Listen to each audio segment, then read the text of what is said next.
Whakataka te hau ki te uru, whakataka te hau ki te tonga. Kia mā kina ki uta, ki mā tātara ki tai. E he ake ana, te atakura, he tū, he huka, he hohu, ti hei mauri ora. Morena everyone, and thank you for coming to the Policy and Planning Committee. What date is it today? October 10th. We just have a quorum, which is good, but it will mean that I'll have to lock the doors. No one will be able to leave until we're finished. So do remember that online, since the legislation changed, if you're online you don't count for quorum, you can vote, but if the room goes below 11 members, we will have to stop the meeting and start it again tomorrow or next week, or who knows. But right, we've got apologies, got absence from Councillor Fletcher and Councillor Stewart. Right, sorry. Councillor Stewart, they're away. We've got lateness from Mayor Brown on council business, and we've got lateness from Councillor Bartley. All those in favour? Oh, sorry, I need to move in second. I'll move. Councillor Ferry second. All those in favour? Aye.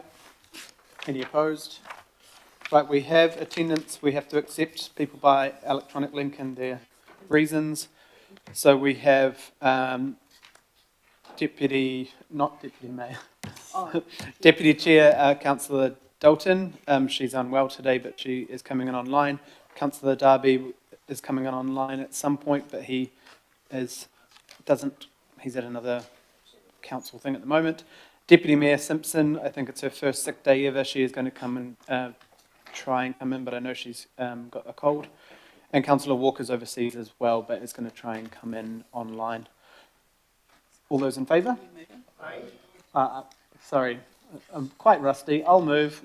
Member Ashby's keen to second by the looks. All those in favour? Aye. Cool. Thank you. Are there any declarations of interest? No. Confirmation of the minutes. Could I have a mover? Yep. Councillor Henderson and Councillor Filipino second. All those in favour? Aye. Any opposed? No. Right, there are no petitions. Public input, there was a decline / possible postponement for Michael Fletch from Safertech around mobile connections, 5G and things. There is a discussion happening with John about where that fits. It is most likely government-related national policy statements, not council, but that discussion will go on and they may come to a future committee. There is no local board input, there is no extraordinary items, and we are going to move. Do we have to move precedence of business to move those items? No, you just as chair. Okay. Right, so we're just, and sorry, members, I should have let you know, but just moving item. Do we have them? Do we have the mana whenua members present? Sorry, Lara. Otherwise, we can carry on with the agenda. Oh, right, sorry. We're moving ahead of time. So we will move, Katarina has got her way, and we will move to item 8, Te Tara Kia Tāwhiri Progress Snapshot for 2024. We did move ahead a bit faster than expected. So Katarina and Nick, if you'd like to lead on this one. I know there's a presentation, but just because I've now moved the order around, it might take a couple minutes.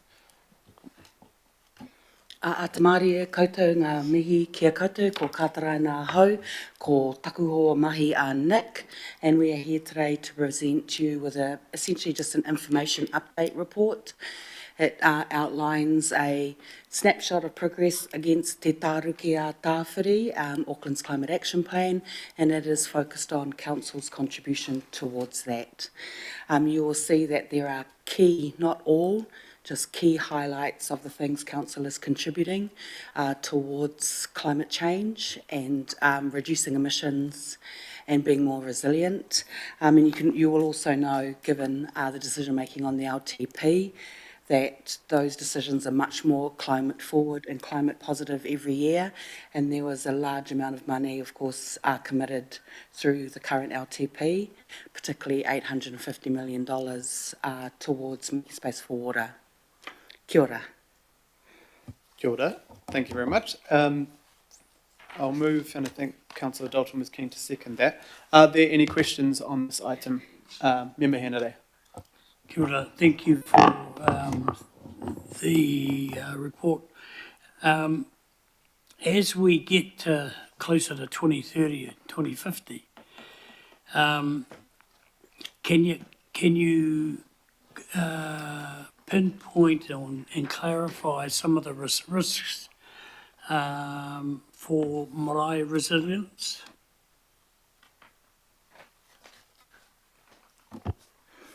Kia ora, Member Hinari. I think, the most common one we think about, of course, is around sea level rise and urupa, but also around emissions reduction. So a lot of marae are very keen in looking at solar, both for adaptation purposes. So when there are those kind of extreme events, marae are often a local hub. So they are looking to be more resilient also through the way they get power. There's lots of waste initiatives on marae also. When we're thinking about, say, mourning ceremonies, and we're thinking about the future of too much heat, then that's the impacts where marae might have to look at different ways of undertaking those activities. The same with events. So there are a range of factors that could affect marae. There is a 2021, it's a little bit old, but it is a risk impact adaptation report across Māori indicators, and it sets out a whole range of risks, when they're likely to happen, how they affect marae and iwi hapu activities, and what the adaptation strategies are. I'd be happy to send that to you.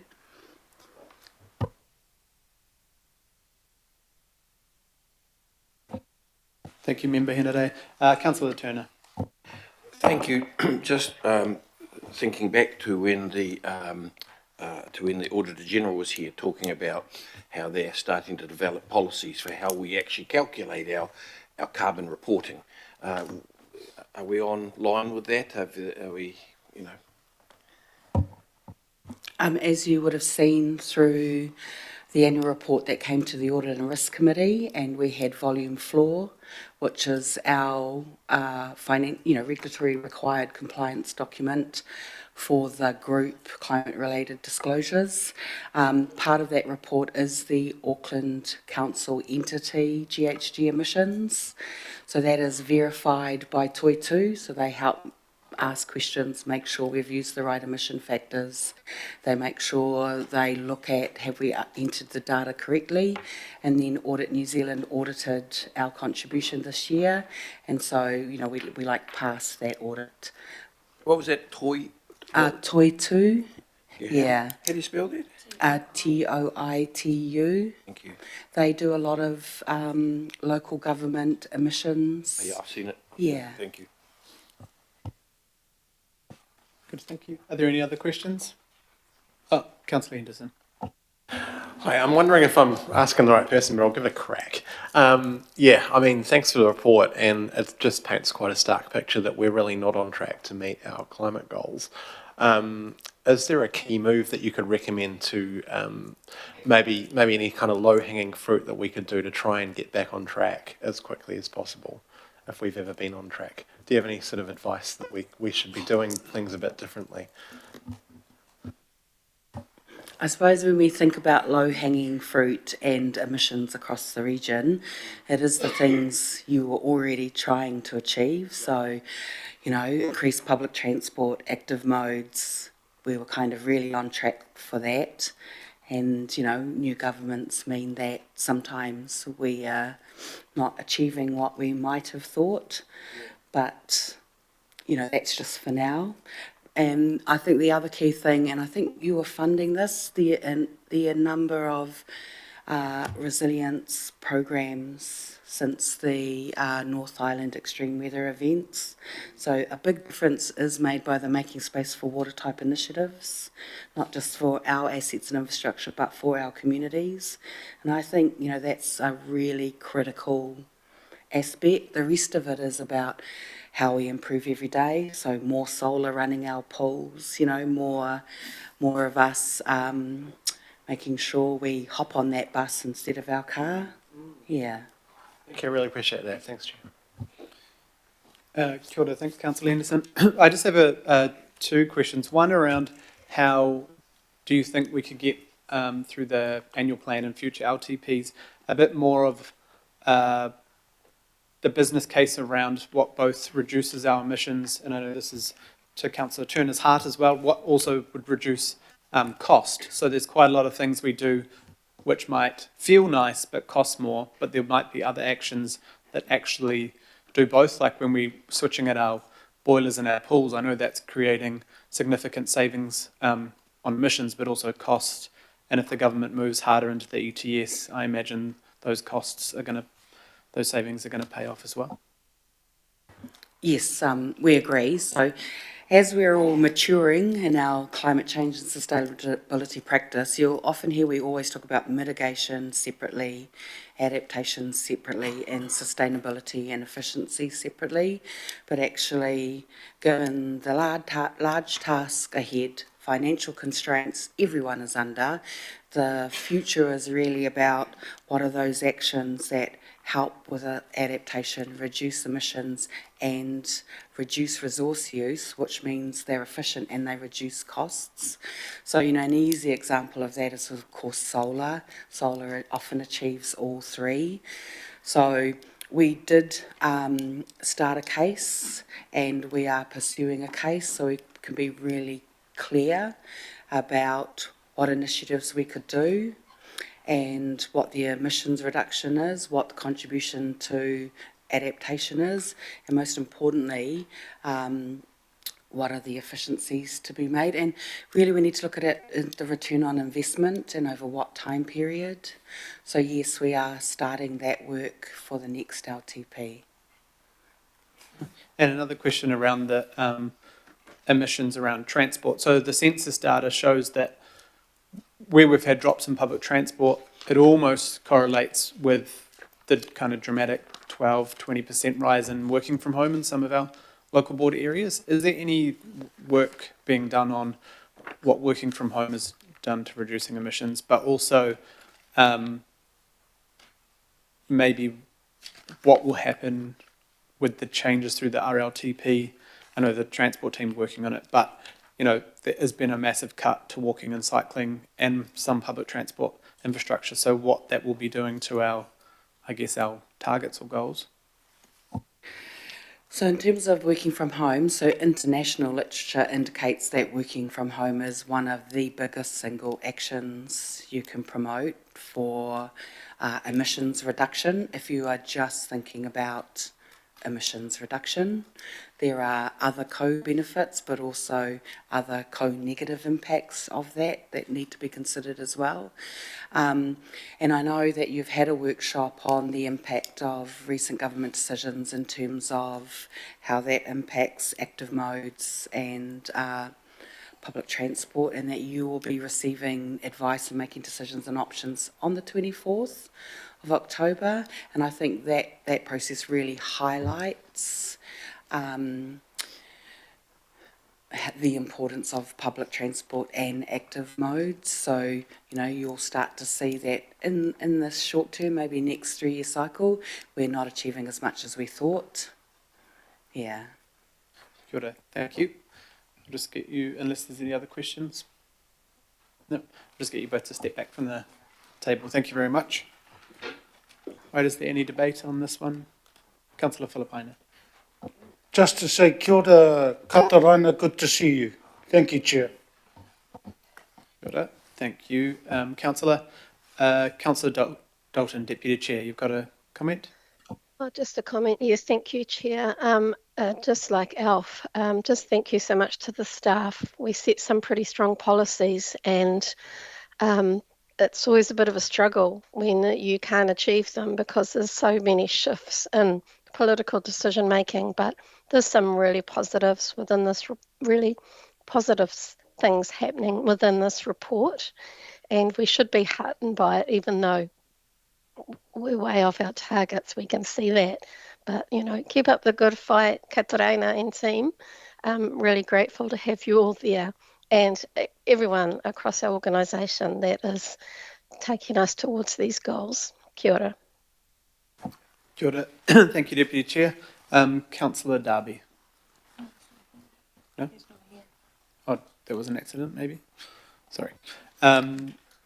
Just a brief comment from me. Yeah, just, there are some really good, exciting things in here. Obviously, the food scraps being 20,000 tonnes diverted from landfill, higher than we were expecting in that first year.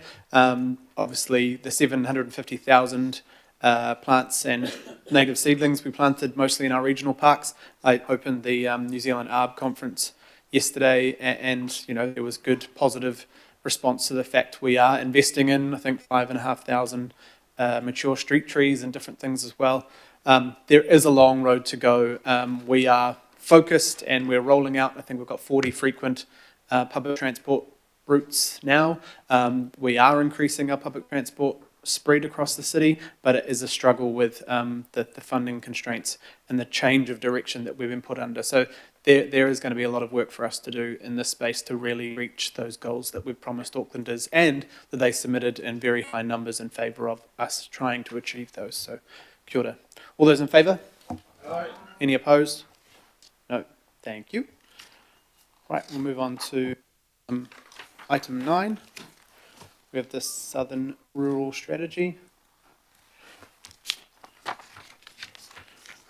Eva and Claire.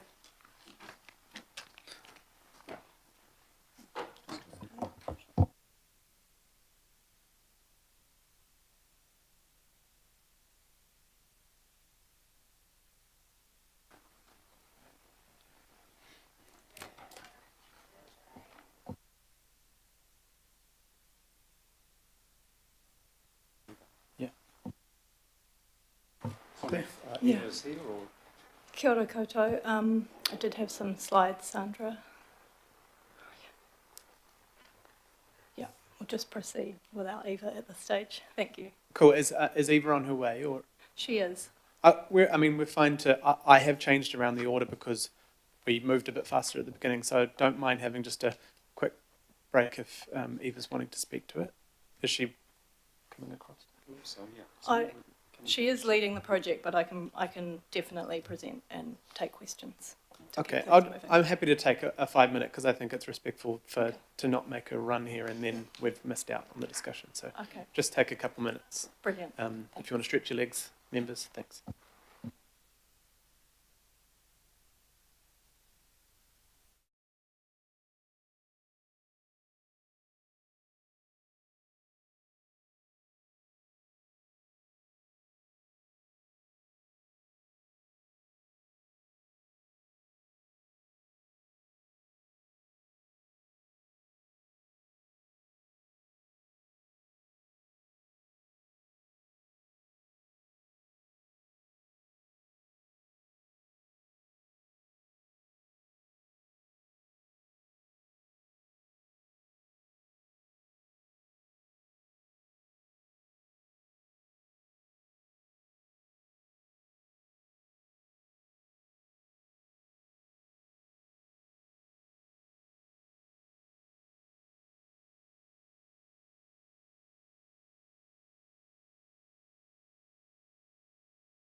Right, if we just will come back now.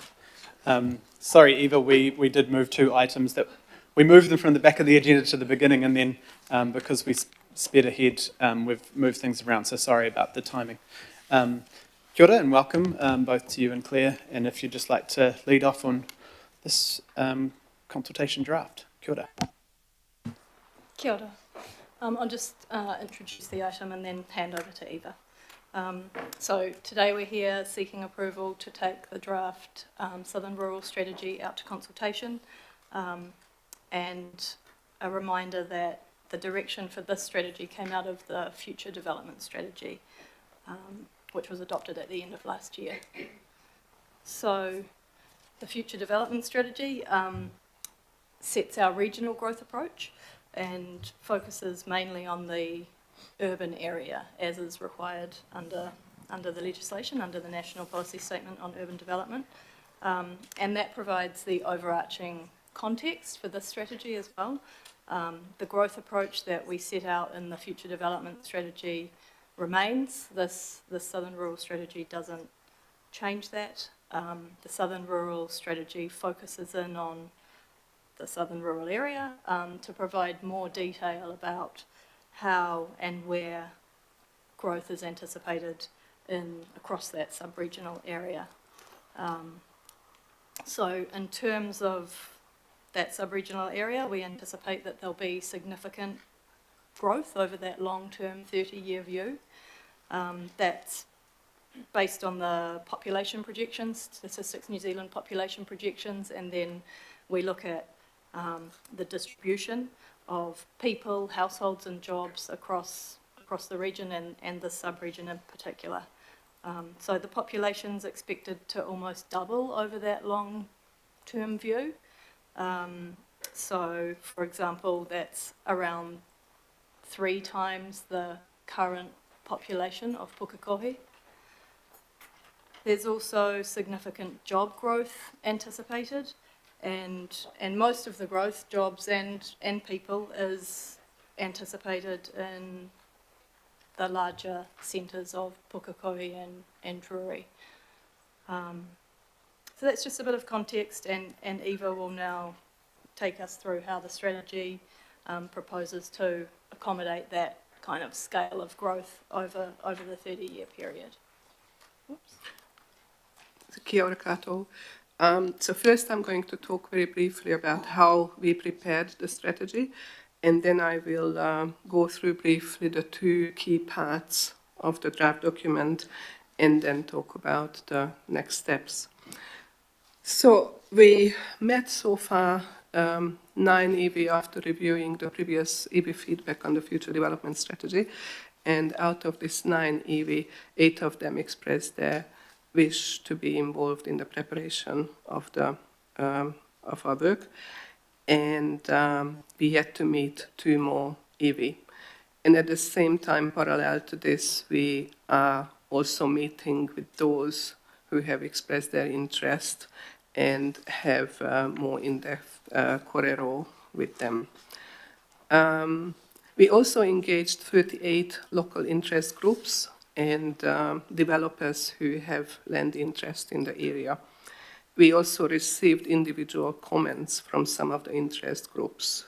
As a third part of the preparation, we also carried out research and analysis that involved capacity assessment and infrastructure assessment, government relevant guidance such as rural proofing from the Ministry of Primary Industries, literature review, and comparable New Zealand and overseas rural policy examples, which we looked at, and we are also in engagement with colleagues from Waikato District Council. The next, so the first key part of the strategy is our strategic framework. This first part sets a vision, and how to achieve the vision. We set 5 principles, key principles by themes, which provide direction on achieving this vision. The first key theme relates to rural form and growth, and the challenge we heard from the interest groups in this topic was mainly the ongoing pressure for urban development. Our strategic response to this challenge is to protect the rural form and the integrity of rural production and industries. This also comes with some principles in the document, if you had a chance to look at, that address the different aspects of this challenge. The second key theme relates to resilience. The challenge we heard from local communities was rural community resilience, and because of these discussions, we decided that the strategy uses the term resilience in its broadest scale, so it does not relate only to resilience to natural hazards, but it also relates to resilience in terms of day-to-day living and general well-being of people. And again, there are 4 sub-principles that address the several aspects of resilience. The third key theme is infrastructure, which is a big issue and known in the rural area. The key aspect of it was infrastructure provision, which we heard, and our strategic response is to make infrastructure as efficient as possible and equitable, because we need to address known constraints of rural areas when it comes to infrastructure provision. The fourth key theme is the natural environment, and the main challenge there was the degradation of the natural environment, where our strategic response is to restore and enhance the natural environment and also protect protective soils, which is one of the key assets of the southern rural areas. The last, but by no means least, key theme is Maori outcomes.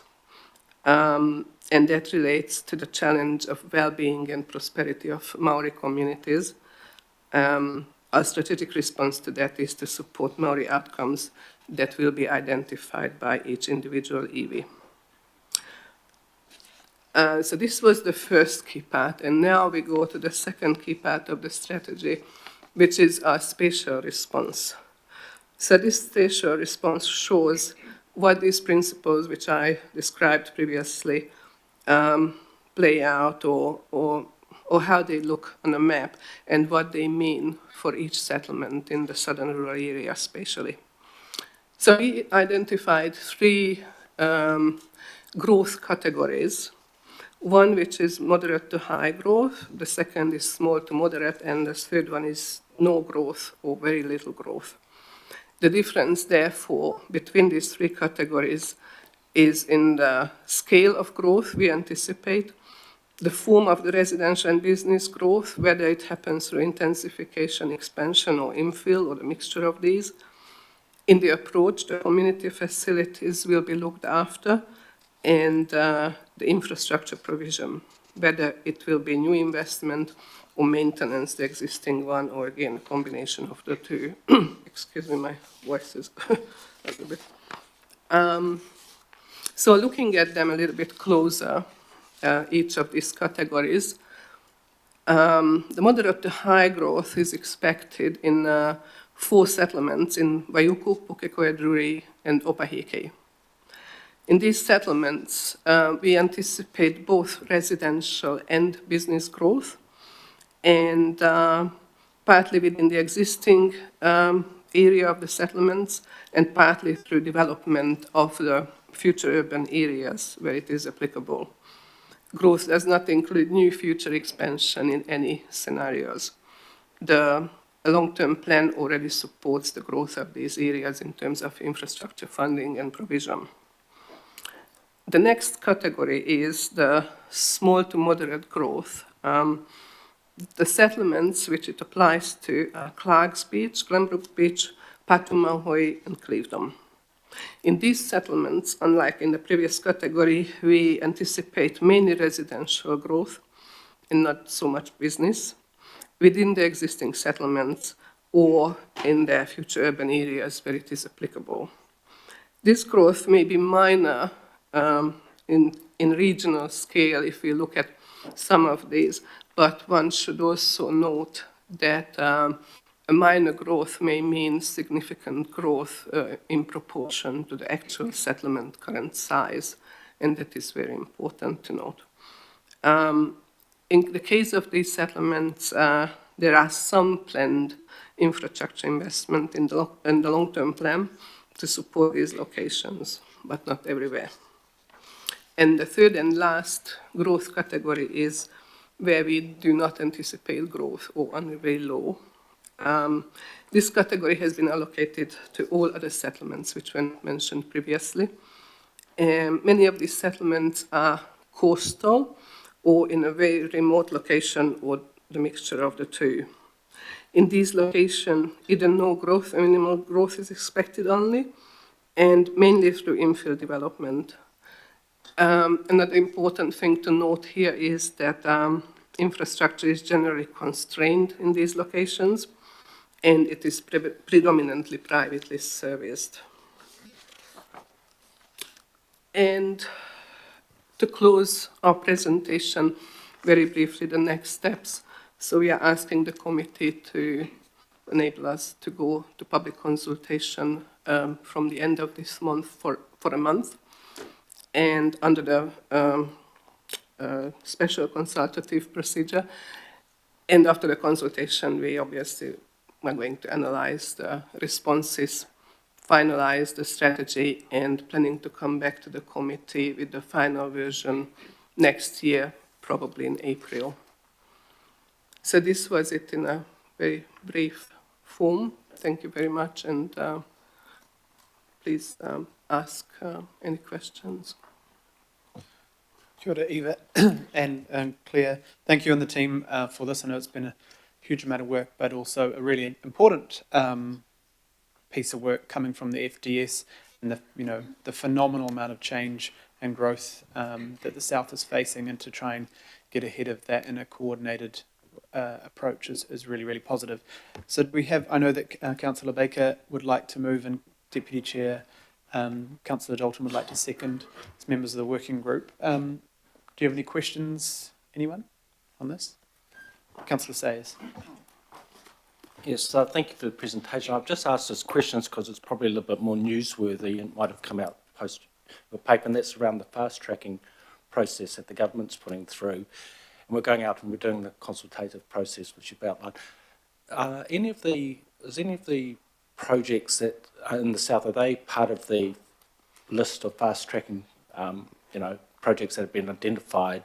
And I guess the real reason why I'm asking the question is the concern around infrastructure not being in place and the potential for approval to occur ahead of that infrastructure being in place, which could put our plans and our FDS at some risk. So I understand that we do have an opportunity to input on each project if it comes up on that fast track process with central government, but I'm just curious, because you're closer to it than I am, about how you see the risks there, if any. Kia ora. There are a number of those fast track projects that have just been announced over the weekend that relate to the southern rural area. Many of them we've known about, and many of them do align with the plans that the council already has in place, like for example some of the ones that are related to Drury. There are a couple on that list that are not so aligned with the council's current plans, and the approach that we take with the fast track with other proposals and developments that are not yet determined or haven't had a final decision on is that we consider them as part of the mix, but they're not directly reflected in the strategy until such a time as they are a definite thing that's a proposal that's actually had a decision made on it. Thank you for that. And if I may, Chair, I spoke with John a little bit earlier today, but I'll just double check. So those ones that perhaps are out of sequence that are on that list there that you just mentioned, is it correct that we do have an opportunity to present, and the CCOs, Auckland Council and the CCOs present to whoever's the final decision maker on this projects in the future, that we have a chance to present and give comment from the CCOs and from the parent about concerns we might have around infrastructure? We'll just get John to update Councillor Sayers on that, but because of we don't exactly know the process. We've already spoken to the select committee. Those projects are going to be in the bill, not come post the bill, and it wasn't available pre our submission, so it may not be as straightforward as we hope. But John. Yeah, so it's still a bill with select committee, waiting for select committee to report back. So government has announced a list of projects for a schedule to the bill. That's confirmed, but the wording of the bill, the legislation itself, is still with select committee for a report back. We would hope that council would have an opportunity, even on the listed projects, to make a significant comment and input. So, but until the legislation lands, we can't say for certain. But that was part of council's submission and many other submissions, that local authorities do have a key role to play in giving feedback on, commenting on projects going through the fast track legislation. Yep. Yeah, I think we also opposed in our submission that there shouldn't have been an ability to have projects without actually knowing what the projects were in those early stages of the bill. So it has made it a little bit difficult to comment. Is that your questions complete, Councillor Sayes? Member Ashby. Thank you, Chair. Thank you. Just a quick one from me. What iwi can you name the iwi that were engaged so far, and also what does engagement with them going forward look like? I know the report notes there will be ongoing engagement, but could you just give me a feel of what that looks like? Thank you. Yeah. So we've had, as Eva said, 9 initial meetings with iwi. Those are Ngāti Tamatera, Ngāti Poa, Ngaitai ki Tamaki, Ngāti Maru, Te Patu Kirikiri, Ngāti Tamaoho, Ngāti Whanaunga, Te Ahiwaru, and Te Akitai. 2 that we're still working on scheduling an initial meeting with, Ngāti Te Aha and Waikato Tainui. Going forward, so those were initial meetings where we introduced the topic and asked whether or not they would like to be involved going forward. With those who have indicated they do want to be involved going forward, we're currently in the process of meeting with them, and we have some prompting questions, but we've also been looking back at the submissions on the future development strategy as well as other council documents, so getting a feel for their level of comfort for using previous submissions, as well as trying to understand anything specific to the southern rural area. Yeah, and sorry, just to add that so for the iwi engagement, it's ongoing beyond and throughout the consultation period. The formal consultation period is 1 month, but we see the iwi engagement going through till early next year. Very fulsome engagement there, so thank you so much for that, Claire. Councillor Turner. Thank you, and I have to admit this is one of the items that I chose not to focus on because I had other stuff I needed to look at. So please shut me down if I'm right off track. But when I was watching the map up there, all I was thinking of is our concerns about protecting our elite soils, and it looked like a really busy map in that area, considering we've got that principle. Is it in line? Are we in line? Yeah, that is one of the key reasons for this strategy to protect prime soils. What we had to work with was, though, that there are a number of future urban areas which were approved earlier, and some might fall into these areas. We cannot do anything with it, but what we can do is to ensure that no further development happens which would compromise the use of primary soil for rural production. So yeah, seemingly it might look busy, but it's actually what it is now, and the point is that there is no going to be any further expansion into those soils. Good question, Councillor Turner, thank you. There are no more questions, just making sure.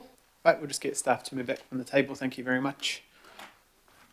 Andy, would you like to kick off with a comment? Yep, look, I just want to acknowledge the staff You can hear from the EV engagement, this has been a pretty rushed and quick sort of bit of work, so I just want to acknowledge that. But it's an important piece of work, so thanks, and happy for this to go ahead out for consultation. It'd be good to see what happens. Thank you, Councillor. Councillor Sayers. Yeah, thank you, Chair. I'll be speaking in favour of the recommendations up there. Very pleased about the protection of the elite soils. That's really good news.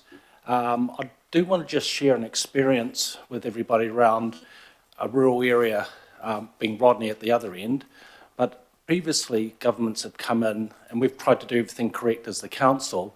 In those days, it was called a special housing area. And they did one in a rural area called Kimu Huapai, which councillors may be familiar with. And since all that housing's gone in there, without the infrastructure which was promised to go in, it's really resulted in some significant issues and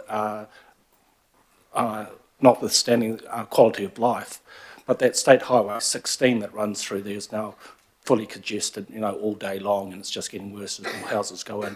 So I guess it's just a learning there that I want to share with the committee members, that if the council's best intentions get overridden without the infrastructure going in, there could be serious issues for the south as you try and achieve what we're trying to achieve here today.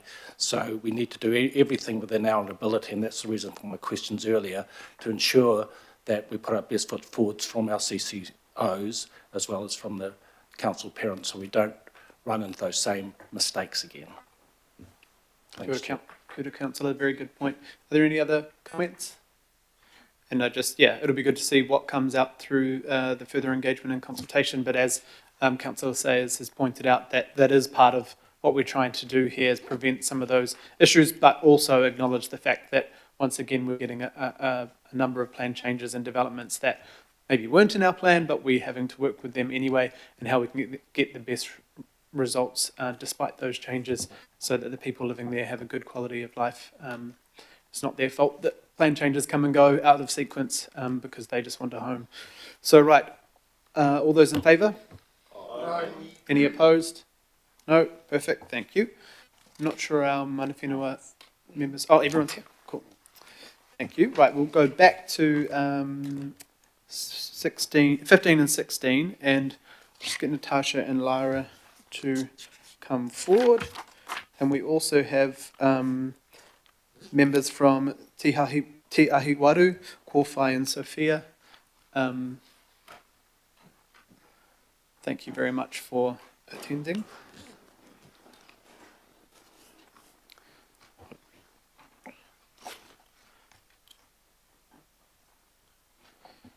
Kia ora. And if the three of you were able to introduce yourselves to the committee, and just might want to explain I know the presentation's sort of together, but how are we taking it as one item or two? That'll just be, if you want to make that clear. Kia ora.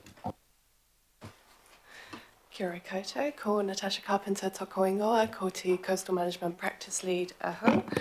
We're here today to seek approval of the next two shoreline adaptation plans for the Pahurihuri Inlet and the Manukau Harbour East.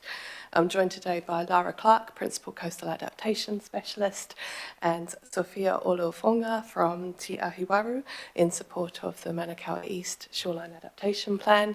And we also have two of our iwi partners hopefully online, Edith Tuhimata from Ngāti Tamaoho in support of the Pahurihuri and Manukau East Shoreline Adaptation Plan, who sends her apologies for not being here in person. She's a little unwell at the moment.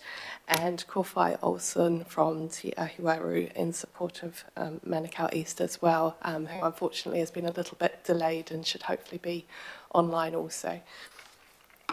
I will hand over to our iwi partners shortly just to share a few thoughts in support of their plans, and Lara has a brief presentation overview as well. Just before we do, a few overarching points. So today marks the next two in our regional series of shoreline adaptation plans that we're seeking approval for. So I think this is plans 6 and 7 out of the series of 20. We're moving towards the accelerated completion of the whole of the region by the midterm of next year. The model for the development of the shoreline adaptation plans has been set through the earlier plans, including the pilots, and the scope aligns with that was originally set following the coastal management framework and the direction from the then Environment and Climate Change Committee to focus on public-owned land and assets and respond to coastal hazard and climate change risk in these areas. It is also a key implementation piece under Te Taru Ki a Tāwhiri, and it's becoming part of an increasingly important piece of work since the storm recovery in 2023. So this is one of the key pieces of work that we have implementing some of our adaptation to coastal hazards and climate change for Council.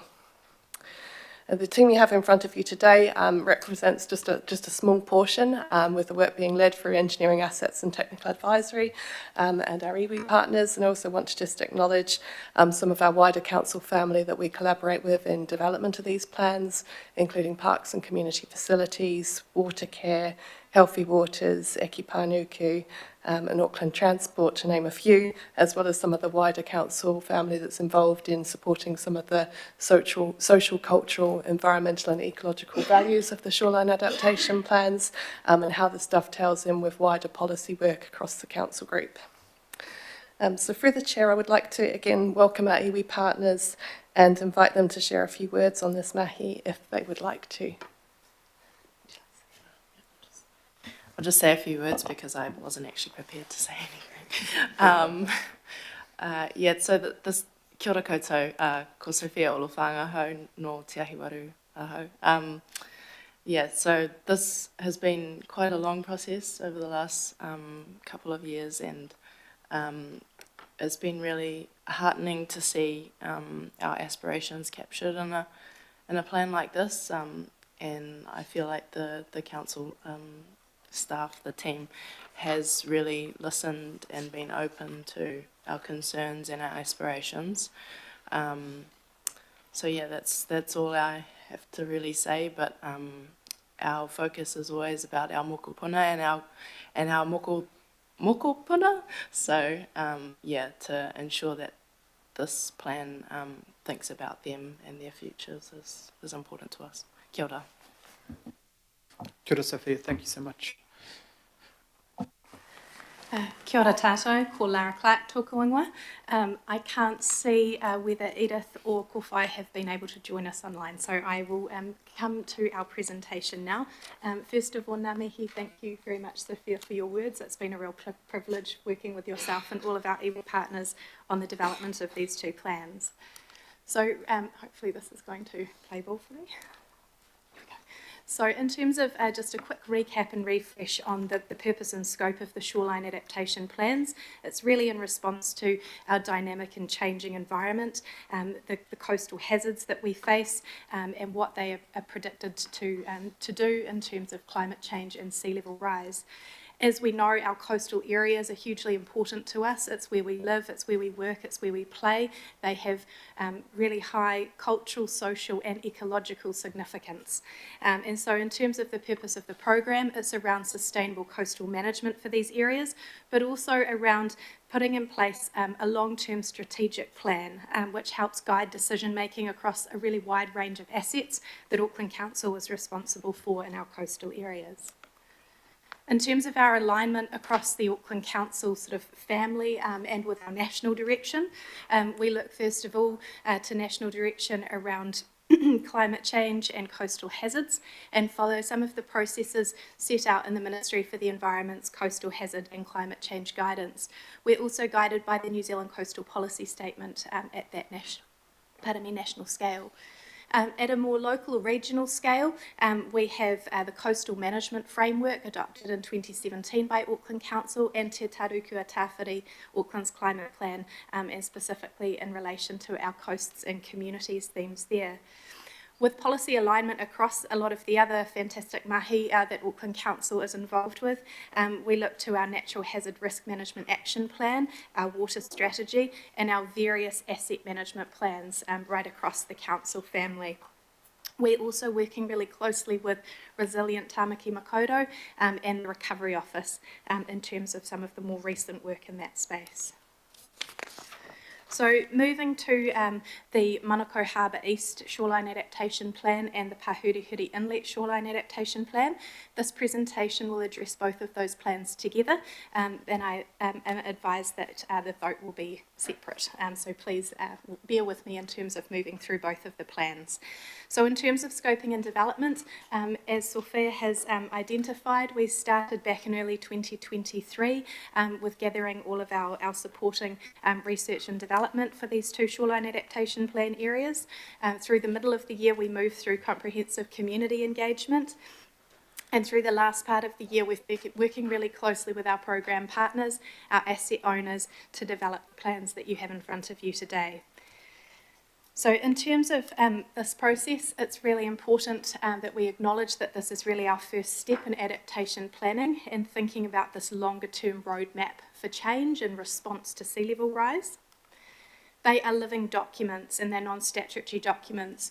Climate change and sea level rise pose a real challenge for us, but also an opportunity, and we need to be dynamic as our environments are in terms of the way we respond. And finally, and importantly, they're applicable to council-owned land and assets, and that is a scope that we are focused on and being good stewards for our land and assets throughout the region. Now, in developing the plans, it's going to move to the next slide. Apologies, there we go. In developing the plans, we've had the great privilege to work with a number of iwi partners across the region, and I'd really like to take this moment to acknowledge all the mahi, all of the hui and the hikoi, and the kōrero that's been shared with our team. It's been a real privilege to better understand the Manukau Harbour and the Pahurihuri area. You'll see that reflected in the plans, and we also have the guidance of the Infrastructure Environmental Services Mana Whenua Forum and guiding principles there as well. I'd just like to also acknowledge that when we're thinking about climate change and adaptation in our coastal areas, taking a sort of te ao Māori view approach, that holistic approach and a long-term approach is really important in terms of this program and mahi. In terms of our community engagement, we've had a great opportunity to engage with diverse communities across both of these shoreline adaptation plan areas, with our councillors and with our local board members along the way. We've had a number of in-person events across the shoreline adaptation plan area where we've had lots of different forums for engagement, and we've had a really good response as well online in terms of interactive mapping tools and feedback that we've received, and also really detailed and extensive submissions from some of our community groups, which has been a real privilege to receive as well. So finally, coming to our specific shoreline adaptation plan areas, I'd just like to sort of provide a little bit of framing in terms of the documents that you have in front of you. First of all, looking at the Manukau Harbour East area, we've got some really significant council land holdings in this area, such as the Puhinui Reserve, our Watercare waterfront and wastewater treatment plants, our regional parks, the Onehunga Port, and some key areas of the Mangere Inlet where we have reclamations and we look after closed landfills in these areas as well. So when we look at this area and we look at the strategies, we have quite a number of areas within the Manukau Harbour East Shoreline Adaptation Plan where we identify holding the line over all timeframes. Now, just to identify a few of these areas, a real focus around in the north, the Onehunga Port and the Mangere Inlet, where we do have these reclaimed areas and really significant connections to the harbour. As we move south, we've got areas around the Mangere Bridge foreshore. We have our Watercare wastewater treatment facility and the Watercare waterfront. This is also the home to some regenerating and restored catchments, the Oruarangi catchment, and really important environmental and cultural heritage in these areas also. If we then look to our limited intervention strategy and where we need to be thinking about making better decisions to manage risk through design and location of assets, we also identify 2 areas here where we collaborate with partners in terms of the management of the Pukaki Lagoon and Te Motua Hiaroa Pukitutu Island. When we're thinking about managed retreat, or we're thinking about the need to look further at adaptation action, and we're thinking in the mid to long term where we may have 0.5 metre, 1 metre plus of sea level rise, we identify several areas where this needs to be a real focus and thought for us. And these areas here, again moving from the north to the south, we have the Onehunga Lagoon and other areas of our Mangere Bridge foreshore. We also identify 2 of the catchments where we've been working closely with our Making Space for Water colleagues, and that's the Te Ararata and the Harania Creek areas. As we move towards Te Motua Hiaroa and the causeway there, some further discussion and thinking in that area. And as we move south, looking at Puhinui, with some really significant ecological opportunities to consider for adaptation there. Now, if they bring us further south to the Pahurihuri Inlet, just acknowledging that we've got a diverse range of land use in this area and some very well-established residential areas and some really key coastal connections. We first think about holding the line and the areas that we identify within the Pahurihuri area. So we have those key coastal connections and already developed areas, and we also have areas where we've got really important coastal connections for our wider community. And identifying some of those on the map for you, around the Weymouth area, we've got key coastal areas and reserves around Conifer Grove and Karaka Harbourside as we move further south to the Hangaia area there. When we think about limited intervention and we think about no active intervention, we have a number of areas where we can better manage risk to our land and assets through location and design and better decision making around our infrastructure. And that's identified for a number of areas across the Pahurihuri Inlet Shoreline Adaptation Plan. And finally, looking at managed retreat and some of the challenges that we might face in these areas. We have an area known as Waikirihino or Bottle Top Bay. We have an area of Drury Creek and one of the catchments there. We have Young's Point, and we have the western lower lying areas of our Weymouth Peninsula, where we identify that looking again at that 0.5 metre to 1 metre sea level rise, we have some challenges and potentially some opportunities to really look at nature-based solutions. I'd like to pause here also to really acknowledge some of the feedback we've had from communities and we've had from iwi around the need to think about our resilience of infrastructure, about managing things like discharges and ultimately managing the water quality of the Manukau Harbour. And also acknowledging some of the key transport links that we have that traverse this area. So we've got key transport connections through Karaka, which service our coastal communities further to the west, which are really important to acknowledge as well. So finally, implementation. Now you have these plans before you. What will we be doing to implement them? Right from when the plans have been finalised, we can start to look at better decision making today. So that's what you see on the left of the screen in front of you. That's through a number of our business as usual processes around our local parks planning, around our renewal programs and our asset management. From 2025, where we look to have all of our shoreline adaptation plans across the region completed, we'll be able to take a regional view of our risk profile and think further about prioritisation and the funding that might be required to support implementation there. So thank you. That's my slides for today. I can see that Kōwhai has joined us online. So I will pause there and pass back to you, Chair. Thank you. Kia ora. Thank you very much. I really don't know how, considering during this you're also on the shore in meetings doing quite different coasts with such very different things going on. So I can't quite see how you understand all parts of the coast and the team in such a thorough way. You know, it's pretty phenomenal to see the work you're all doing. So thank you. Kōwhai, don't want to put you on the spot. Sophia has already spoken, but if you would like to address the committee, you can, but please don't feel you have to. I just want to make sure that, thank you for joining us, but if you'd like to speak on any of the process. Thank you. No, I won't add any more. But thank you to the team for coming and presenting to today. I'm really sorry I couldn't make it there in person, but no, still listening online. Thank you. No need to apologise at all. Thank you for coming in, Kōwhai. Kia ora. Right, we'll go first to questions. Councillor Newman. Good morning, and thank you for the work. My questions relate to the proposed shoreline adaptation plan for the Pāhurihuri Inlet. I agree with a lot of this. The question that I had was that we're proposing a hold the line strategy for harbour side, which I agree with.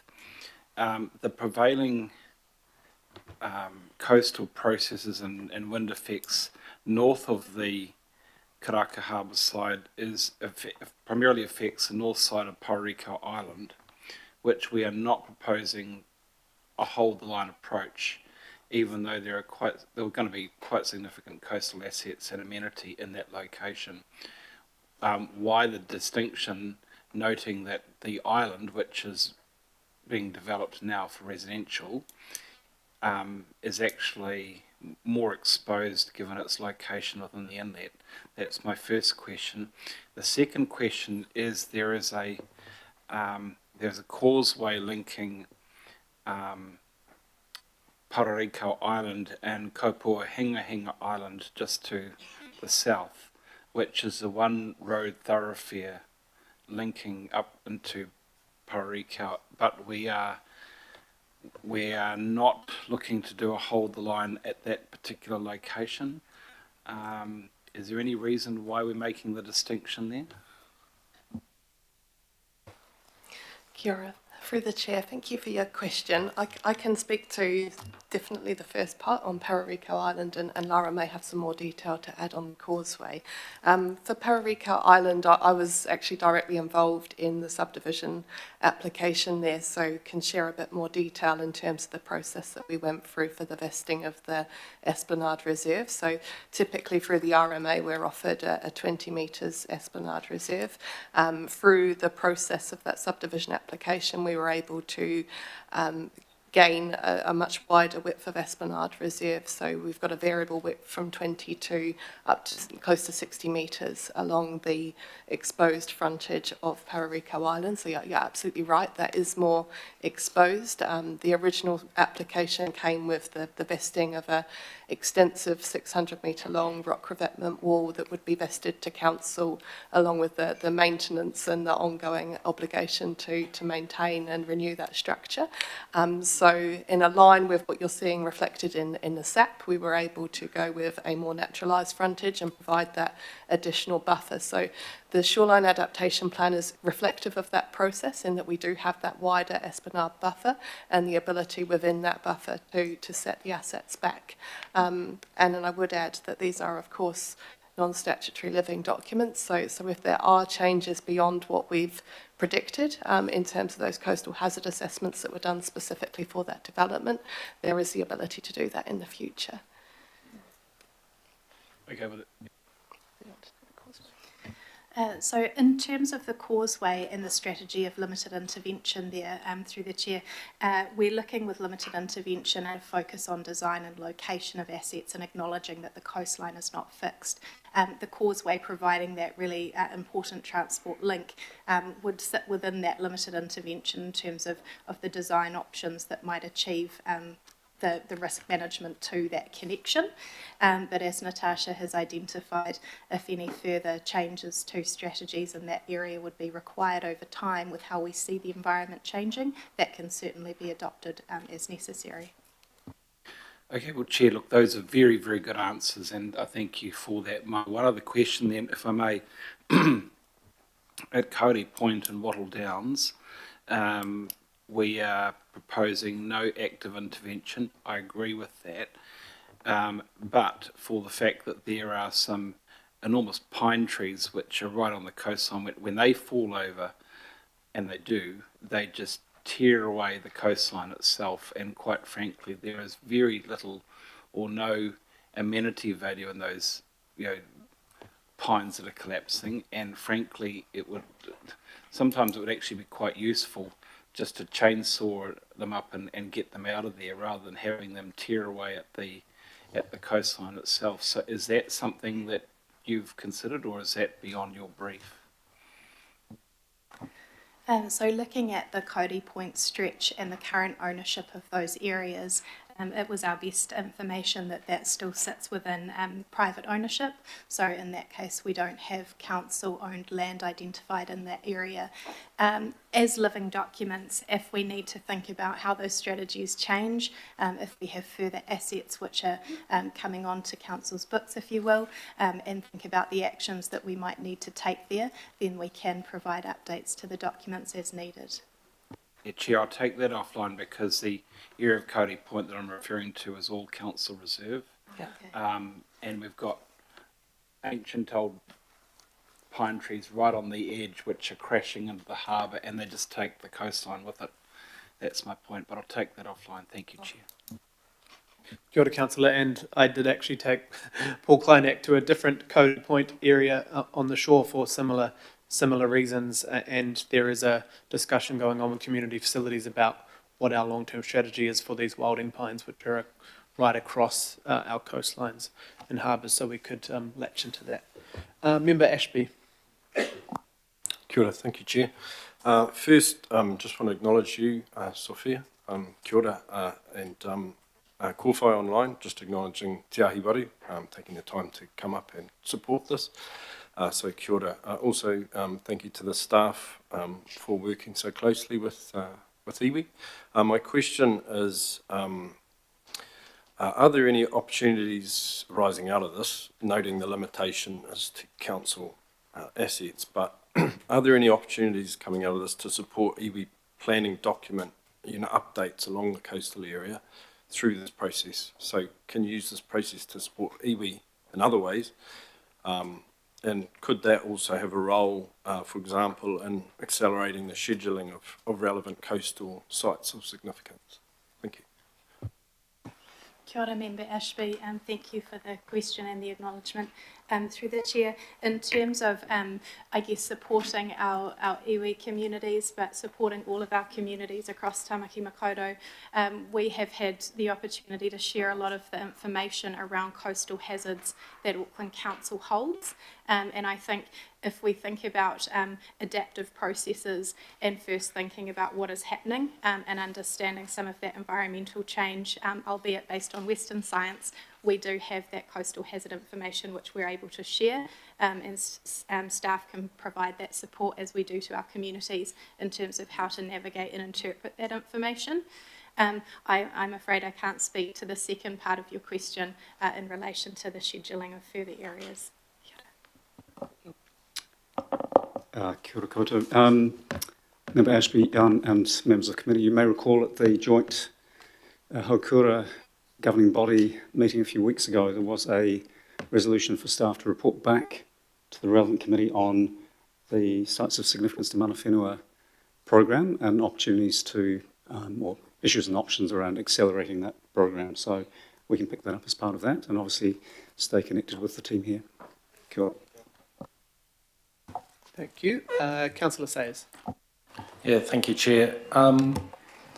My question is just trying to understand perhaps the financial side of this equation, because we're going out and those coastal works can be extremely expensive. I don't want to end up in a situation where we've identified a whole lot of coastal work that needs to be done and we haven't got the budgets to do it. In fact, they effectively become unfunded projects, so that's the risk. So I think I heard you correctly saying those costings aren't yet decided. You'll be working those out as a part of this next step. So you probably can't answer this, but it would be very helpful to have an idea of that big number sooner rather than later. So have you got a feel for when we could get that information? And have you got any feel at the moment about how big that number might be? Kia ora. Thank you, Councillor Sayles, for your question. Through the chair, I can start us off on this one. So a lot of the intent of developing the shoreline adaptation plans is the recognition that we need a regional picture as to how much adapting to climate change in the future is going to cost, and that the fact that we know we cannot afford to defend everywhere on our 3,200 kilometres of coastline. So a lot of the intention through developing these plans and the strategies in the short, medium and long term is recognising that. Also, improving our understanding of what we currently own, what we currently are maintaining and what we're currently renewing, and providing a bit more of a consistent framework as to how we approach our future maintenance and renewals. So we don't have at the moment through this part of the process the picture as to what that's going to cost in the future, but this is really setting that foundation work for where are we recognising a need for hold the line versus where are we recognising an opportunity for moving away or naturalising the coast and moving away from those ongoing maintenance and capital expenditure commitments. The second part of the programme as we move into implementation with the completion of the entire region is exactly that. So it is the understanding then of how are we going to equitably understand risk prioritisation around the coast. So we'll have a series of areas where we have identified hold the line that will come under different time frames, and then there's a number of different mechanisms for how we can actually achieve that. So that's all part of the second part, and Lara may like to add to that slightly. I don't have a lot to add there other than to say in terms of identifying areas for hold the line, it is a reasonably high test in terms of what is the land use we have there, what is the regional value, and what is the usage of those areas. But we also, coming back to that sort of policy framing with the New Zealand Coastal Policy Statement, do need to think about that sustainable coastal management and the values of the environment as well. So yeah, just to affirm that it is a reasonably high test. And once we have been through that regional view, we may need to come back to this committee and have those further conversations. Thank you for the answer. So do you think this is going to be an annual plan discussion or will be an LTP discussion by the time you have those numbers? Do you think it'll be LTP or? Yeah, we're just trying to work out a time frame, you know?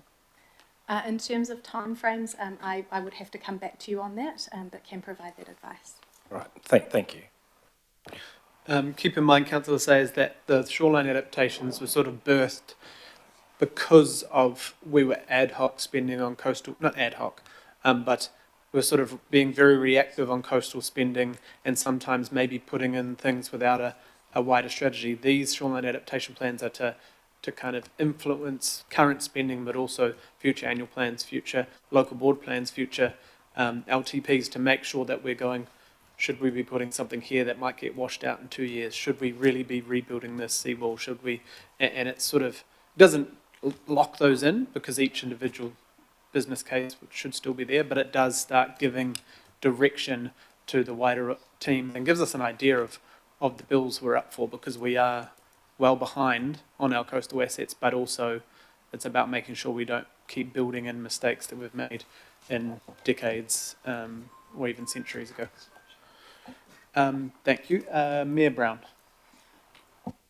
Thank you. I'm sorry I was a bit late, but I have read the stuff. In following along from Councillor Sayers there, do you ask, you know, as well as how much, but who pays? Because I know it's all good talking to communities and everyone thinks it's wonderful and it has to be dealt with, but there are different benefits to different people, and I don't want this good work to set accidental precedents which are unpayable by others. We have had a couple of unfortunate precedents possibly set in Orewa, where the ratepayer has gifted millions of dollars of property uplift to people nearby who would have gladly paid a targeted rate. So I want to hear, I don't want people to be thinking that there isn't some cost here. And it's not just going to go on people in Mount Albert who don't live near the coast. are already struggling, or in Otahu, or even Remuera, they might be struggling for all I know, but can I be sure that you are having your discussions along the lines of introducing the thoughts and looking at who benefits? In some cases, there's a broad benefit to everybody. In some cases, there are people who are just sitting behind a fast disappearing reserve that without that thing, their house is going to be worth bugger all, and all of a sudden they're worth millions. They'd be quite happy to contribute. Are you aware of a targeted rate as a tool? Because this is what we do for people who've got drain problems. I myself pay targeted rates to fix stormwater problems in one area and gladly do it along with the people around me. And so, my question is, are you absolutely making sure that you're not leading people along to expect a free gift? Thank you for the question. Through the chair, I can answer this. So we've had, through the shoreline adaptation plans, it's a very defined scope around public-owned land and assets. So the intention through this, which becomes quite a topic of debate for the private-owned landholders, as to extending this out to protection of their own property. So we've had a very clear scope through the shoreline adaptation plans to maintain that focus on public-owned land and assets. And I completely hear your point around when we have sacrificial reserve buffers that are retreating over time with coastal hazards and climate change. How are we balancing that off to ensure that it's still there for the wider benefit of Aucklanders and not for a select few? And that's where part of the wider piece of the shoreline adaptation plans brings in the social, cultural, economic and environmental values of each area. These are high-level plans, so they're setting that high-level strategic direction. And then, of course, there's a much more pointy end of the conversation to come in terms of implementation to really understand the options that are available there and what specifically are the benefits of holding the line, for example, in a specific location. Well, that's good. I realise this is high level, but this is a stage where the messages can go seriously wrong.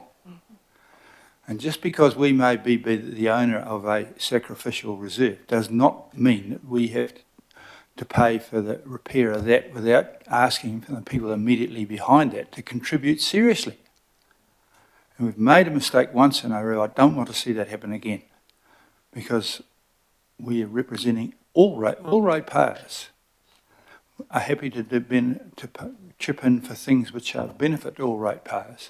But where there's a local advantage, those people should be asked to contribute, and we shouldn't. And so I take it from that that's a yes. Good. Yeah. Kia ora, Mayor. And yeah, just to be clear, and because we've done so many of these, that we are only talking about council assets. And I know the Orewa one is a curious case, but part of the reason it was, in and out of court for so long was actually many of the residents didn't want, because they felt like the walkway was blocking their access to the beach. There was issues around, they didn't want people walking past the fronts of their houses, things like that. So actually part of the opposition to it was the fact they didn't want the public having access to the front of the beach. So it's always... Yeah, but on that case, if I may as well finish things, you asked a question on mine. In that case there, if we'd waited a couple of years, we've got those houses for bugger all. And then we could have put the thing and made a profit. They're making a profit. So just because we own the sacrificial land, the benefit goes beyond that personalised sometimes. So you have to have a look at it that way and just see who is benefiting here. And where it's the public should pay. Where it's private, they should contribute. That's the point. Kia ora. Thank you, Mayor. Councillor Turner. Thank you very much. And first of all, thank you for the public meetings you came to in my area. They were big halls full of people, and thank you for standing up in front of them. We're talking here, you talk about a living document, and then we talk about modelling predictions. So this is a real moving beast. And then I heard the comment made about if we're not right with our predictions, and I took the inference as it was worse. What happens if it's less? What I want to know is how this debate affects the maintenance of our existing assets so they're operational for the purpose they were built for now. Thanks. Thank you very much for the question, and thank you also, Councillor Turner, for your support in those events. In terms of the question there around if we don't see the rate of change that I guess we're predicting, and if we see slower rates of sea level rise, then I guess I come back to some of the comments I made there in the presentation around limited intervention, which is often what we have in the short term for some of these areas, as being better decision making today. So building in to the design and the location of some of those assets within our current reserves or our current coastal areas, some resilience to that dynamic coastal environment that they might be exposed to, but certainly continuing to maintain them in those locations and continuing to provide those services, but being smarter about how we design them. Thank you, Councillor. And Sophia, just in case you don't feel obligated, you have to stay if the conversation continues. You're welcome to stay, but just to make sure you're not stuck here for however long the questions and debate take. Member Henare. You're right. Given how successful your fellows mahi has been, and it's taken a while, but it's an exemplar for a whole lot of things. Given the scheduling of sites of significance process is going at a snail's pace, how do you think your mahi informs, or how could it speed up the process? Or do you think it could be used to speed up that process? Kia ora, Member Henare. In response to how can the Shoreline Adaptation Plan program support that process, I think it can support some of the thinking, and it can support some of the conversations with iwi, where we have the privilege of sharing that kōrero around sites which may not yet be scheduled. We can start to explore and have those discussions with iwi around what would we like to see there, what does protection mean, what does adaptation mean. I'm not sure that it, and how it will relate, and perhaps Mr. Duguid might like to comment further in terms of that statutory process, but certainly starting those conversations and spending that time thinking about coastal processes and sea level rise is a really important part of that process. Kia ora. Yeah, I think John might want to speak, but I think largely our problem is with the statutory process, and it's sticking us to these really extreme timelines. But I think you're right, Member Henare, that this information and these relationships building might help some of those intermediary phases where we can go, we already have this information, we don't need to do it again. Here are the details, which may help speed things up a little bit, but largely we get stuck in these plan change that are set not by us. We get stuck in the kind of loop of having to go back and forth through that process. But I think you're right that we should make sure we keep building these relationships and growing the knowledge, especially on the public sites, because the public sites should be far easier than the sites of significance that happen to sit in private land, which is the bigger complication for the statutory side of those sites of significance process. John, did you have anything to add? Councillor Philippina. Tēnā koe he mana. Nisambula vinaka. And firstly, pātai to Morena Sophia and Morena Kōwhai online. Morena Korua. Look, my question is this plan from your consultation that you've had with staff, is it something that we, as this committee, should be supporting from your perspective? I'll go to you first, Sophia, and then Kōwhai. It's a hard spot to put me in, but yes, I think that we should be supporting this plan. It's well thought out and has had engagement across the board with community and mana whenua groups. So it's very considered in the way that it's been written and planned for our future. Kia ora. Tēnā koe, ko whai, ki a koe.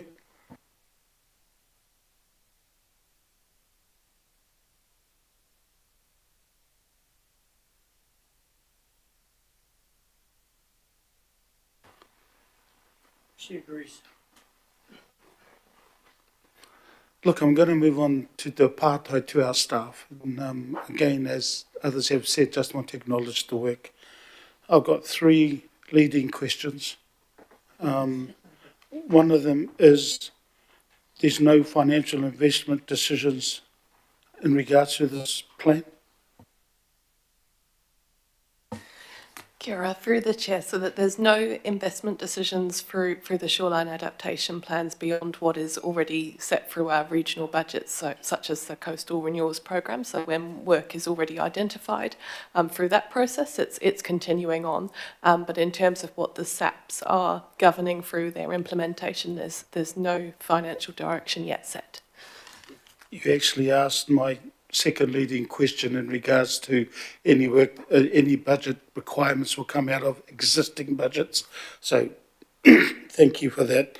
My last one is that, can you tell me how much is allocated in the long-term plan for coastal assets or renewals, please? I will confirm these figures because they will be coming off the top of my head for now. But for the Coastal Renewals Programme, the budget for this financial year is 13 million. And we have a small portion, 1.2 million, I'm going to say, for the Shoreline Adaptation Plan implementation. So as we're moving into looking at capital works to support the SAPs where it's beyond the scope of a traditional like-for-like renewal of an existing asset. I can confirm those numbers after the meeting if that would be helpful. Would you be surprised, supplementary, would you be surprised if I said that allocated the long-term plan budget for renewals of coastal assets is approximately 41.1 million? No, so that will be, through the chair, that will be over the next 3 years, yes. Okay, thank you. Kia ora. Kia ora, Councillor, thank you. There are no more questions, I don't think. So we'll just ask members to step back from the table so then we can debate the issue to each other, not through you. Cool. And Councillor Dalton's written in the chat that she would like to move both those items. Do I have a seconder for those? Councillor Filipina, would you like to move second both? Kia ora. We will debate them together. We'll actually pass them.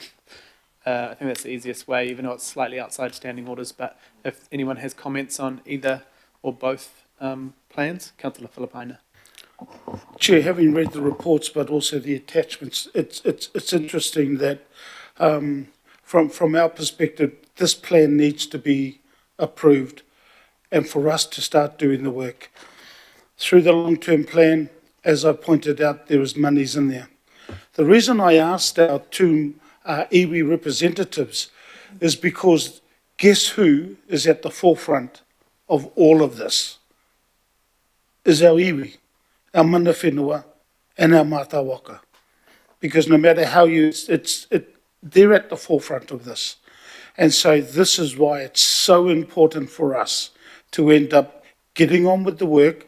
As you can see in the report, there's other plans that are going to be coming to us, but for me at the moment, these 2 here, and in particular the one that reflects not only our Manukau ward, but also Mangukiki and Tamaki, is the reason why this should happen. Kia ora. Kia ora, Councillor. Thank you. Councillor Turner. Thank you very much.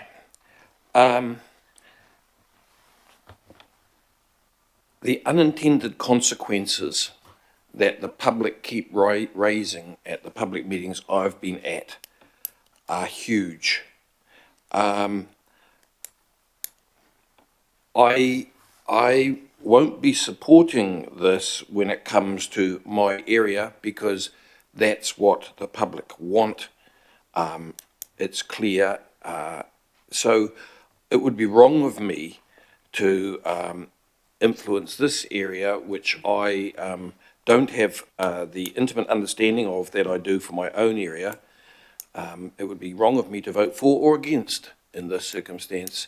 So I will be abstaining, and because I wouldn't want to vote for or against for an area I don't understand when I know where I'm going to be on the area that I'm elected to represent foremost. So just wanted to say that. Thank you. Good, Councillor, thank you. Councillor Baker. Yeah, I mean, I guess this is we've been through a lot of this down in my patch, but I look at this more as a regional thing, and that's our job to actually take a regional perspective and stuff. So that's my comment there. Be a sad day when we're just voting on things that affect us in our own patches. But this is tricky because it's about us. It's about us protecting what we have and putting in place a plan that helps us sort of, I guess, avoid issues that we might come up with in the future. And so I think we've got to take these plans and think really hard about them. They are living documents. They will change just as the environment changes. And so I think they're really important. I think just about our entire coast, which is, I think, the largest coastline in Auckland in terms of award, I think we're pretty much sorted now right around East and West Coast. So it's a good thing, and I just want to acknowledge the staff. Sometimes we have to say things and sometimes we have to disagree with what the public tell us. But I just want to acknowledge the staff, having been to a few of the meetings around the place, and the amount of work, again, that has been undertaken to try and get these plans which can move. They're a movable feast. I like feasts. And so, you know, good work, and it just gives us a little bit more, I guess, to work on in the future when we have to sort of deal with these issues. So good work to the staff. I know it hasn't been easy, and so just nice work. Kia ora, Councillor Baker. Deputy Chair, Councillor Dalton. No, kia ora, thank you, Chair, and just to acknowledge the staff as well, and also mana whenua, who have put so much into this work. It's really not easy, and there's so many differences, and of course it has to be a living document as our climate changing all of the time. I know when it comes to local areas, and one recent one I've had is a long-term resident from Weymouth really concerned about the erosion on that peninsula that I can't remember if it was Natasha or not, spoke to. It means a lot to people that have been living in a place a very long time and seeing their area erode away and wanting us to take some action. But the plans are absolutely critical, and congratulations to the team to get number 6 and 7 hopefully across the line this morning. Kia ora, thank you. Kia ora, thank you, Councillor. Yeah, just briefly, again, these shoreline adaptation plans, for those who don't know, and this is the first time you're hearing about it, they are so important to our work. So we have 3,500 kilometres of coast, and obviously this covers the public side of things. We didn't have any funding for this until the 2021 LTP when we put that in through the Climate Initiatives funding, and is once again supported, thank you Mayor, through the mayoral proposal and through this last LTP that we supported. And it just really does bring those conversations to the fore. After last year with the floods and the storms, we had over 10,000 slips across Auckland, and a lot of that was on our coast. And this does help communities hopefully feel less anxious, mana whenua, to tell the stories and bring back those discussions for hundreds of years of what's been happening to our coast and how we can either A, protect it, or let the coast do its natural thing without us. And we need to start thinking about what we are building along those coastlines. As the Mayor has told me, going up and down our harbour in his boat, there are things that are built all over our cliffs and coast that, you know, really shouldn't have been put there. So it's up to us to start having those really hard conversations more often, and I think our communities are really starting to understand the changes that are happening due to climate change and these extreme weather events, and what we need to do to protect the things we love and maybe let things go and move closer inland. So just want to once again acknowledge the teams. I do not know how you have all that knowledge in your minds constantly and the empathy with our communities when those hard conversations are coming up. And really want to thank our mana whenua partners who constantly work so hard on these shoreline adaptation plans to tell those stories, but work with our communities who may have sometimes different goals in mind. So kia ora, thank you committee members. All those in favour? Aye. Any opposed? Opposed. As a regional vote, opposed. Okay. Thank you. And then that's the first one, and then all those in favour on the second one? Any opposed? Opposed. Cool. And Councillor Please Turner, record my... Yeah, Councillor Turner would like his vote recorded against both of those two. Kia ora. Thank you very much. Right, we're going to go for a 5-minute cup of tea break, stretch your legs, and come back in, well, let's just say 11:45, so 7 minutes.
Thank you very much, everyone. Item 10, we have the Auckland Plan 2050 Annual Monitoring Report 2024. We've got Denise and Lisa, and I think Karen, no, Karen's not here. Kia ora. Oh, Karen's at the back. Karen. Kia ora to the both of you. If you just want to introduce your roles and the presentation. Thank you. Kia ora everyone, I'm Lisa Erickson in the Strategic Advice Unit and Research Unit we are now, and Denise is here with me to help answer any questions you might have. But I will take us through, just briefly through the Auckland Plan Annual Monitoring Report and just basically just the changes that we've done this year in terms of the measures, and also just some very key takeaways in terms of how the Auckland Plan is progressing. This year we undertook a review of the performance measures to ensure they remain the most appropriate indicators of Auckland's progress. The review aimed to address issues around the completeness of the measures and also data availability, which has been a bit of a challenge with some measures in the past. As a result of the review, changes were made across 4 of the Auckland Plan outcomes. 10 previous... Lisa, could you just move your microphone a little bit closer to you? Sorry. Just That's all right. Thank you. Hold my chair closer. Here we go. Perfect. 10 previous measures or sub-measures were retired or replaced, and 14 new measures have been introduced. In total, we now have 38 measures. Some measures are comprised of several sub-measures to give a more complete picture of things. For example, the housing affordability measure now contains 3 sub-measures, which gives us a much more nuanced picture of housing affordability. So how is the Auckland Plan progressing overall?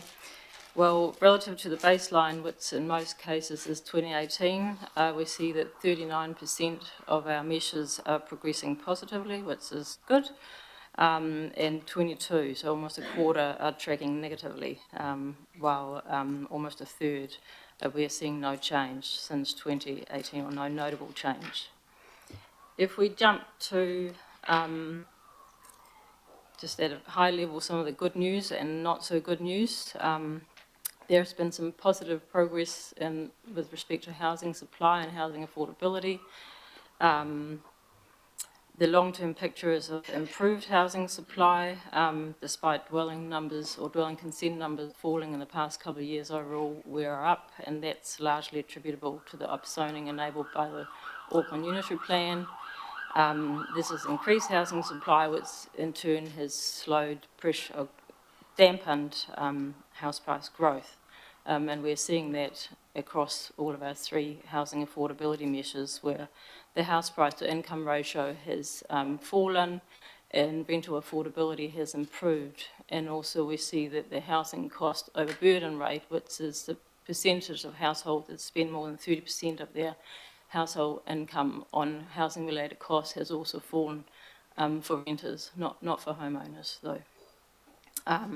So there is progress in that space, but not to forget that housing still remains severely unaffordable for a lot of Aucklanders that are struggling to afford decent housing, and that's also reflected in the numbers of people on the public housing register, which is at historically high levels.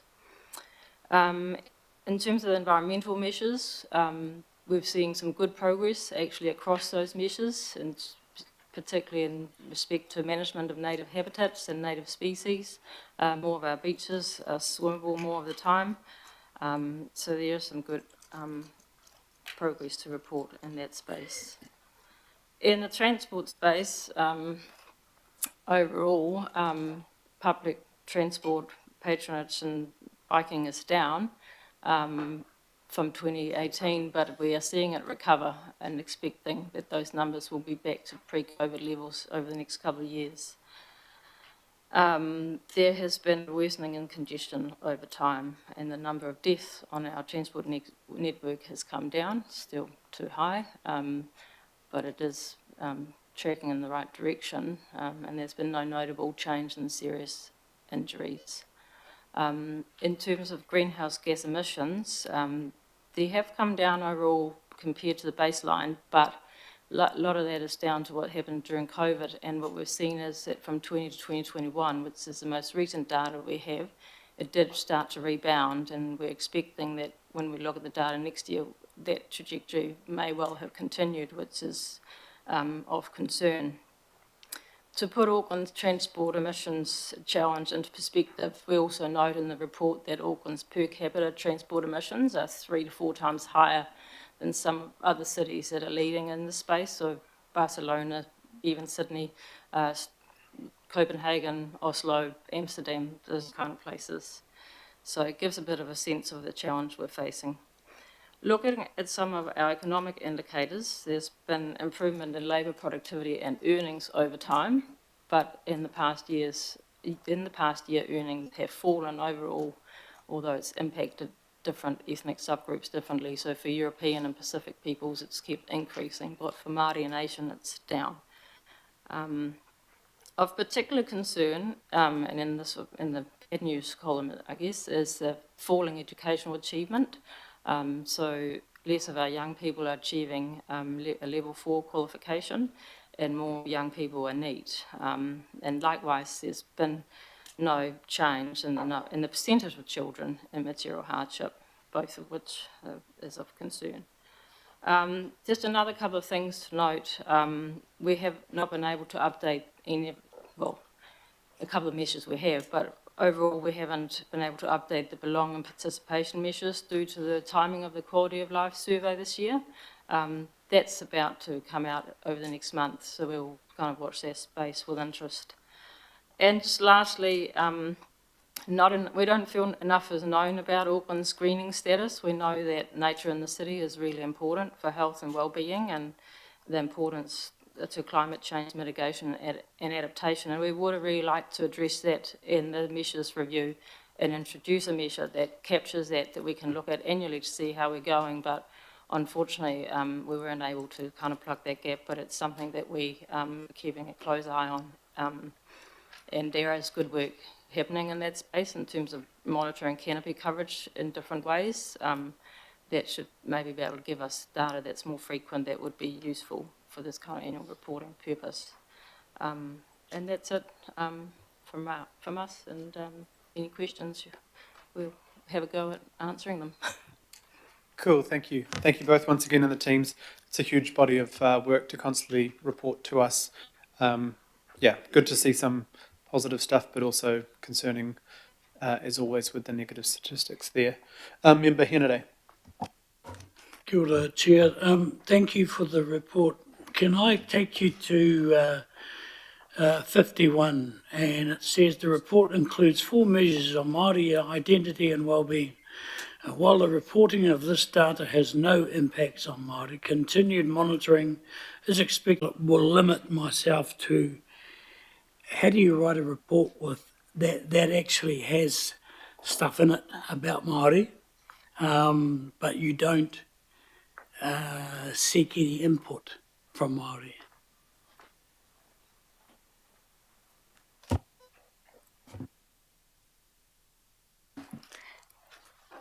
Thank you for the question.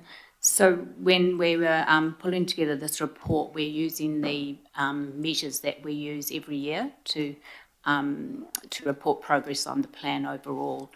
And when we do that, we go back to the data sources that we have used. So we do a fairly analytical view of that. We go to those data sources and we report the data. We don't engage further on that data because we're reporting information which has been prepared through other data sources that we use to pull into the report. So that data is from 2018. It's pretty old. That's and true. It's given in the last couple of last month or so, census data has been released. So did that inform this report? Thank you for that question. So no, because the census data came out just after this report was completed, but we will go back to look at that data now to see what else it can tell us.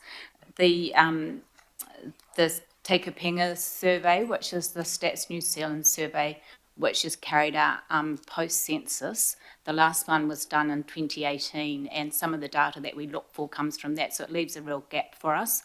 We don't know when that survey will be done again, but we understand it may not be for another few years. So that's something that we're really mindful of, that there's a real gap. Given some of the stuff in the report directly impacts on Māori communities, education, for example,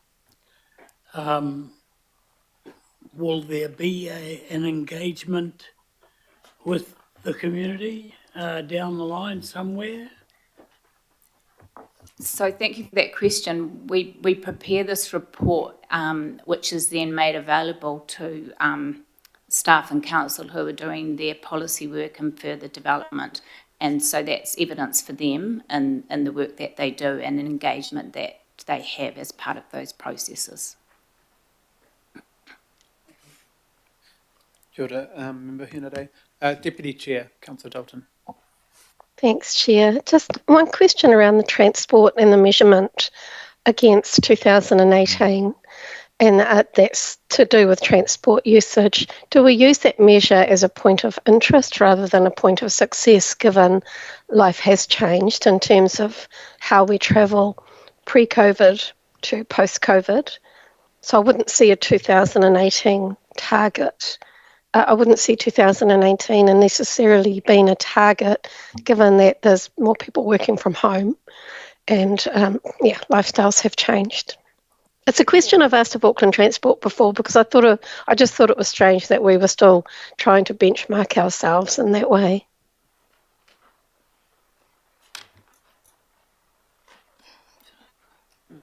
Thank you for the questions. Through the chair, 2018 is a baseline, and it's not the target. I see what life has changed, so I think we need to maybe review those baselines within that context. Yeah.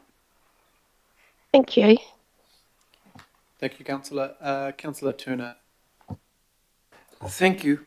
With our urban ngāhere, and so all over the city, especially in the outer suburbs, we've got vegetation encroachment into the road corridor, causing problems for buses, larger vehicles, even smaller vehicles.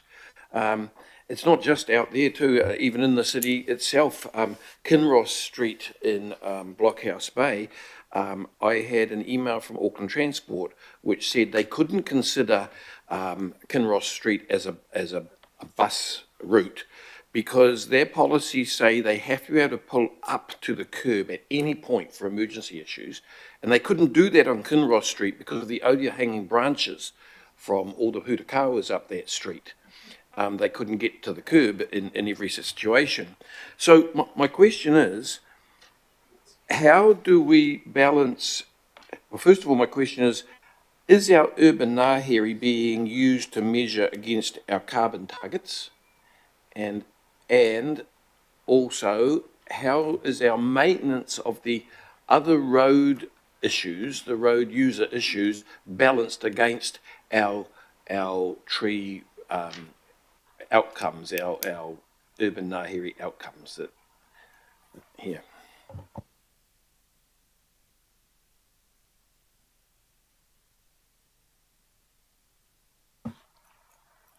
I would have to go at that. Thank you for the chair, but I actually don't know, so it was something I'll have to go away and talk to our parks people and transport people about, because it's getting down in some detail that I'm not across.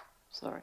Thank you, because I'd like that. I'll email you because, I think it's important that all our decisions at this table are linked to the practical outcomes on the ground. Thank you. Kia ora, Councillor, and I think we are due, Councillor Dalton and I have been working with the Urban Ngāhere team to have another update. So I've recently dealt with some tree planting, part of the Urban Ngāhere program, where the team have explained how choices are made. We can't obviously deal with 60-year-old trees and why they're there, but about where we're planting and why, and sides of the road even. So we will be able to discuss that more in depth when that comes back. But good question. Councillor Henderson. Yeah, thanks. I've got a number of questions because I'm a little bit confused on and the questions I'm going to ask about. There's the big attached report, and you've got that kind of dashboard, which is access to transit stops, 40%, etc., etc. I'm going to ask about that. You've got on the side the good news around public transport and cycling, and yet in that report there's a big red arrow next to both of those measures in terms of public transport boardings and cycle movements. So I'm a bit confused. Is it a good news picture or a bad news picture? Yes, thank you for the question. You picked up on a difficulty in how we report this, because that's why I put in brackets there mostly, because for every one of these good news stories, there's kind of a flip side to it. So compared to the 2018 baseline, things are not looking that great, but what is good is that it's actually recovering, because a lot of the reason why it was down is because of COVID. But we have seen that things are actually recovering in the past, in the past year. That's reflected in the data. So it's that trying to balance looking at that 5-year, 6-year picture from the baseline to what's happened in the last year. So it's safe to say then that we haven't gotten back to the 2018 baseline figure. We're still below it. Okay. And I sort of kind of already answered my question a little bit, but I'll just pose it in case you've got anything to kind of add. Are these PT figures, they're in absolute terms, right? They're not as part of the mode share, right? So we're counting people stepping on a bus as opposed to not taking into account population, all that kind of stuff. Okay, that's cool. That's cool. I am wondering if there is a measure, because I haven't seen anything about it. If we're talking about house prices and rent prices, surely we would need to index those to the average income to get a good picture on whether they're up or down or affordable or not affordable. So is there anything you can kind of guide me on where we're going with that as a city? Thank you for that question. The housing affordability are not indexed to incomes per se, but they're calculated as a ratio of income.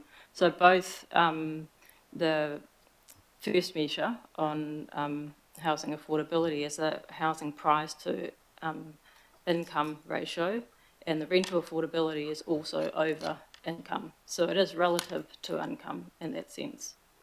Yeah. So just on a broad level, is housing getting more or less affordable? It's becoming more affordable.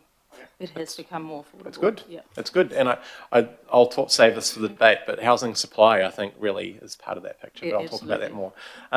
Okay, just moving on to the opportunity and prosperity section, because I'm a bit confused about those measures there. You've got Aucklanders' average wages, 1,360, and a big, nice green arrow there. Is that taking into account inflation, or is that a net figure, or a net or gross figure? That's a real figure. That's inflation adjusted. That's inflation adjusted. Yeah. That's cool. Awesome. And you've got level of unemployment 4.4, and you've got that as static. But on this slide, it says rising unemployment. So what's the deal there? It's the same situation again, where compared to the 2018 baseline, it's more or less the same, but it fluctuates over time. But in the last year, it's worsened. But that brings it basically back in line with what it was in 2018. Yeah, but it is cyclical. This is my last one. I could probably ask 20 more questions, but I'll save it. My last one here is income distribution, and you've got the Gini coefficient there, 35.5 and a green arrow. So are we getting more equal or less equal? We're getting more equal over time. Right. However, that data is only up until last year, so it doesn't take account of what has happened in the last year, which may have impacted. Just had much more unemployment and inflation because issues. Those earnings figures were able to get up to 2024, but not the Gini coefficient. Okay. You can't. Yeah. So safe to say we actually probably need more data to measure that properly, because that's not really accurate. It's still, it's still giving us a long-term picture from 18 to 23. It may have changed in the last year. Okay. Thank you. I really appreciate that. Thanks, Jeff. Thank you. Thanks, Councillor. And yeah, I think this is also the hard thing of we measure June to June every year, but based on old data, and yeah, it's always playing catch up, but it does show the long. We do these yearly updates, but it can be confusing. Councillor Filipina. Kia ora, Chair. Thank you, ladies. Look, this is not about this report, but my question really is to try and clear my head around the Auckland plan. Not 2050, but going back to the Auckland plan under the legislation, the Local Government Act 79 and 80. Now, I know that this got adopted in 2018. We had our plan in 2012. That then became 2018. And every 6 years, according to statute, we need to sort of have a look at another plan. So now that we're into 2024, is what you're reporting the updated around us and our obligations to the Local Government Act around spatial plan? Is this what we're getting now? Because I thought we would have a look at a review of the existing Auckland plan, which is 2050. That would then take into account what member Henare was talking about earlier around the statistics. So I'm just trying to get my head around where that is as per the legislation. Thanks, Councillor, and you'll be happy to note in pre-agenda I told the staff you would ask this question. It puts me under pressure to have a good answer, doesn't it? Yeah, thank you, Councillor Filipiana. So the Auckland plan, so as you know, we've sort of been in a bit of uncertainty with the legislative change which has been going on and reform from government, both the previous government and the current government. So the Spatial Planning Act, was introduced last year, and that would have repealed the Section 79 and 80 of the Local Government Auckland Council Act. But that act was then repealed at the end of the year. So that reinstates those provisions, so we still have a requirement to do a spatial plan. It doesn't actually set a specific review requirement, but you know, in general practice would have been to look at that every 6 years. So what we don't know now, so the current government has said that they are looking to introduce some spatial planning as part of their phase 3 of the RM reforms, likely to be in mid-2025 and in place by 2026. We don't know any detail of that yet. It could possibly take a narrower focus than the current Auckland Council Act legislation, so focusing on urban development and infrastructure in particular. So while that's still uncertain, while we've considered what some options might be for a review, we're waiting to find out a little bit more about that and before we come back to you with what we would propose. Supplementary Chair, because we've already now into the 6th year, do you think we should be waiting for any legislative change for us to do what we need to do, which is to look at a 30-year spatial? I know it's 2050, because things will change in the next term. I have no doubt at all. Our people around this table may change, or will change. But I'm trying to sort of look ahead and say, let's not wait for the statutory requirements or any repeals, because no matter what happens, we'll be 7 years into it. And there's an item coming up that started in 2012. Yeah, and we're 12 years sort of behind trying to implement that. I don't want this to be in the same situation. So is there, that it may be directed to the chair, an opportunity for us to still look at it? We still need to, instead of waiting for mid-2025.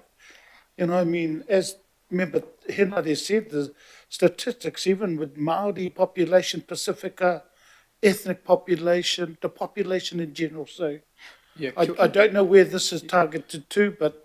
Kia ora, Councillor. I think, and we mentioned this last year, I spoke to the Select Committee under the last government when this change came in, and our issue was, it was like the legislation was sort of ignoring that Auckland has a different set of rules that the rest of the country.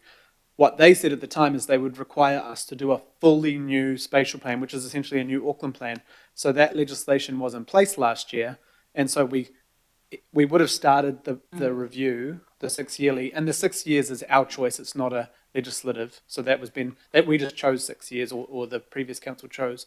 But then what happened was, so the staff were working to a new piece of legislation. we couldn't do our own review, and then that changed, and now the new set of officials are telling our officials that there will be a new requirement. So the issue is if we jump into our own Auckland Plan Refresh, spend all that money and time, and then once again, much like Plan Change 78, we're getting pulled, on these 180 whiplash events, huge amount of money. And so we're still just, I guess we can't do our process until we know. But also last year, we couldn't have done our process legally. Could I just also add through the chair that so I guess the other slightly complicating factor is the future development strategy requirements and in 2022 to support the development of the future development strategy, we did actually update the plan in terms of data and new strategic direction which hadn't been incorporated. So we have done an update it hasn't kind of stayed static. We do update some of the data as we get that. So it's not as out of date as 2018. It is more current than that, but it's something we do need to consider within the context of what will be required to do around both the future development strategy and the broader spatial planning requirements that the government will be introduced. We just need to do it. I mean, I don't think we need to wait for any legislation. I mean, even if, it's going to be 7-8 years and then hello or sorry. So, yeah. It's a part of the issue again of national, not national political party, central government laws requiring things of us and not treating Auckland differently and then expecting different expectations from us. I've found this process not looking at us as an exception pretty frustrating from both sides of the parliament. Councillor Ferry? Kia ora, thanks. Yeah, I've been a bit concerned about that Auckland plan timing too, so I'm glad Alf asked about that. Thanks for the answers. But the reason I put my hand up was the PT usage. So my understanding is that buses and ferries have actually both rebounded, that the outstanding issue is in trains, and of course that's been largely impacted by the rail network rebuild and other issues that we're having in the train space. So I guess I'm wondering, how do we in a report like this potentially capture that nuance to say it's, if we are looking at 18-19 as Councillor Dalton raised as our sort of benchmark, and we're sort of saying that's pre-COVID, but actually the lag here does not appear to be COVID related. It's the part of the network that's actually had other disruptions, and the parts that haven't had those disruptions seem to have rebounded from COVID. Noting the change in, Mondays and Fridays, but the overall patronage numbers have rebounded. Thanks. Thank you for the question. In the details of the report, we do actually break the data down by modes. And it does tell that story that actually some of that rail disruption has actually impacted these numbers quite, but it is expected to rebound as much of that work is wrapped up. Yeah. Thanks. I just wanted to make sure that was highlighted. Thank you. Thank you. Yeah. The other measure we might need to use in the future is individuals using PT, because AT say there's actually more people using them since pre-COVID, but fewer times a week. Councillor Lee. Thank you. Can you just confirm what was called in the Local Government Auckland Council Amendment Act the spatial plan for Auckland, which the council adopted the name Auckland Plan, has been actually unmoored from the Local Government Act. I think the section of the Local Government Act was repealed by the last government, and then with the incoming government repealed the repeal and migrated the Auckland Plan, or what they called a spatial strategy, to RMA legislation proposed RMA. Is that right? Thank you for the question. So the Spatial Planning Act that was introduced under the previous government would have ultimately ended in the repeal of sections 79 and 80 of the Local Government Auckland Council Act, once all spatial plans had been developed across the country. When that Spatial Planning Act was then repealed at the end of last year, those provisions were reinstated into the Local Government Auckland Council Act. So they still remain until such time as new legislation is introduced, and the government has said that it will introduce spatial planning legislation as part of phase 3 of the resource management reforms, possibly next year. Status sort of on hold, as it were. Just questions. What you refer to in the report or presentation as measures. It's very hard to. Obviously, there's data behind this, so it would be good to have a look at it. A little bit confusing that you're talking about 6 outcomes to be achieved, outcomes and measures to be achieved, and I can see 7 good news mostly, and there is 6 not so good news, which when you read it, it's probably bad news, in fact. But in terms of public transport usage, which is in the good news column, mostly, is recovering. And yet, conversely, congestion has more than recovered. It would be good to get some clear data on that. Coming back to the main effort of this council in recent years, in terms of expenditure, even now, and more to come, is rail transport, and that's still about 79% of what it was pre-COVID, but it's termed as recovering. It's not a measure to say recovering. Cycle movements, they're recovering as well. I think we just need a little bit more clarity. To be fair to this council, a lot of the measures and outcomes are not our responsibility, but we've adopted them in what was originally a spatial plan. So could we have some more detailed information on these measures or outcomes, please? And Mr. Chair, I'm going to talk a little bit more about this, the background of the spatial plan when it comes to discussion section of this item thing. Kia ora, Councillor Lee. I'll just see if any of the questions you asked could be answered.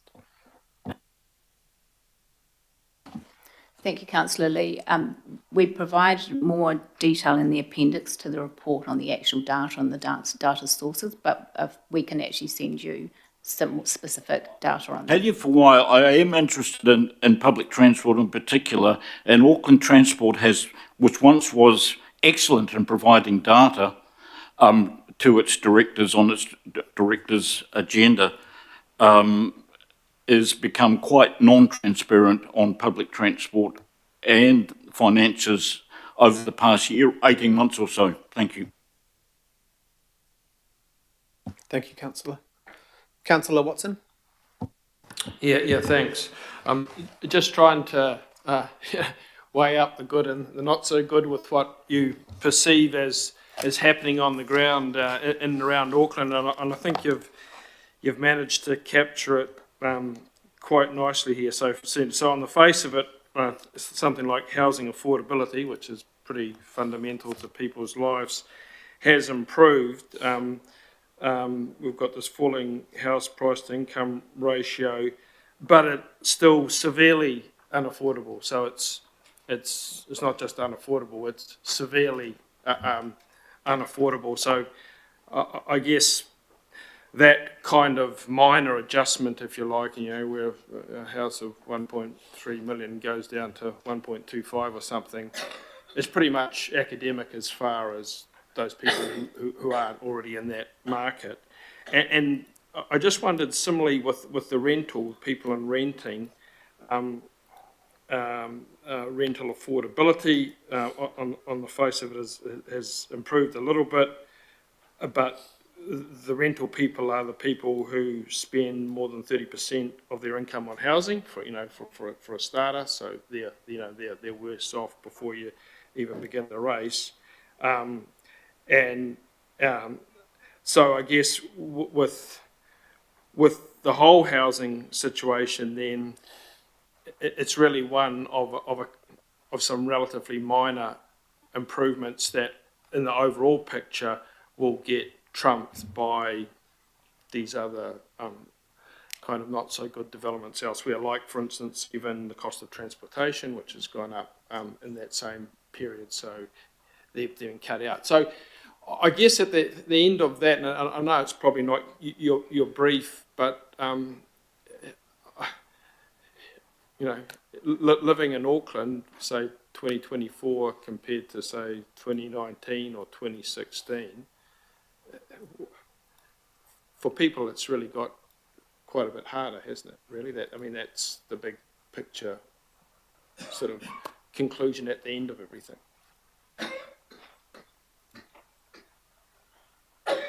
Thank you for the question, through the chair. You've picked up obviously on the conundrum we're in, that we're reporting relative to a 2018 baseline, and over that time, housing affordability, for example, it has improved.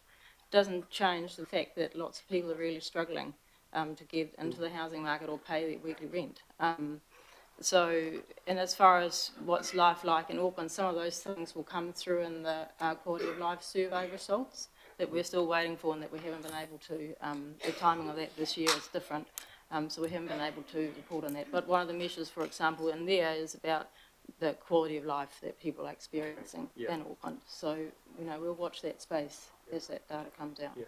When are you expecting that data? In November, I think it is. Okay. Right. Thank you. Sorry, you were both speaking away from the microphone there a bit, so I missed the end slightly. But Mayor Brown. Thank you for that. I've got two questions. One is, do we attempt to align the measures? I mean, you can measure everything, but do you attempt to align the measures up with what the measures are for CCOs, that we ask for CCOs, and vice versa? Do you give us some advice when we ask the CCO measures that they possibly should align with measures overall? The CCOs do, after all, deliver about half of what we do. Or at least use half the cash anyhow. Thank you for the question, through the chair. The Auckland plan measures are very much these outcome level measures, where the CCOs report on more service level measures, I believe. So in that way they're different. Obviously the transport measures are aligned with Auckland transport measures, because they supply the data largely. So in that sense we do, but not across the whole Auckland plan. Because given as what Councillor Lee said, we're not responsible for half the things we measure, but we are responsible for that group. And it would be nice to know how they're sort of contributing towards it. My second question was, or suggestion possibly, could we have a measure for happiness? It seems like other people do that, how the people feel about things. And the other one is a measure for how good we are at stopping wasting money, which would be another useful one. Thank you. Thank you for the question. Haven't looked into that and I don't know how available it is at a city level. I know it is at nations, because my country of Denmark is apparently very happy. So I keep an eye on that every now and then. But I'm not sure if it's available at a city level, so I will look into it. It's a good suggestion. Thank you. Grumpiness. Well, you could look into that too. No, I could look into around this table. Maybe the measure's a bit different. Yeah, I'll look into it. Thank you. So Mayor wants to add an amendment to be the happiest mayor in the country, and we add a happiness measure. Which and because we've stopped wasting the most money, so that'd be good too. Yeah. I think that's more for our audit report, Mayor. Cool. Councillor Bartley. perhaps you can have a measurement between happiness level and substance use, and that might help. Anyway, my question is around, yeah, are they related? My question is around how can we take your findings and take this report already, where you're at, and, you know, like use it in, you know, in our decision making, and other organisations to use it, our CCOs. I spoke at Tataki's Pacific Economic Insight series, and it seemed to be, to get the city out of the funk, we got to focus on our workforce. And then I look in here and I see the educational, you know, the falling educational achievement, and I'm wondering, are we aligning here? Are we, you know, with our CCOs? And then also, how do we track what we're doing to address some of these things? Will that be picked up? Because I see our schools going hard to bring families back, bring students back into the schools after COVID, but then also seeing these government changes that's going to affect education even worse. So in terms of addressing the equitable measures in our schools. So that's my question. Thank you for the question, Councillor Bartley. In terms of how we take the findings and use them, this is one set of data, obviously, which kind of needs to be combined with a whole lot of other information that comes from other sources, such as the Quality of Life Survey and the census. We make this available to staff and to the CCOs so that they get an understanding of the big picture, and, you know, where they need to focus in terms of the levers that council has and the council group has versus other agencies. So I guess we share this information and suggest it as a source for future planning and policy development. How do we track what we're doing to address these things? Well, that probably happens through a lot of different programs that are delivered. So we don't go through and track all of the programs that contribute to those outcomes, but that would happen within those individual programs. Thank you. Oh, I'm pressing the wrong button. Councillor Newman. Good afternoon. The very first bullet point you have up there in the good news column relates to housing supply and affordability.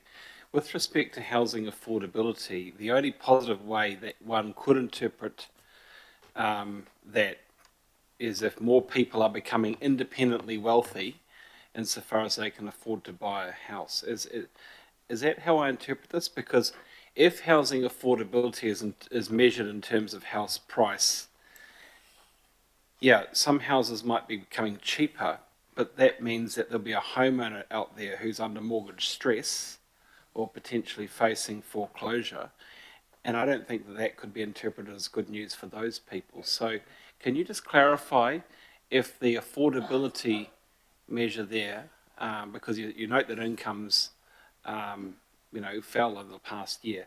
So can I just get your understanding of how you are interpreting that in the first bullet point of the first column, because it really needs to be driven by people's ability to afford, because their incomes are increasing higher, as opposed to, well, there's more houses on the market that basically because people can no longer afford the mortgage payments.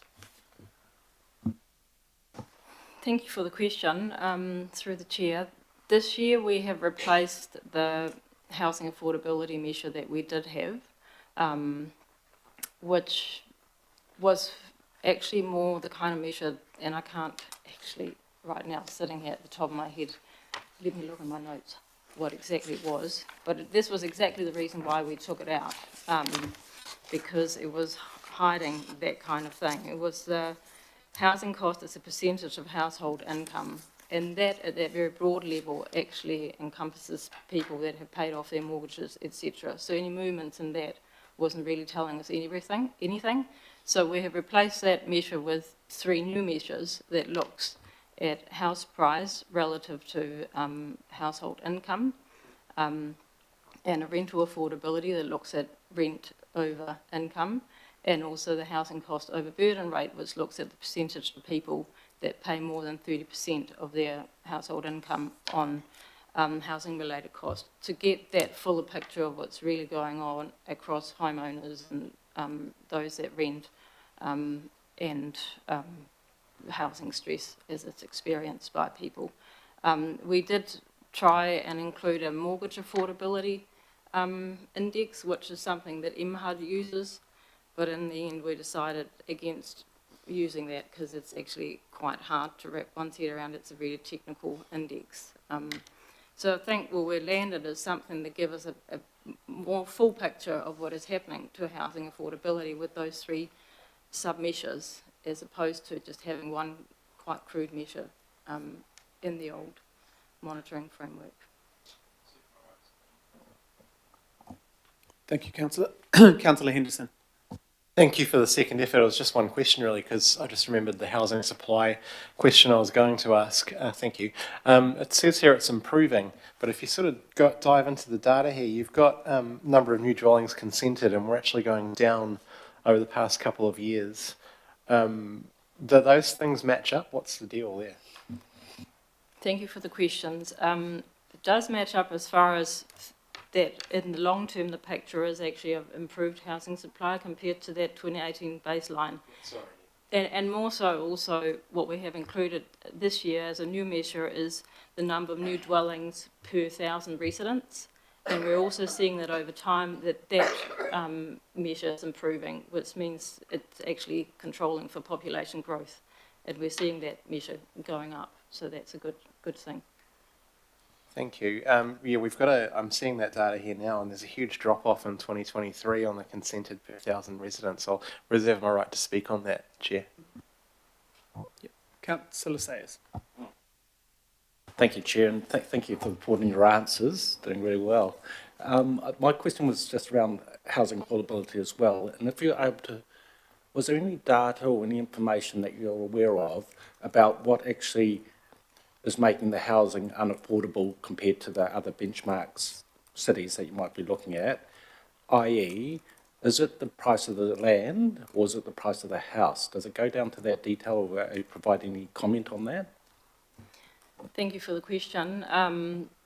I'm wishing now that I'd brought a chief economist with us to sit on here.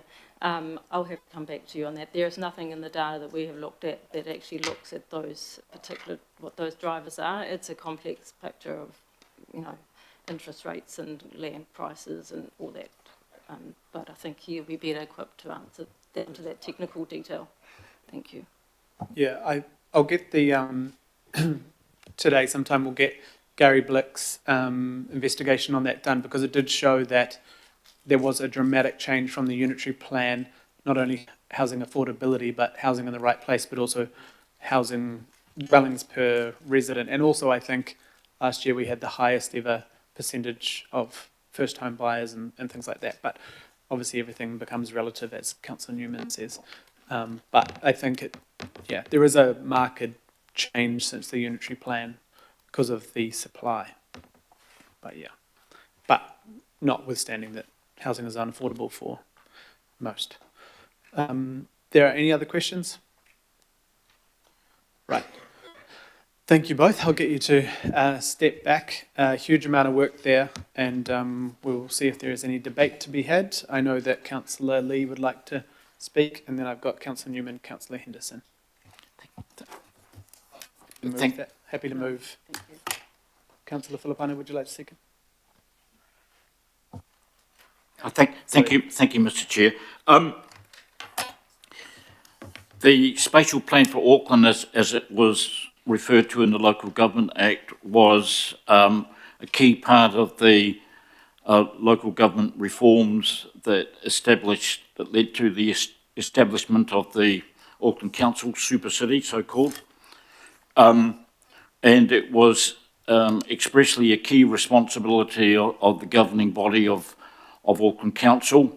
Some cynics suggested that given all the important regional and local government roles had been outsourced to CCOs, it was an idea to keep the councillors busy. But nevertheless, the new council in 2000, and it was the priority of the spatial plan for Auckland was referred to by Prime Minister John Key at the inaugural meeting of the Auckland Council, that it was a priority, and so it was duly given priority, and a lot of work went into what became known as the Auckland Plan under Mayor Len Brown. And actually, it was well socialised and it was well accepted by the public. And essentially, it was a very good plan. Then,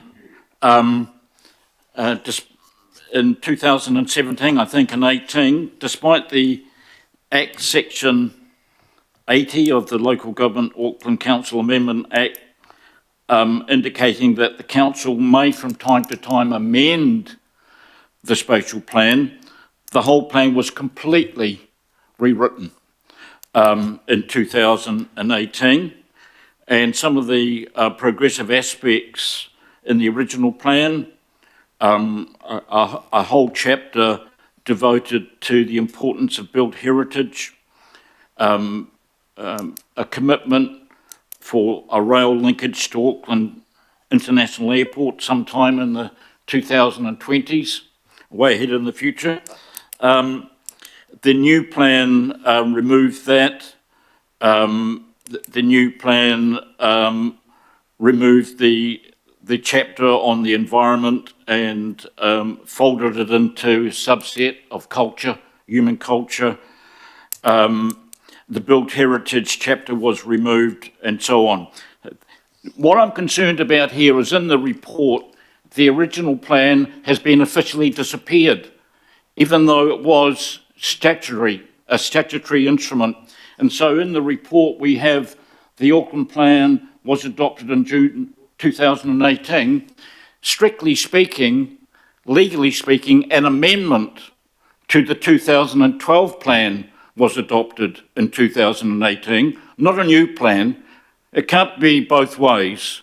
But anyway, in effect, legally or not, it was a new plan, and the old plan has been officially disappeared, which is a pity.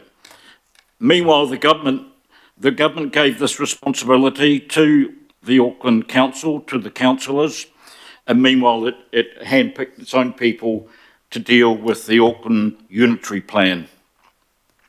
Just saying. Okay, so now we know that the plan has run its statutory course and is going to become sometime in the future a spatial strategy. Okay, we'll look forward to that. But in the meantime, I'm just a little bit concerned about the way we're presenting the plan, is that a lot of the good news mainly is not really good news at all. There is little detail, and as I've noted and the Mayor's noted, a lot of the measures and the outcomes are not the Auckland Council's responsibility, but aspects of it are, and aspects which are designated good news are not especially good news at all. And therefore, if we're taking, God knows how much these plans cost, either the original one or the amendment, but we should be taking it seriously, regardless now of the hiatus, the legal hiatus it sits within. So when we talk about 39% of the measures are positive, well, you have to look at the other side of the picture, essentially. Not so great at all. And when it comes to our own responsibilities, I think this council needs to take the measures, and the measure is the word that is used in the report, literally, and let's have a good look at what the measures are before we pronounce them to be good or not so good, rather than bad or failing. Thank you very much. Kia ora, thank you, Councillor Lee. Councillor Newman. Yeah, Chair, I mean, it is a bit subjective. I asked the questions of the officers that I did because I really think that in relation to housing affordability, it's a matter that needs to be measured in terms of they are becoming more affordable to people because people are becoming wealthier, their incomes are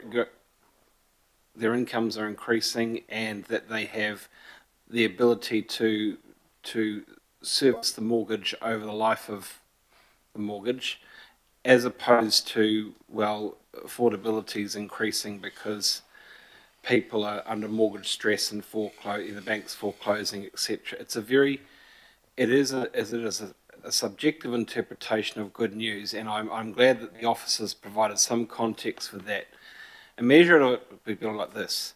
Hands up anybody who is willing to sell their house for 25% less the market value of it in order to contribute to the good news list and the Mayor's happiness index.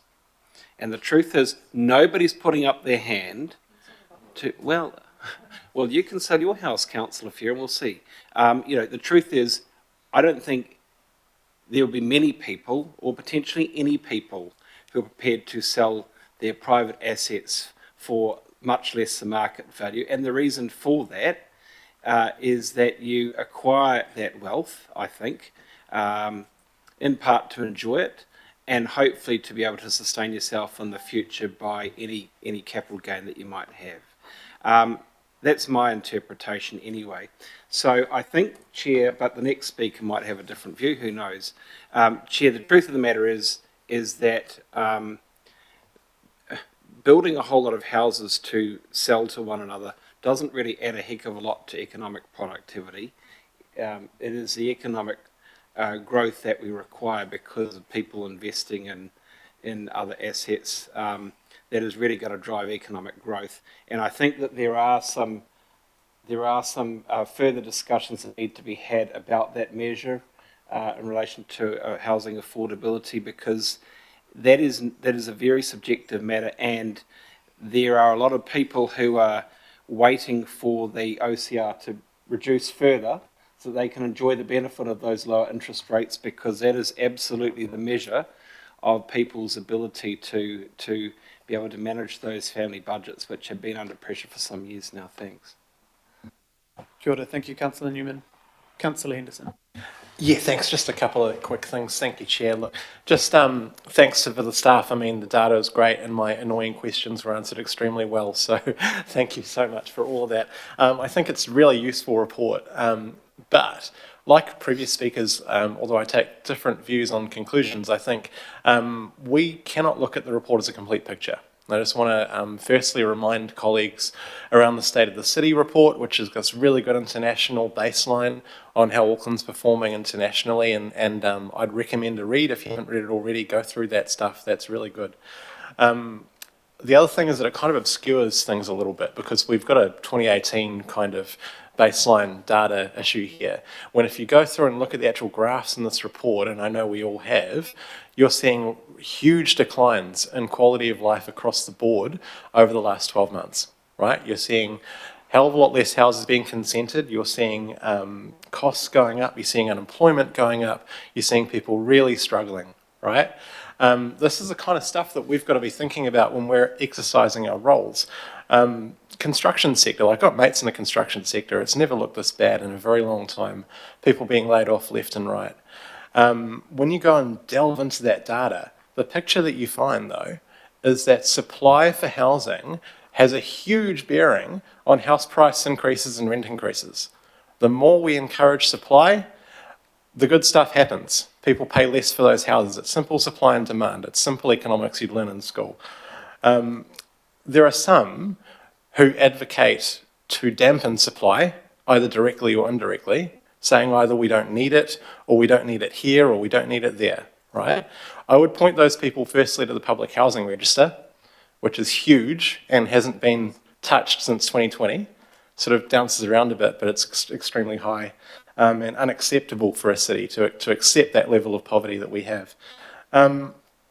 You know, there are people out there that, like I said, want to dampen that supply, and I suspect that, so for some of them at least, they have their house.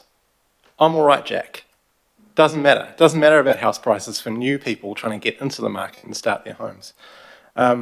So these are the people that I think we should be advocating for at this table. But that supply, it's got to be built in the right place too. And the other thing that we've learned from this report is that you're seeing congestion get worse because the unitary plan has been operating this time. A lot of people celebrate that. I think it didn't go far enough. And we have, through that time, built a donut city where the opportunities for work and the opportunities for study remain far away from where the new housing is built. And that creates congestion. And it creates emissions. And it creates all kinds of issues. The other thing I'd just caution us on quickly, on an entirely new tangent, is unemployment.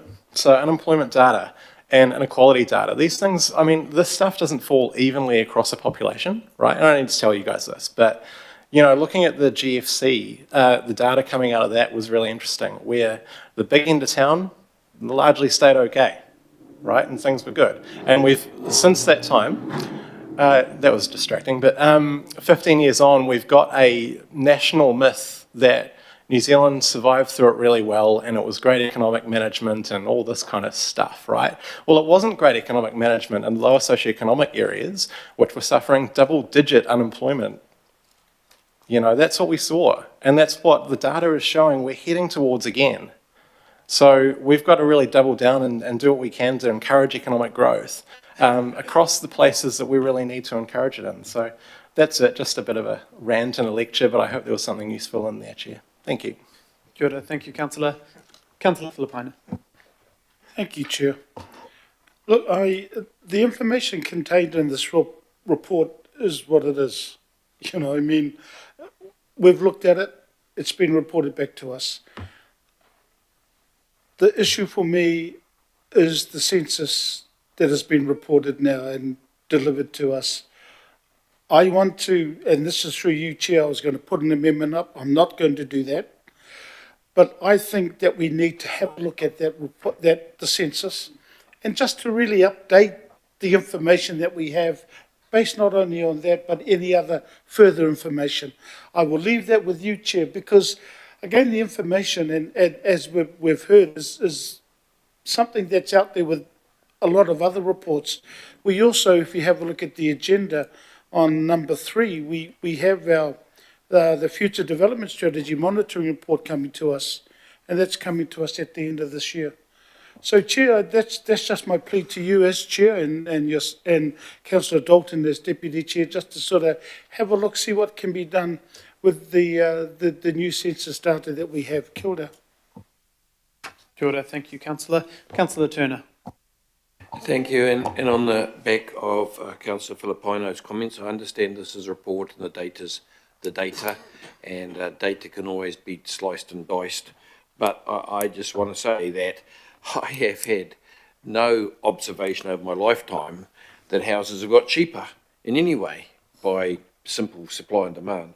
And the other thing I just wanted to, well, it's not a question, I just wanted to make the observation that we're in the process of buying out 700 to 900 homes, and the end result of that calculation could have an effect on the prices of that we're talking here.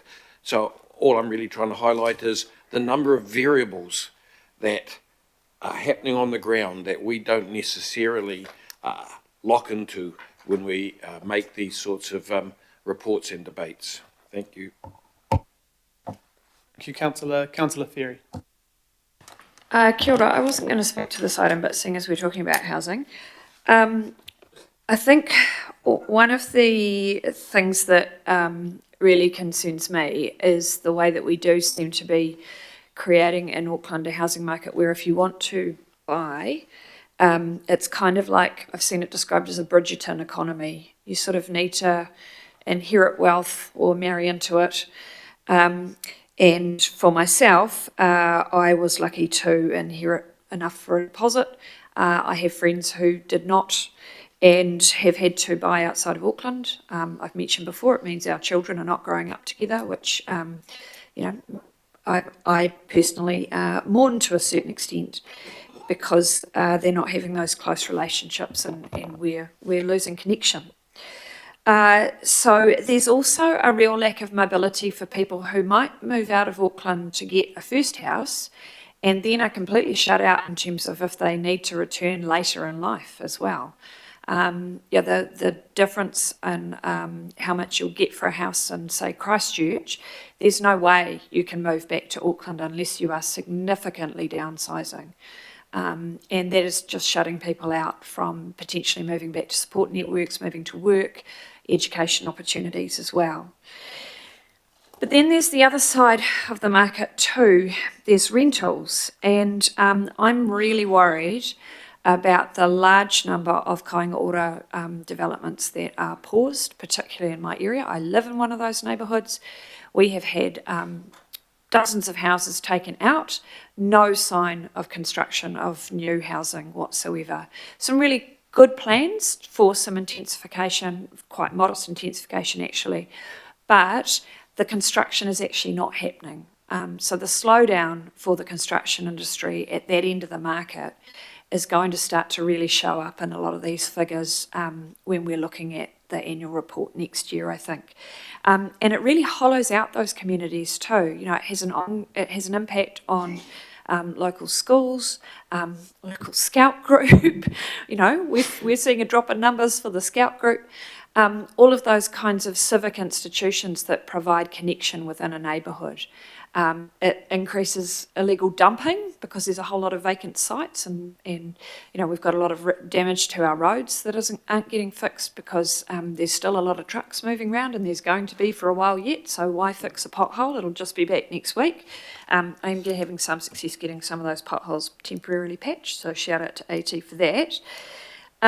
But, you know, this kind of stuff really worries me because the amount of social housing we have available has that impact on the public housing register and also impacts on rents in the private sector, many of which are becoming impractical, particularly in the way that Councillor Henderson talks about those opportunities that are closer to transport links, to that area, a lot of area which I represent around the west of the isthmus, and the south of the isthmus, where we are pushing people further out with higher transport costs, so which also means often higher emissions. And finally, I just wanted to address the issue that Councillor Turner raised about the cost of housing not decreasing over his decades. I don't say decades pejoratively. I have some decades too. What we're seeing is, yes, the price tag hasn't decreased. My parents paid $35,000 for a house in Glenfield, not on a full quarter-acre section in the 70s. They sold it, well, Mum sold it for $1.5 million about 3 years ago. So yeah, that price didn't go down. What hasn't kept up, though, with those increases in housing costs, be that buying or renting, is incomes. Incomes have not kept up. So while we may have had inflation in house prices that have seen house prices go up significantly, a lot of people don't have the kind of income relativity that they used to have. It used to be, for example, in the 70s, that the average, the wage of a teacher was generally about the same as a backbench MP. Now it's nowhere near that level. And so we have a lot of people in jobs where they are just not getting paid at the level of income that they can access housing. And that's a big significant change, as well as those increase in transport costs. So I did just want to give some broader context to the increase in the cost of housing. Thank you. Kia ora. Thank you, Councillor Ferry. And just quickly from me, Councillor Filipaina, we will work with staff to look at what we can do with the census data. Obviously, this is a June to July or July to June monitoring report, so can't include those census data pieces. And once again, there isn't a way, when the legislation had changed mid last year, that we could have done a Auckland Plan refresh this year, that the amount of, it's millions of dollars actually, and huge amount of time to do these refreshes. So we just need to have clear guidance from the new government about what they're going to do, because if we have to do a full spatial plan refresh after spending a couple $1 million on it this year, then I don't think that's a good use of our staff time, sadly. But it does put it back into the Mayor's court you know, when we are being told no more nice to haves and no more things, we just need governments of all shades to know how these sweeping decisions can affect us and what we need to spend and the time delays it puts on us focusing investment on our communities. To Councillor Lee's point, where the investment, trying to fix some of these issues ourselves, we do see, if you see the census data from 2023, the big green bits where people are cycling is where our infrastructure is. People are cycling where we've put safe infrastructure in where we've started rolling out the targeted rate in the 40 frequent routes. We're seeing now people living closer to public transport than ever before. That's shown up in this data. The data around our biodiversity and the Hauraki Gulf Islands and the money we're putting in there through the natural environment targeted rate. These are things we can do under our responsibility, but we do expect the government to work with us on some of those harder to reach systems around child poverty, around housing. The Mayor was at a homelessness event this morning speaking about how we're doing our bit, but we need the government and other organisations to help us with that. So this is just a monitoring report yearly. It does bring up all these questions because the data doesn't show all those nuances and the stories from our communities, but it is important that we are measuring it anyway to help make decisions. All those in favour? Any opposed? No. And perfectly to 1 o'clock, we'll go for a half an hour lunch and then we'll be back for the last 2 or 3 items. Cool. Thank you.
Welcome back.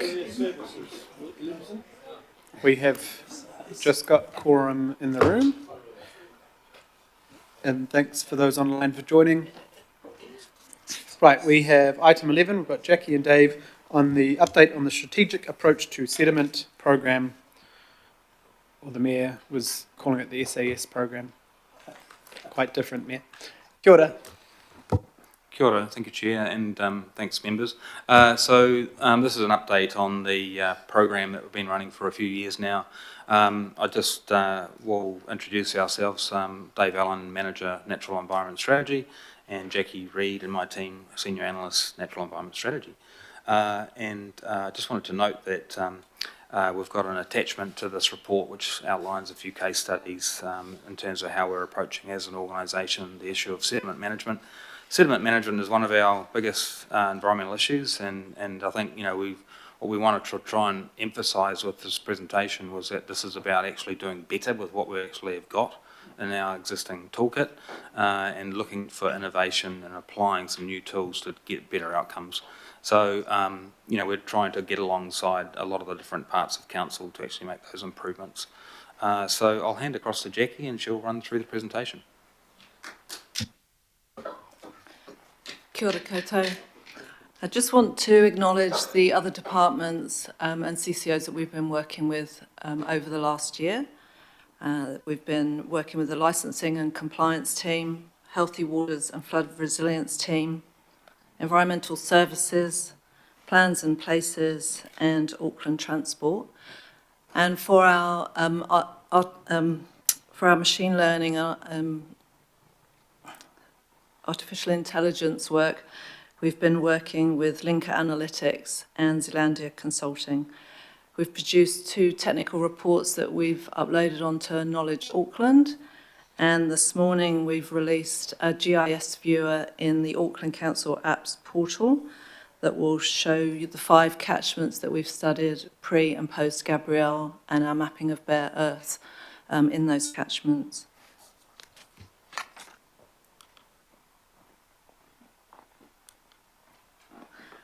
The purpose of our report today is to provide you with our progress over the last year, show you some of our trials that we've been doing, and then to show you what our proposed next steps are so we can get some of your feedback, because we haven't been in front of you for a few years, and in fact we've been giving you info memos for every year for about 3 or 4 years now.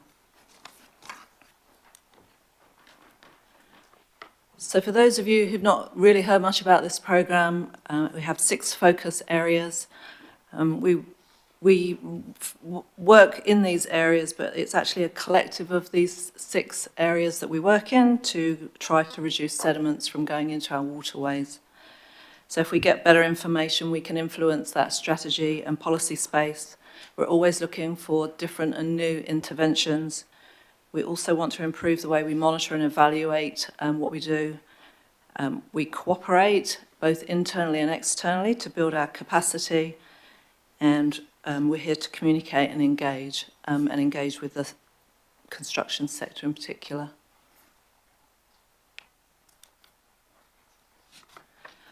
You all know why sediment's important. It's a complex problem. It really does require a strategic approach across council. As part of the National Policy Statement for Fresh Water Management, council has undertaken a Section 35 review. Our state of environment monitoring tells us that sediment is still a problem in our waterways, estuaries and coastal receiving environments. It's a sediment that we have to have regard to under the Resource Management Act, under our Auckland Unitary Plan around land disturbance, and it's also in our water strategy, and it's a specific action item in our water strategy.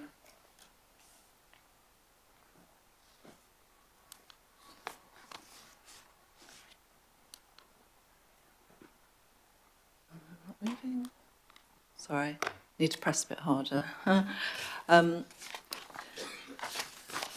The next 2 slides, this one is focusing on our urban areas, which we have this year, and the next slide will talk about our rural areas. The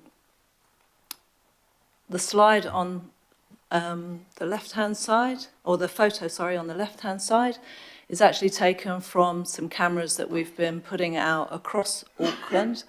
Some of them are at industrial sites, some of them are at small construction sites, which is the middle and right-hand side photo on that slide.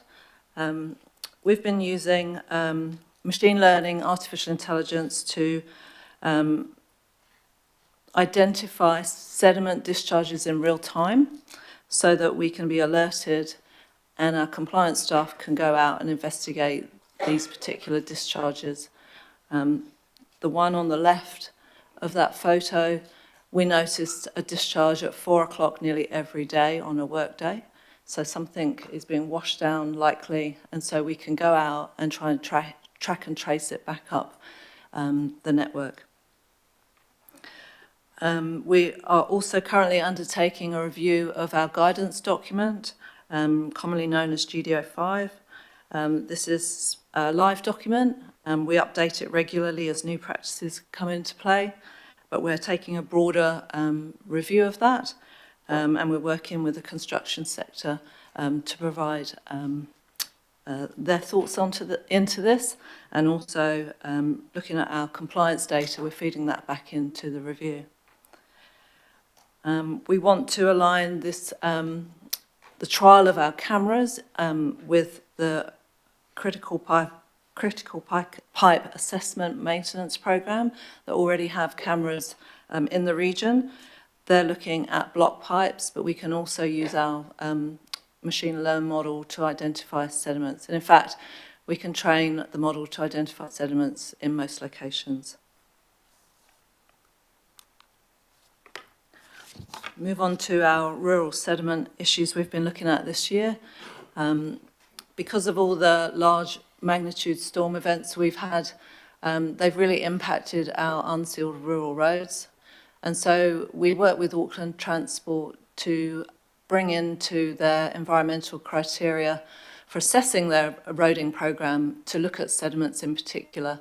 We started with the Rodney area, and then we've expanded that work across the whole region, and we've prioritised all the unsealed rural roads. The GIS mapping on the left-hand side, it's a bit hard to see, but you can see some red areas, and there are also some brown areas, and that's bare earth that we've mapped from satellite imagery based on a 15-degree slope. We've also got overland flow paths and streams and ecosystem areas mapped. And what we've done is we've identified areas that are vulnerable to sediments. The worst ones are in red, obviously, and the sort of medium is yellow, and sort of zero, if you like, is green. And so what we can do is we can prioritise our funding to areas of unsealed rural roads that are a real source of sediment that go into our waterways. What's really nice about this work is that we've taken post-Gabrielle satellite imagery, mapped the bare earth areas across the whole region, and we've been able to create a way of identifying areas that are really important as critical sources of sediment that can go into our waterways.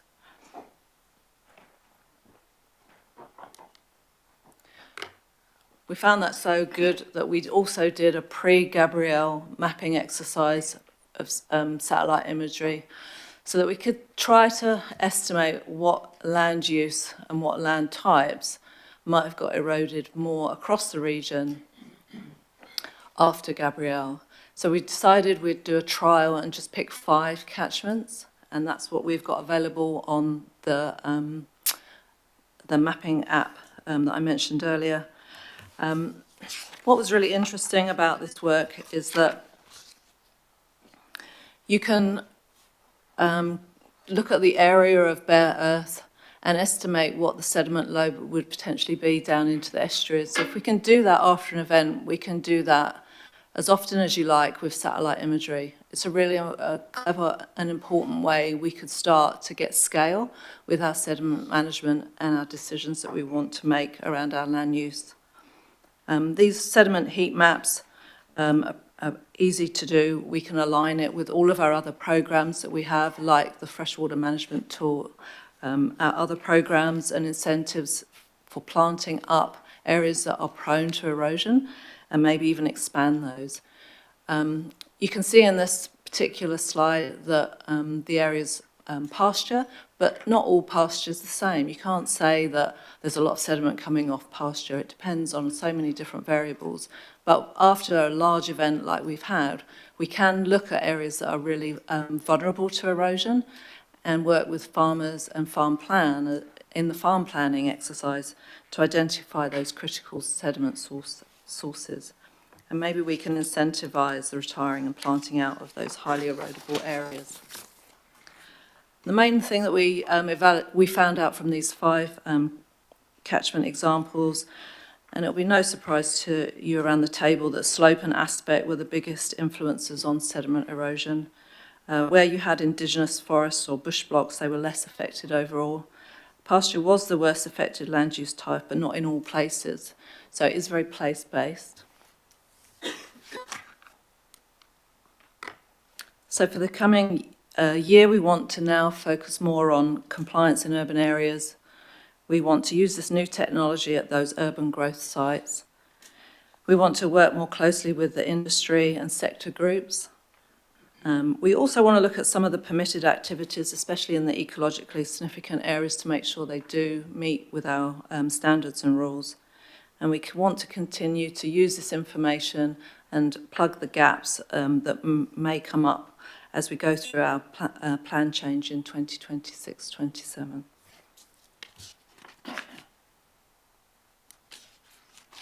Look forward to hearing your comments and feedbacks.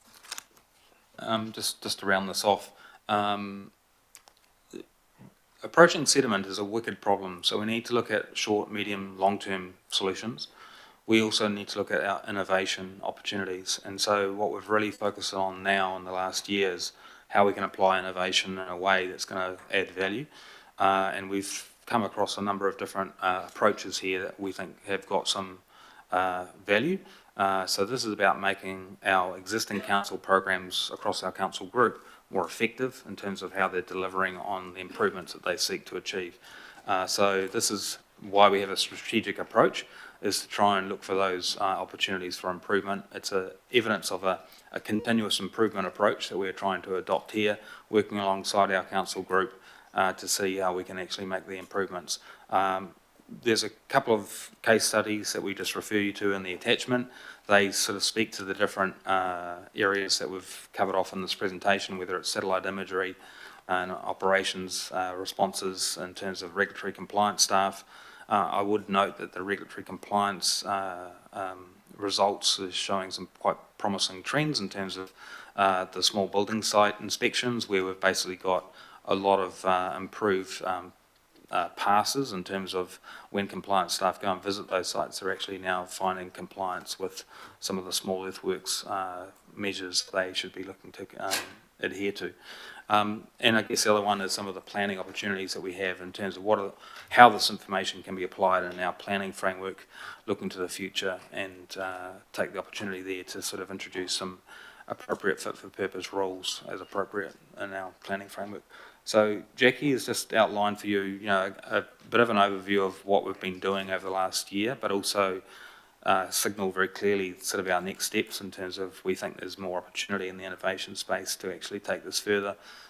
It again speaks to the value for money approach. It speaks to efficiencies in terms of actually getting something done. And also, of course, the ultimate goal is to reduce sediment from our waterways and our receiving environments, which has been a very long-held view in terms of what both the community at large and this council wishes to see. So with that, I'll leave it there. Kia ora. Thank you, Jackie. Thank you, Dave. Go to some questions. Councillor Sayers. And did you want to move this at all, Councillor Sayers? Yeah. I'm happy to second. You've got a question? Yeah, I've got 2 questions. One in the report, Dave, and thank you, Jackie, for the report.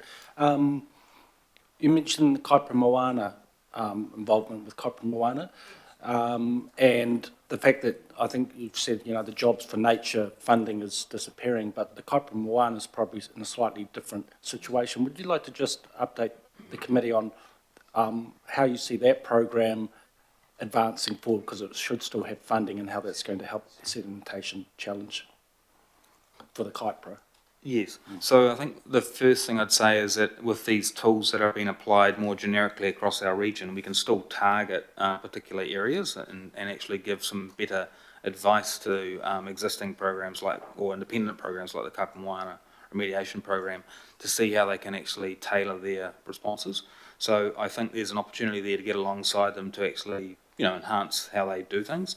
I think for a longer term or medium term, beyond the sort of initial envelope of funding, I'm not sure what we'll do at that point, but I think we would hope that the land users as well will be on board and be making appropriate changes to their own land practices as well. And I know that's a difficult thing when you're talking about, say, the hill country and some of the operations up there. So, we're going to have to think about how we can get alongside with fit-for-purpose responses, whether they're regulatory, whether they're grants that we might provide. We talk about grants in our report here and how that can be done for fencing initiatives. So, we should perhaps prioritise grant money going to areas of high priority for sediment, for example, as one of the factors we should consider in our grant program. So we're going to have to think about what are the avenues for landowners getting that support, and if it's no longer going to be central government, how can we sort of look at what levers at least the council might be able to provide, whether it's through fit for purpose planning rules or incentives or like grants, things like that. I might just ask a supplementary to that, because maybe not all the members of the committee might be aware of what Kaipara Moana is, and that's a joint effort between a number of councils, including Kaipara and Regional North and ourselves. But Dave, am I correct in saying that, because you've mentioned about the technology and how you're able to use new technologies to pinpoint stuff, and it sounds like it's satellite based and that type of stuff. So am I correct in assuming that's another tool that we're able to offer programs such as Kaipara Moana to pinpoint those areas? Yes, that you absolutely. just mentioned? Yeah, absolutely. Yeah. Okay, great. Well, that's fantastic.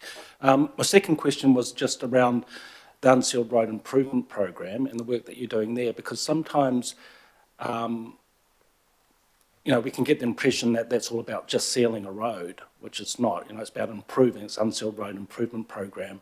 And it's not getting subsidised from the government now. That's been pulled, so we're trying to fund it fully from Auckland Council's, avenues of funding. So,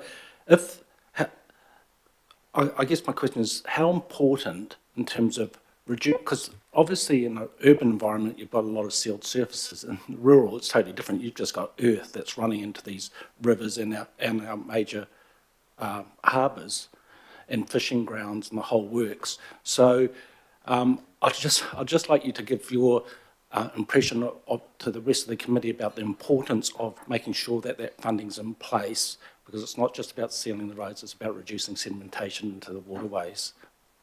Yes, I think the observation I'd firstly make is that we've got over 800 kilometres of unsealed road across the region. Most of them are in the Rodney district. And so what we've said is, well, we've known for many years that sediment is the main contaminant, let's say, flowing into the Kaipara.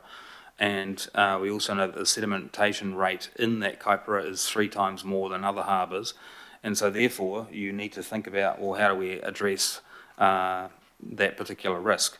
And I think we've identified that the rural roading improvement project is an opportunity to actually look at what interventions you can introduce to the rural roads, whether it's drainage or just the camber of the road, or whether it's some of the other tools that you have in the toolbox as a road engineering kind of response, to actually get some of the improvements that you might like. And we've seen that there actually are some hotspots, as one of the diagrams here, where you can see that there are some hotspots where sediment discharge is actually going into the receiving environment, and those are the things we need to really focus in on and actually get this council to say, as a particular thing that's concerning the receiving environment, that's something we need to get more targeted and more efficient responses in terms of how we actually manage that sediment discharge or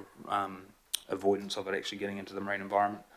So it is an important tool, and I think the weighting that the improvement in the weighting we've provided to AT in terms of how they judge environmental benefits is actually something that should be really considered. It's not about just simply the value of having a rural road, it's about how do we manage that sediment and the environmental value associated with that in that program. That's great. Thank you for that. I might just make some comment later, Richard, but yeah, thank you for those responses. Definitely good question and points, Councillor Sayers. Sorry, Councillor Baker. Oh, rural fellas, they were into it. Talk about dirt. Look, yeah, thanks very much, and just firstly, thanks for the I guess the ongoing engagement with the Rural Advisory Panel on that. Just in regards to that, and I see the first action as I guess the redoing of the GDO5, and just getting I guess comfort for me that, you know, forestries are huge, and I acknowledge Trish sitting out the back there, and forestry's huge, you know, sediments are a massive issue for them and erosion control sort of type stuff.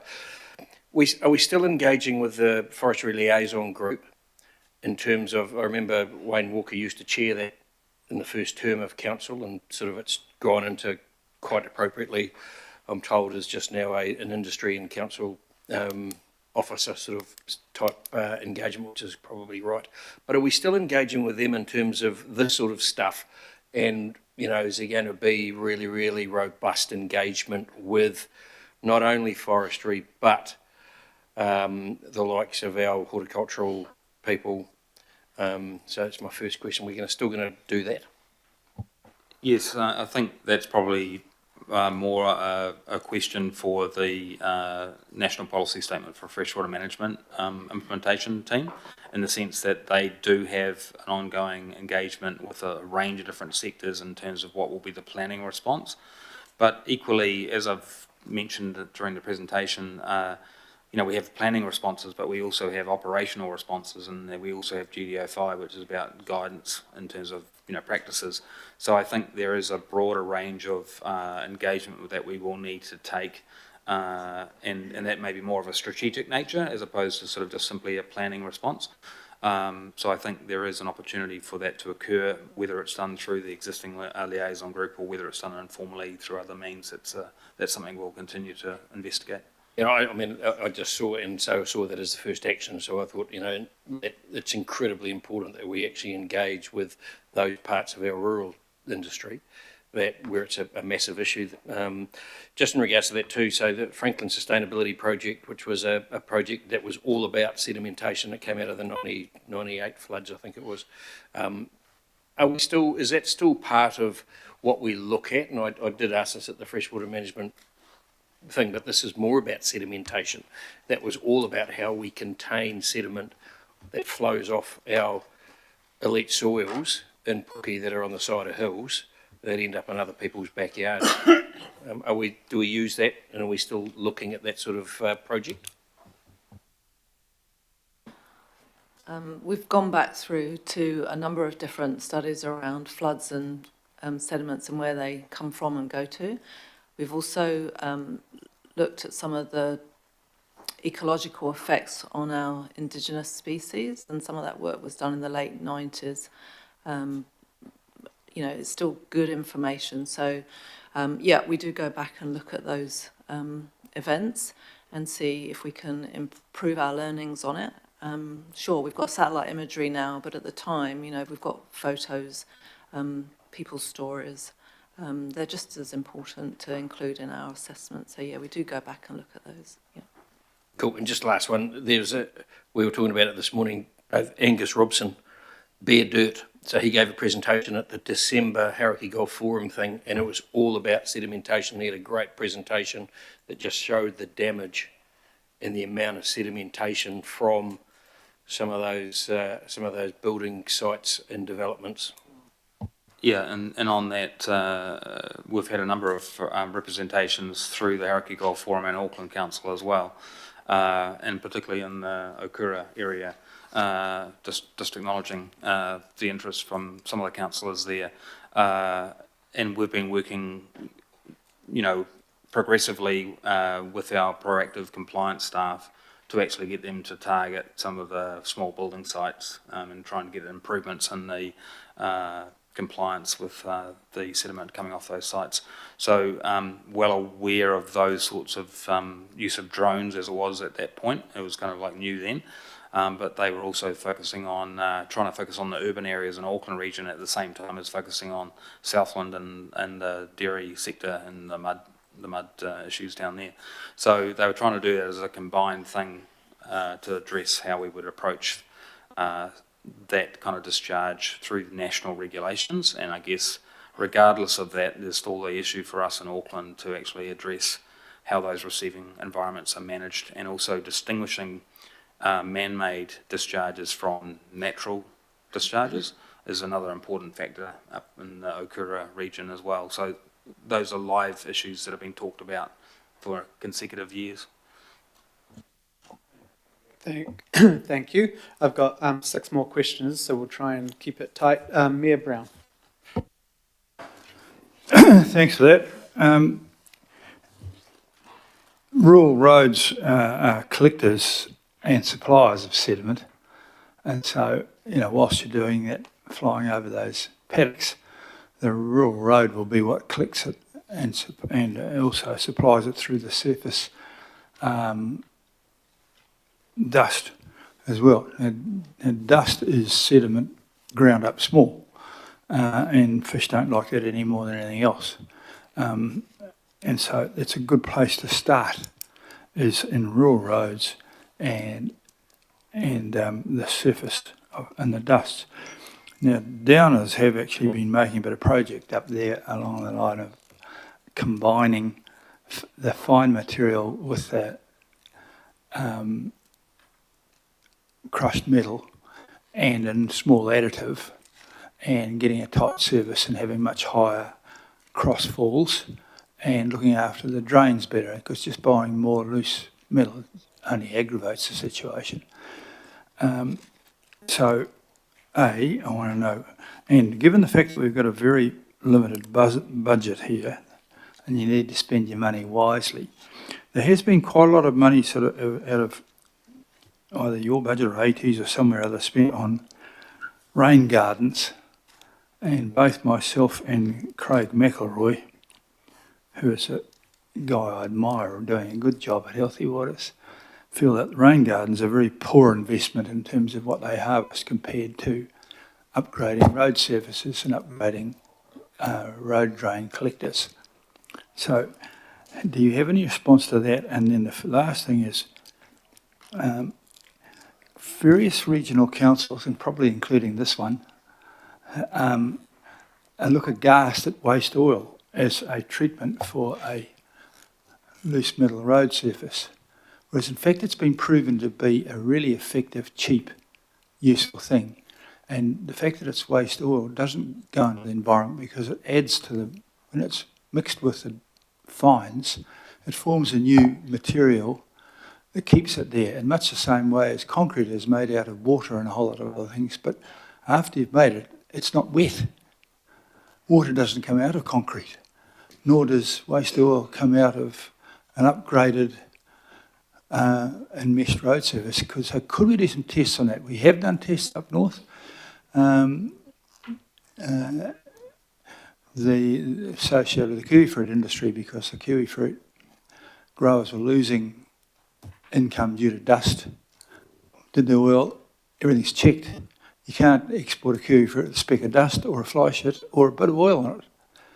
And after the oil went on, there was none of any of those things. So, any responses to those things, please? So the first one, yes, we are aware of the use of mixing of different elements to sort of come up with some sort of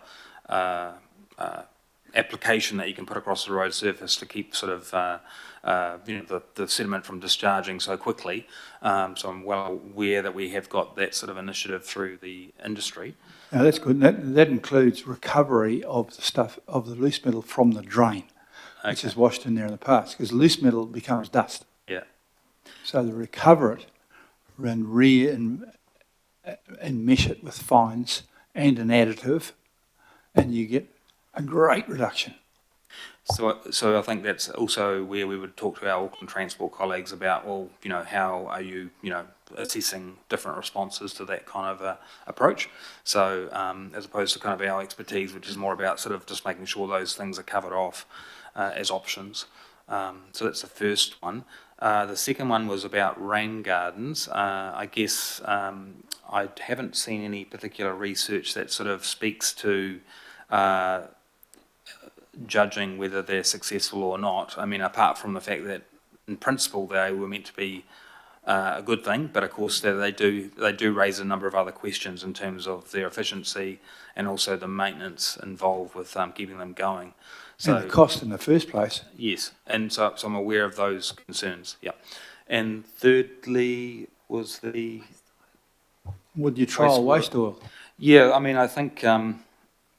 I guess if it's inert in its application, then that might be something that we can certainly look at. So again, we would probably need to approach Auckland Transport and talk to them about some of their contacts with the industry and seeing if that's something that's viable. So open to right, well that's good, but when you talk to contacts in that industry, everyone has a vested interest.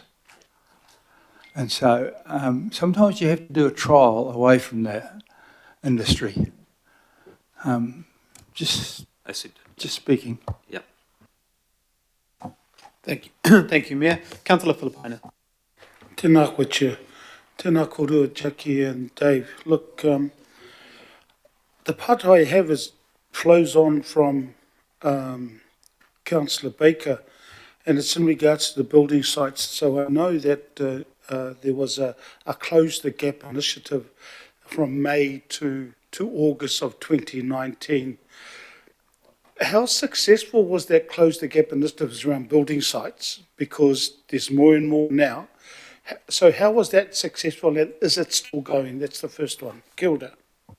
Yes, so in the attachment, we've actually got the graph that actually shows you the ongoing success of that program, and it's continuing to get success in terms of its application. We're basically getting roughly 70-80% pass rate in terms of inspections on small construction sites. So it basically has been a very successful initiative, and our proactive compliance unit within licensing and compliance department are continually going out and working on the basis of this sort of initiative. So it's been very successful. Yeah, so look, the reason I mention that, and it's because the chair and deputy chair of the Regulatory and Safety Committee, because the work that was being done by the Building Consents and Resource Consent team was reported to the Regulatory Committee at that time, and it may be something that the chair and deputy chair may be looking at. Because it assists with this. So that's one thing I'll leave with the chair and deputy chair and talk to them later about.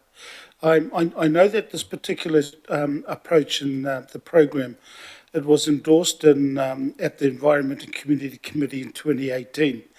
Now, my question is in regards to this report, and it's around climate impact statement, and that's number 17, where the regional sediment loads are predicted to increase 36 to 75%, right, using the Intergovernmental Panel on Climate Change Representative Concentration Pathway 8.5. Now, based on December 2018, with the endorsement of this program, looking at this report under 17, with the possible 36 to 75, are we doing enough in regards to this program? And the second part to that partai is based on the cameras, because we've got 23 currently and there's 27 to be installed by 2025. Is that sufficient? Because for us it's no good just, look, we haven't got the budget, therefore then this is going to fall by the wayside. And I know that the budget implications are that, that's going to be up to the mayor, but also councillors around this table. So that's the context to the two partai. Kia ora. Yeah, really really relevant questions, and I think within the context of the initial agreement in 2018, we've sort of covered off the focus areas, and I think it's about the emphasis now that we need to provide, given that there's this new information about where we're at with climate change.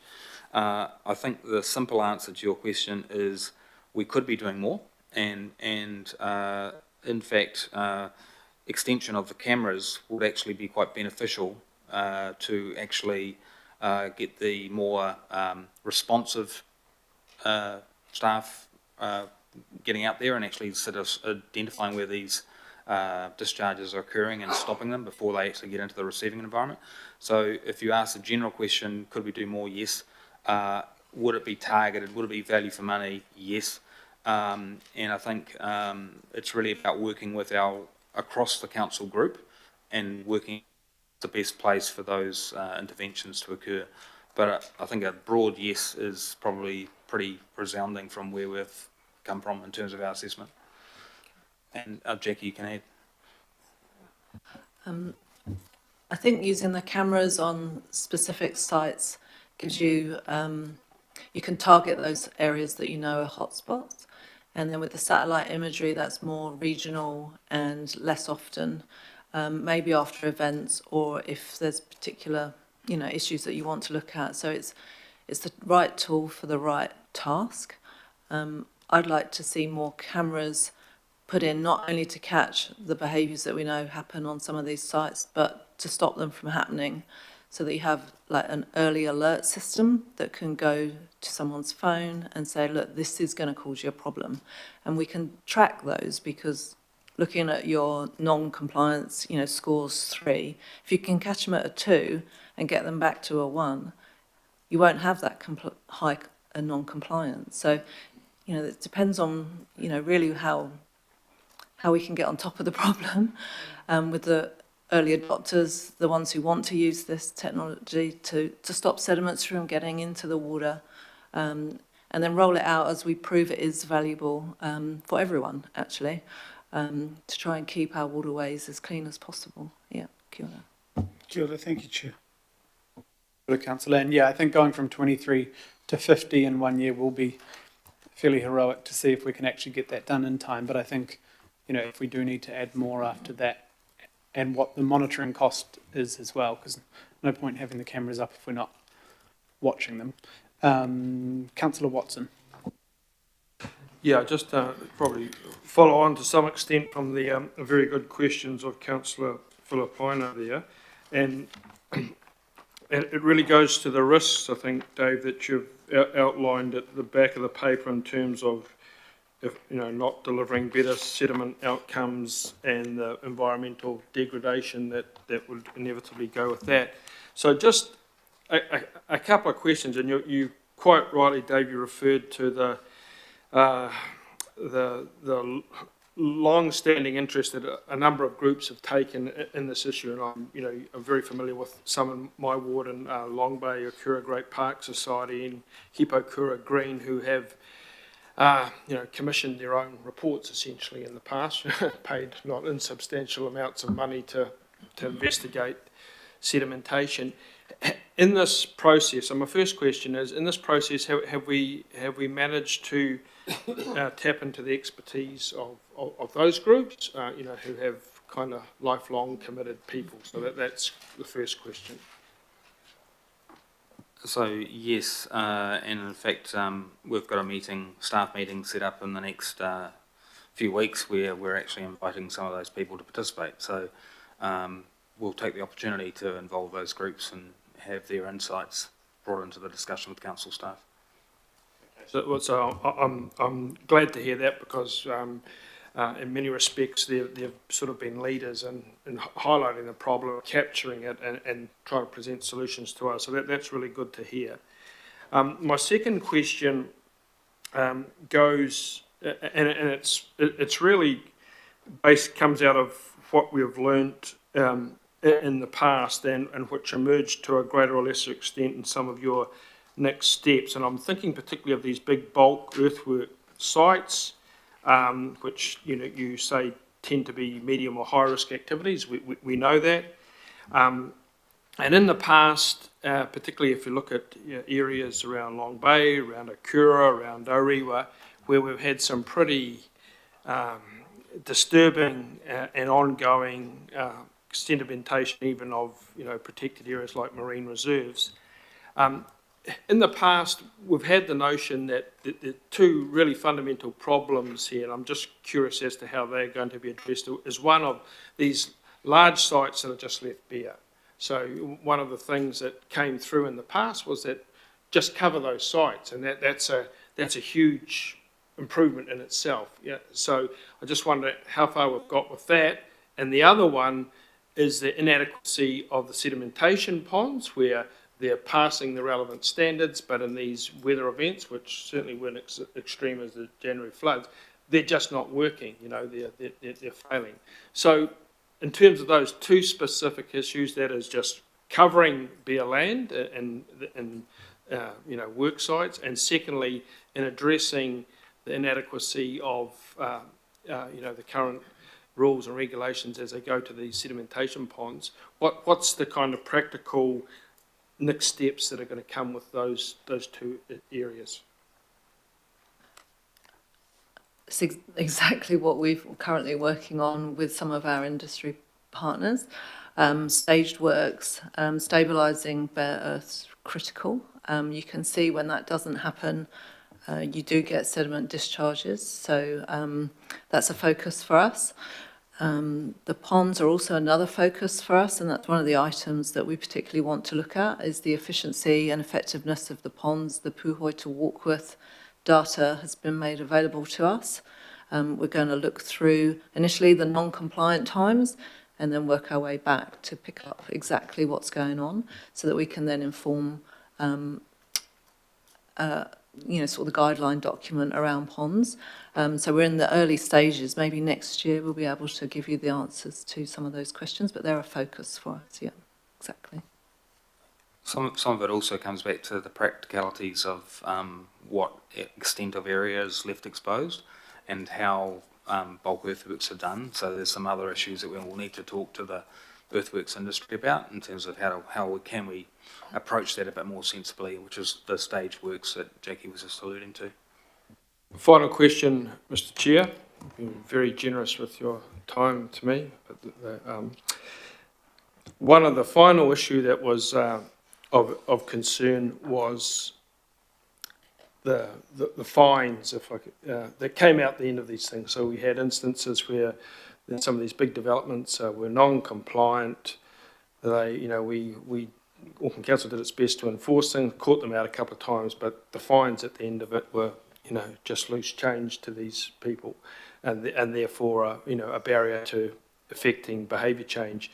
Is there anything in the work program that identifies that desirable outcome? So you'll be interested to know that we obviously advocated quite strongly and were successful in getting into the Natural and Built Environment Act increased penalties last year. Of course, that act was then repealed, so the infringement fees were significantly increased. So we actually had been successful. There's a suggestion in terms of any new legislation coming through under the Resource Management Bill number 2, that the compliance provisions that were envisaged in the last old act now will be perhaps reconsidered and brought into the new act. So we'll still have to advocate for that as part of the resource management reform process. So no guarantees, but there's an acceptance, I believe, from central government that the existing fines are not sufficient. The regional sector, as opposed to Auckland Council, is very strong on pushing for increased penalties. Thank you, Councillor Watson. Councillor Turner. Thank you very much. I've got a picture here. I did send it to Sandra. It's just a very non-confrontational picture of a good road. The Watapu Road at Huia has just been rebuilt. They've done a damn good job. Everybody is saying what a great job it is. They've spent hundreds of thousands of dollars on it. There's one problem, as you pointed out before, it's dead flat. And there's only one reason for that. The grade is too big. talk to people from Whangarei to Rotorua, that's the areas I've spoken to, farmers, contractors, roading people who understand metal roads. And the problem you've got is, a few decades ago, the grader had a 10-foot swipe and he worked to the centre. Now we have a grader with a 28-foot swipe. You ended up with it in the gutters. You end up with the edges of the roads destabilised, loose, but most importantly, it's dead flat. How do we take the sort of stuff we're talking about here today for the last 3/4 of an hour and get it down to the problem on the ground? Yeah, so look, we will take that back to the Auckland Transport as an example and say, you know, you guys are looking over these contracts for, you know, how these things should be delivered and the design criteria. If there's a legitimate concern about this particular construction, how can we sort that out? Because basically, I mean, I just agree with you, you know, that's not exactly a good outcome. So we would be wanting to advocate to AT to say, well, have you considered the camber of this road and why is it not serving the purpose? Are we not the constructors of this problem? Because it's all contracted out, it's all priced to the lowest possible price.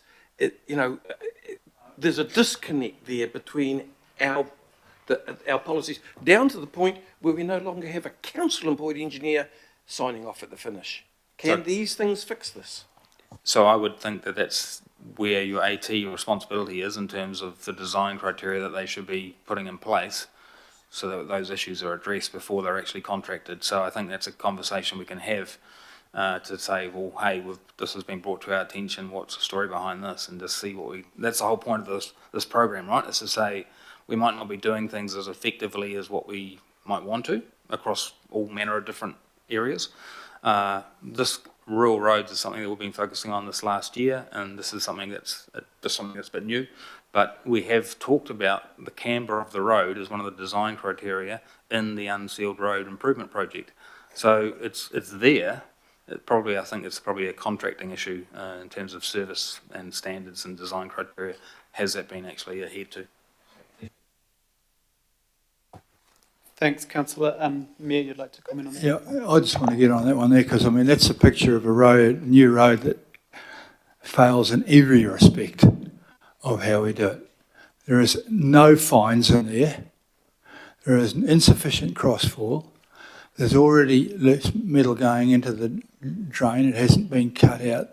This is a case where this is reason 384 for us taking back some control over AT. There isn't a design issue here. It's a scope and specification issue. The design is just saying we're going to go around those bloody corners. But basically, there's no fines in that. What he'll find here is the contractor that they have chosen will own a quarry. When I talked about vested interest before, that's why you have to be careful with this stuff. Downers are doing a very good job up in the Rodney area because they don't have a quarry in their area. So they're not incentivised to sell crushed metal. The contractor here, I'm not sure who it is, but I'm guessing it would be one from Dunedin. Thank you, Mayor. And this is a golden opportunity. You sell a lot of it. It's $45 a cubic metre for that stuff, ex-quarry. If you grade a clay fraction into that, A, you get a sealed surface that doesn't move, and B, it costs a hell of a lot less because you're not bringing in material.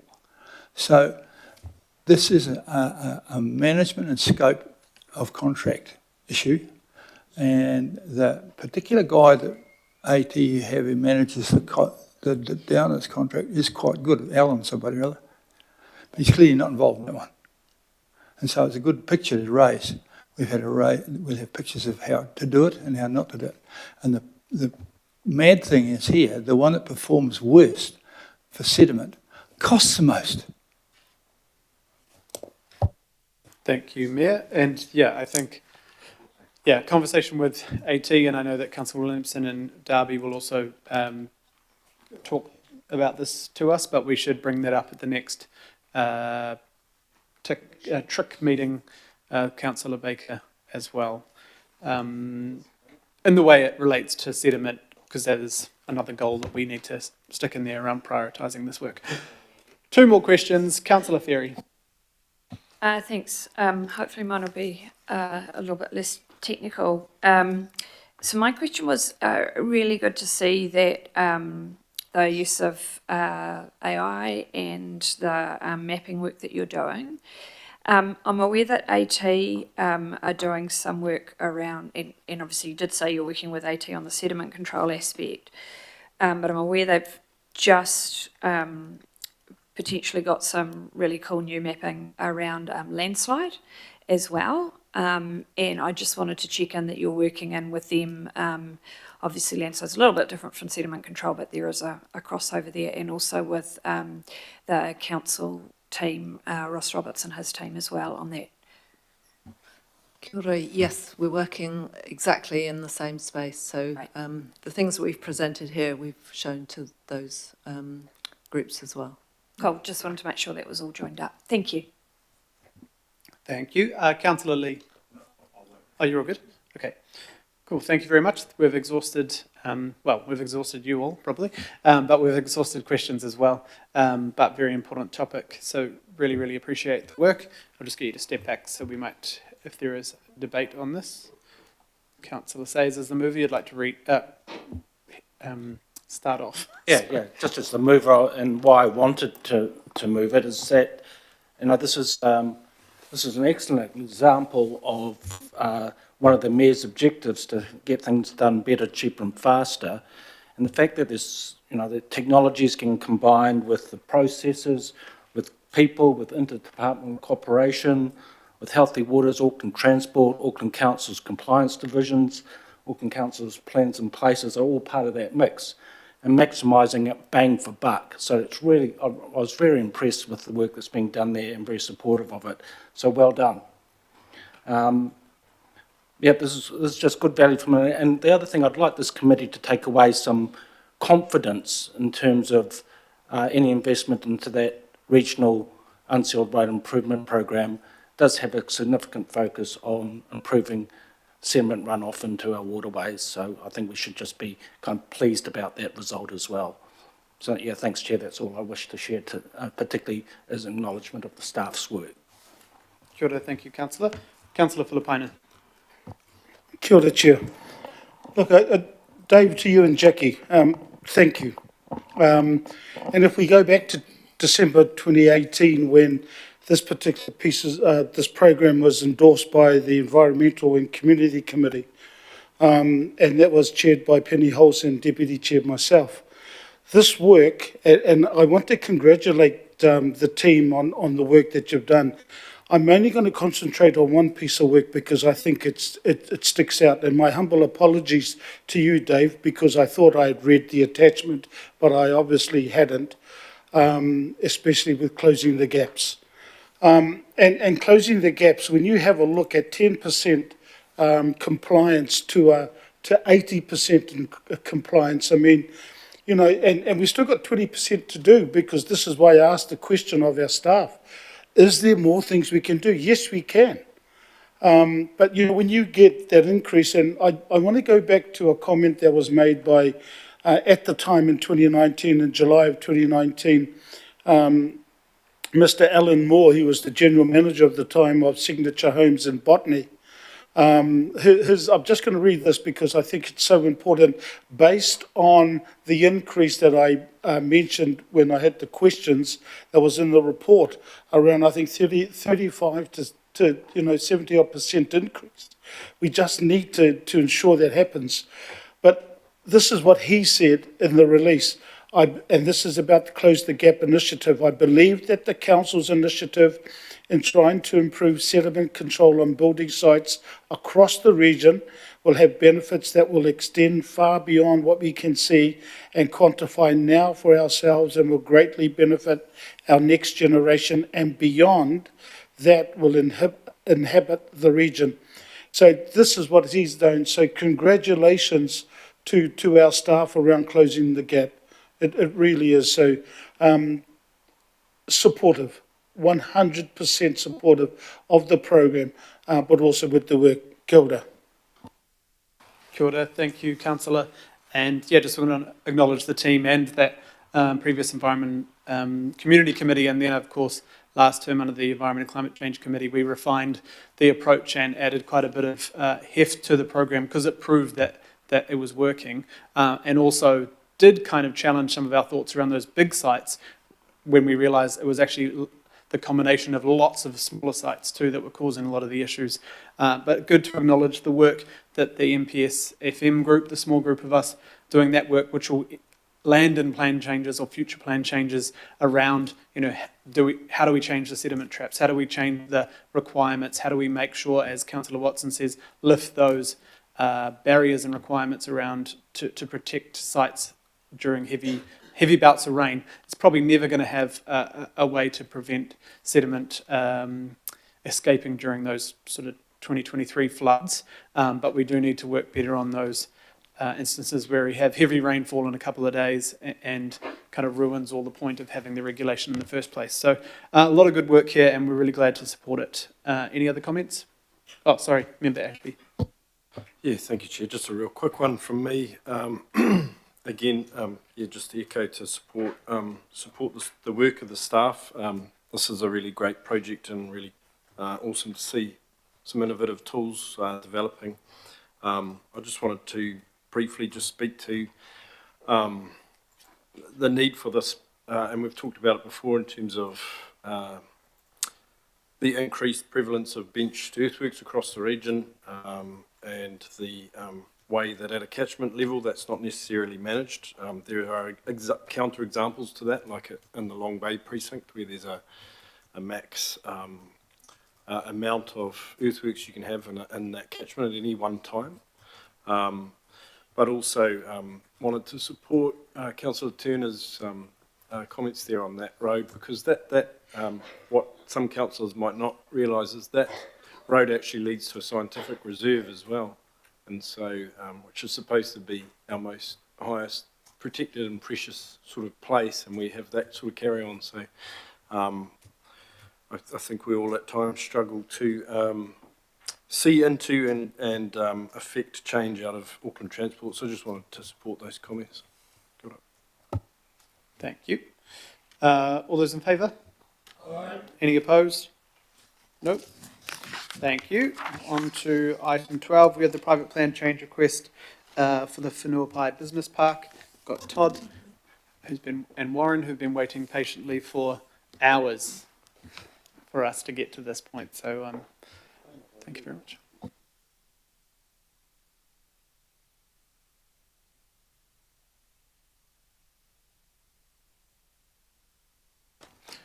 Kia ora. Kia ora through the chair. Cool. Kia ora, good afternoon. My name's Todd Alder. Good to go. Cool.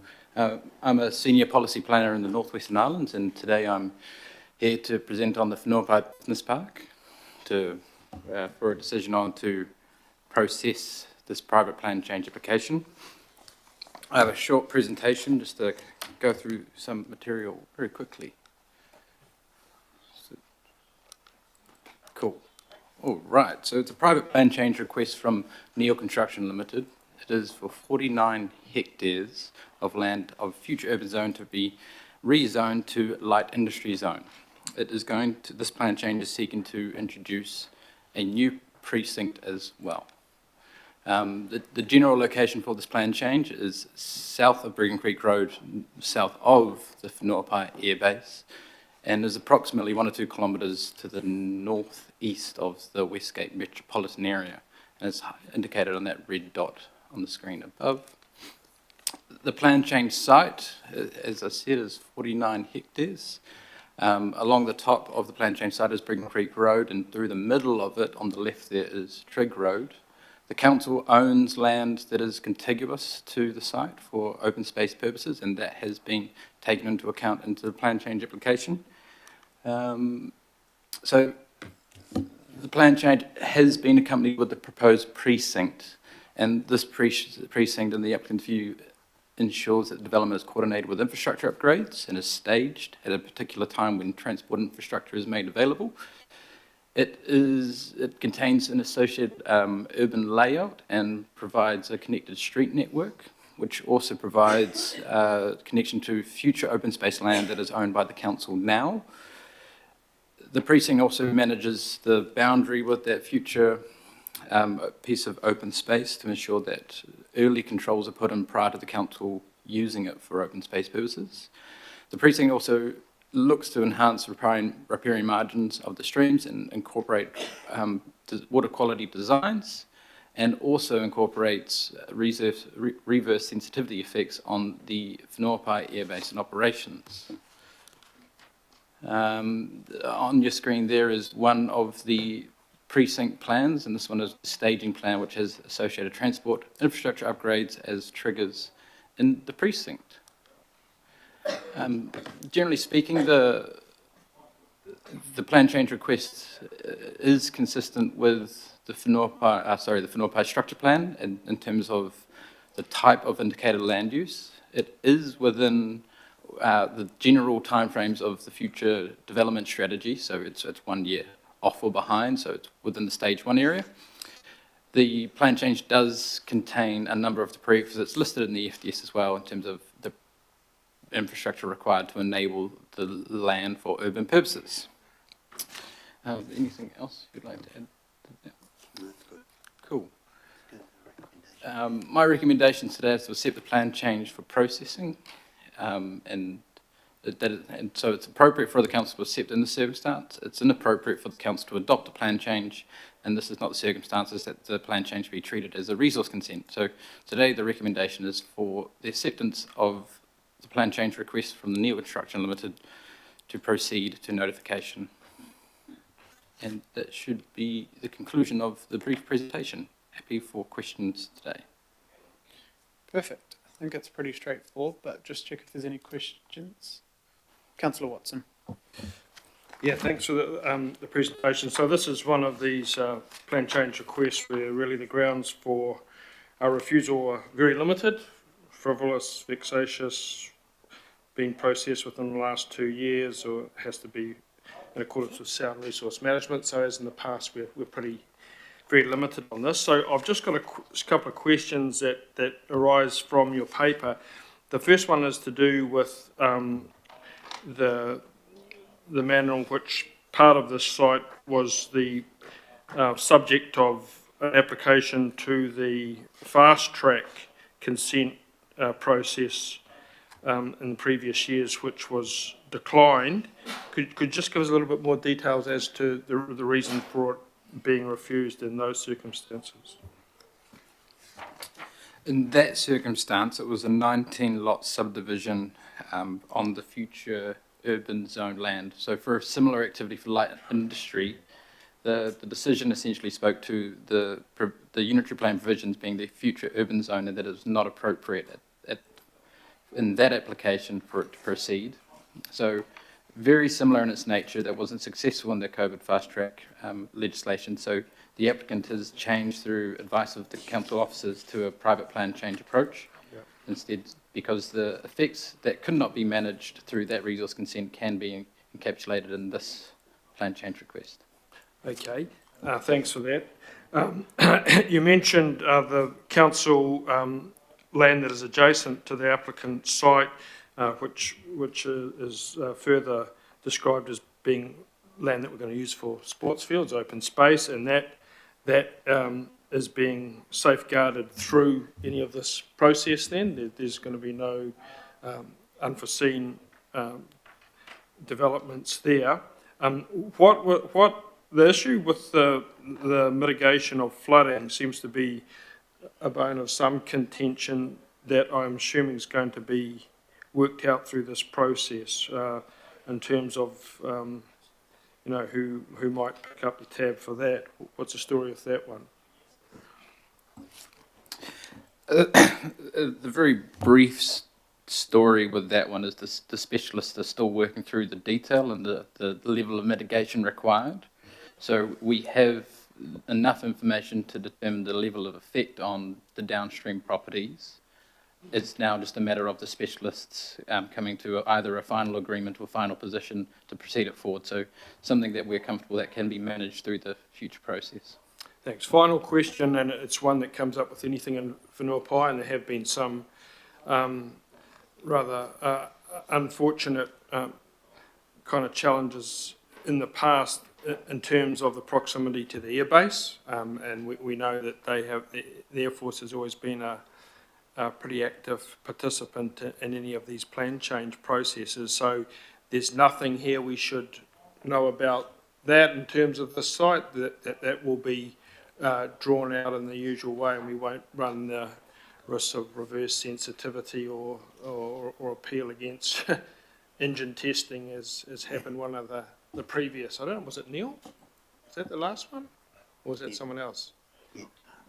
Well, I can't remember from the top of my head. It was through the our own stage 1 plan change, wasn't it? Okay. There was a process that went through a declaration for the aircraft engine testing. It might have been Neil, but I can't remember from the top of my head. Reverse sensitivity is encompassed into the precinct as well. There's they're putting forward a non-complaints covenant in terms of a standard, but importantly, the land use that is proposed on this plan change is light industry, and isn't the likes of putting residential or activity-sensitive noise straight next to an airbase that's operating. So, yeah. Thank you, Councillor. There are no more questions. Would you like to move that, Councillor Watson? Just one point. Sorry. One point, Chair. Yeah. Councillor Chris Darby here. If you could just record that I'm not taking part in this item. Sorry, I should have said it at the outset, but missed the opportunity, as I may be a commissioner on this private plan change. Thank you. Thank you. Sorry, Councillor Watson, were you interested in moving it, or just it's in your hood, you don't have to? Yes, I'm prepared to move. Okay, thank you. And Councillor Walker, did you want to second, or?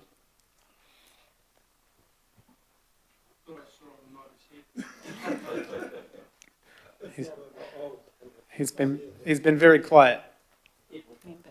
Okay. I will if you need somebody, Chair. Okay, Councillor, Deputy Mayor would like to second. Right, would anyone like to speak to this one?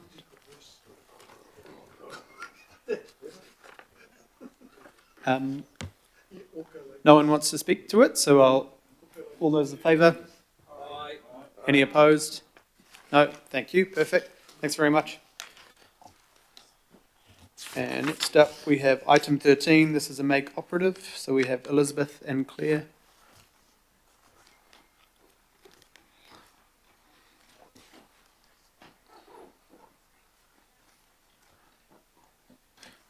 Kia ora, nice to see you both.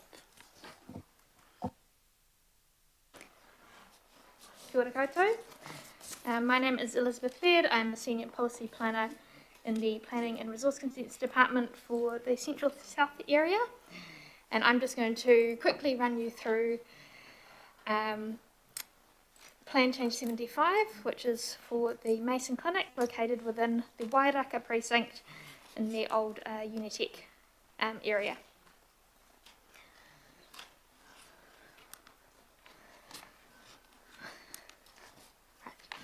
So just for context, this site is, the Wairaka precinct is the area outlined in red on the left hand side of the screen, which is just to the south of the Point Chev shops in the intersection of Great North Road with the motorway. And on the right you will see the subject sites within Wairaka precinct. So we have there the existing Mason Clinic in the centre, and then the sites directly to the north and to the south, which are owned by Te Whatu Ora, Health New Zealand, and are the subject of this plan change.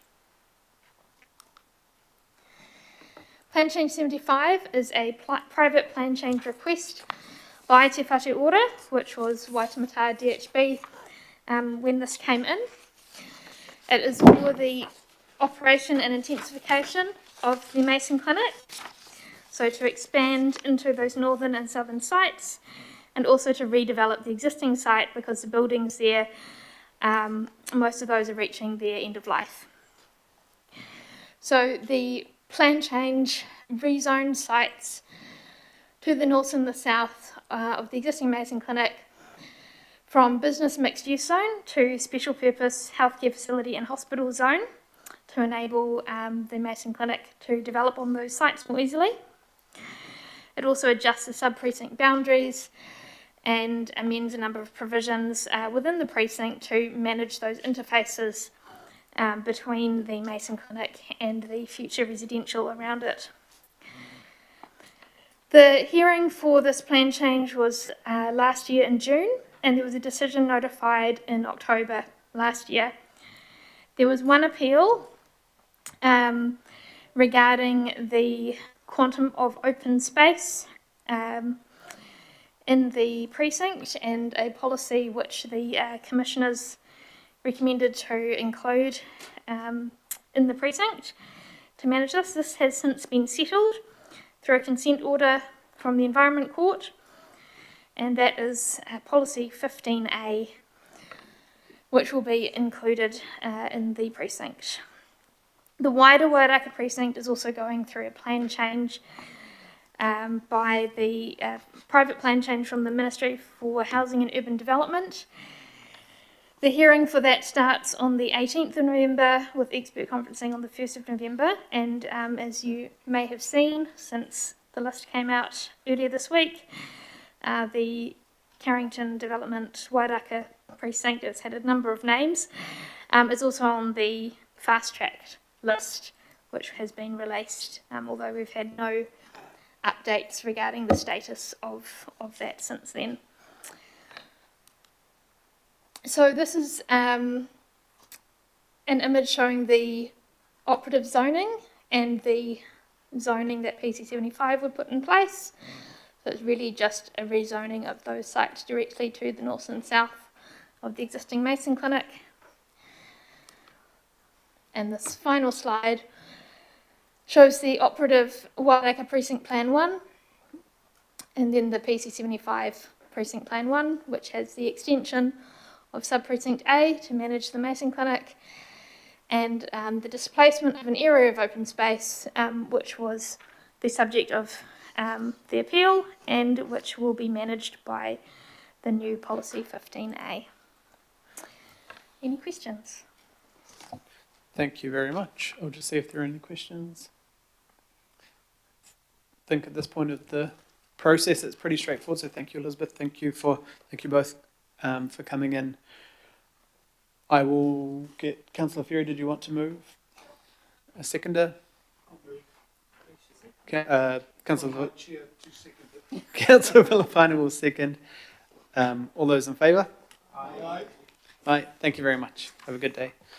Right, now we move on to item 14. And I'd move, and Councillor Dalton would like to second the Chair's recommendations, and then we'll go to a presentation. We've got Parul and Sarah and Tanya.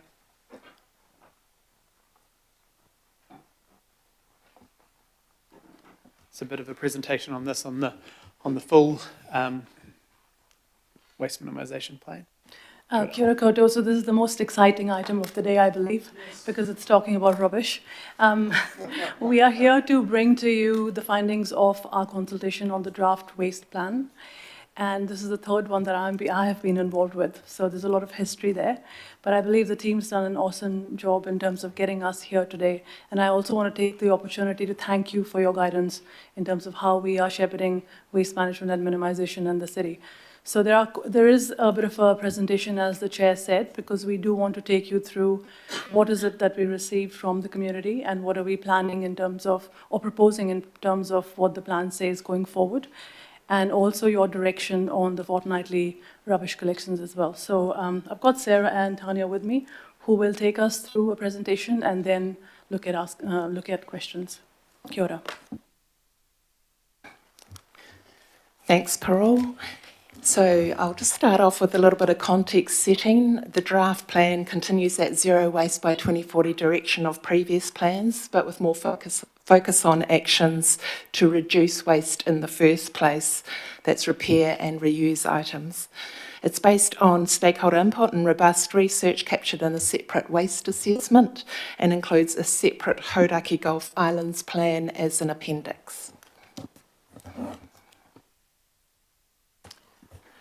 So we consulted on the plan in February and March this year, providing people with a feedback form which asked about their support for the direction of the plan and about 5 of the key priorities within the waste plan that are circled on this slide.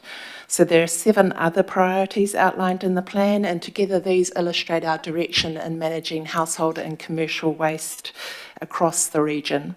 We also asked people about their thoughts on the Hauraki Gulf Islands plan and any other comments. After consultation in May and June, we workshopped the consultation results with local boards and received their resolutions. We've also met with the Waste Political Advisory Group and the Planning, Environment and Parks Committee. Today we're at that final step for your approval of the plan and also the proposal to transition to a fortnightly rubbish collection subject to further long-term plan consultation and decision making. But before going into that fortnightly rubbish proposal, I do have 4 slides on the submissions that we received and the other recommended changes within the plan. So we've previously talked through the submission results. So this slide is just a high-level reminder that there was really good support from the public on the direction of the plan and those 4 initiatives named on our feedback form, especially those focuses on litter and illegal dumping and construction and demolition waste. And also a reminder that we heard from Te Ahiwaru and Ngāti Whātua Ōrākei in particular about the need to continue our work with iwi to develop Te Ao Māori principles around waste and prioritise development with industry about a waste and resource recovery infrastructure plan, along with aligning the Auckland Unitary Plan with strategic waste planning. Parakore Marae also strongly supported the direction of the plan, though they expected to see a little more at the top of the waste hierarchy. All 21 local boards provided feedback in which there was a really high level of support for the overall plan and the key priorities, especially illegal dumping, the resource recovery network, moving up the waste hierarchy and product stewardship. They suggested increased educational campaigns to get people to reduce waste or recycle right. They had suggestions linked to the inorganic collection service and improving access to that. And some boards advocated for community recycling centres in their area or made comments about waste to energy and incineration as an opportunity, or one board was against that in principle. There were concerns about fortnightly collections, which we'll talk to in the next half of the presentation. So we've recommended changes to the plan in this report to strengthen the terminology and actions in driving up the waste hierarchy, along with actions around litter and illegal dumping. So I've got a little bit more on that on the next slide. There's new actions to strengthen the collection of data and to be more inclusive in working across diverse communities. We've also reflect on the role of the Auckland Unitary Plan and our recommended changes and the need for large-scale waste infrastructure strategy. That's responding to that iwi feedback, for example. So this means that there are these new actions in the plan. These are just a few of them. You'll see that they include developing a program of repair initiatives. There's actions around litter and illegal dumping to include a behaviour change program and marine rubbish cleanups with our partners, and also understanding the sources of plastic pollution and their impacts so we can better direct our efforts. These actions complement a number of other litter actions, illegal dumping actions already outlined in the plan. It means we'll be putting further funding to these initiatives. We also recommend an action supporting community compost solutions and the extension of our food scraps collection service, and an action around better understanding the impacts of the resource recovery network.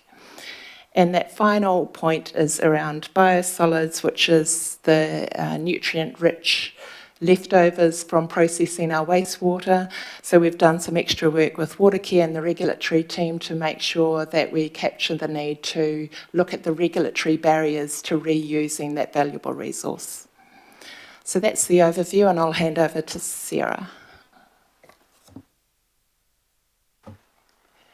Kia ora koutou. So I'll take you through the response back that we had back from the fortnightly rubbish collections.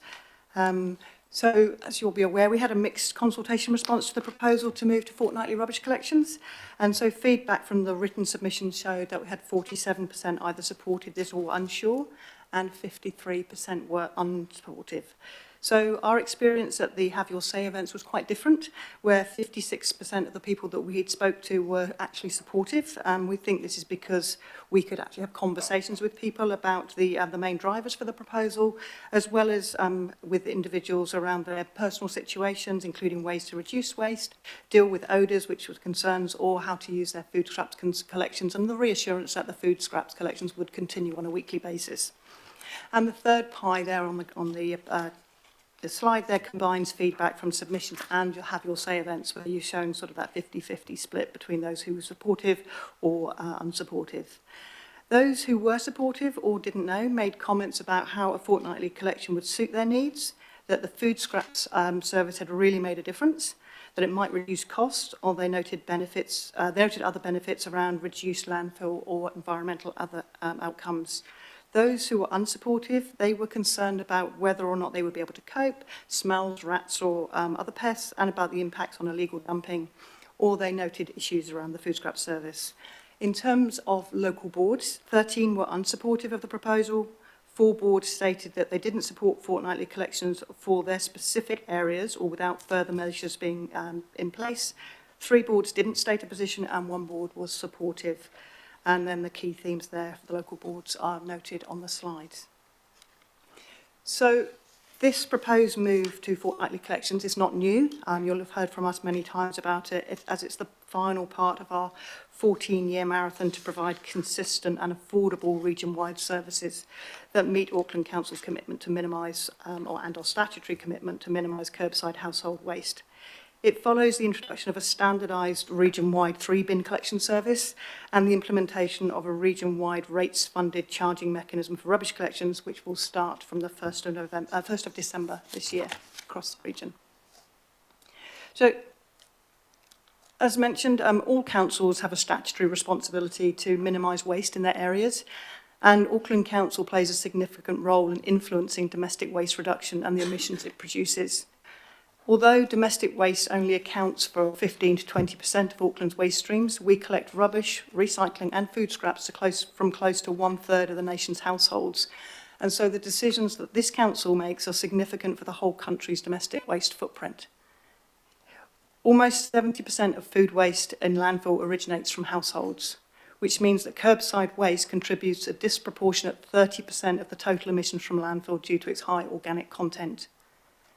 This means that varying our curbside collection is where council can directly influence the amount of household waste going to landfill and, importantly, reduce greenhouse gas emissions.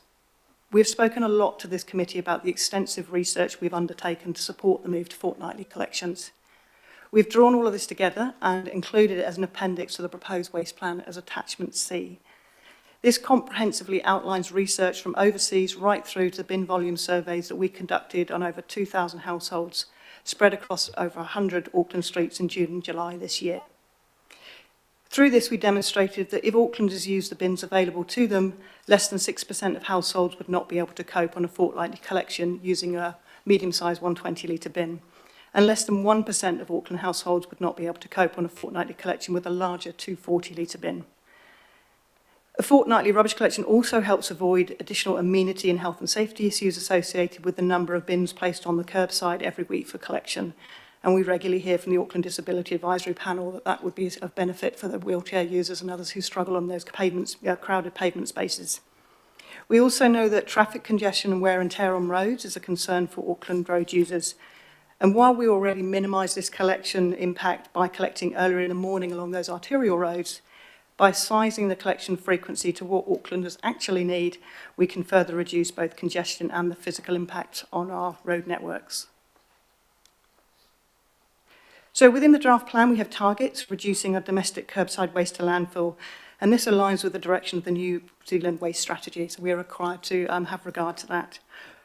Our domestic waste targets are based on the introduction of the food scrap service and a shift to fortnightly collections, as has been signalled within each of our previous 2 waste plans. And it's worth noting that the targets proposed in the draft plan are fairly modest compared with what Hamilton and New Plymouth have already achieved with their shift to fortnightly rubbish collections.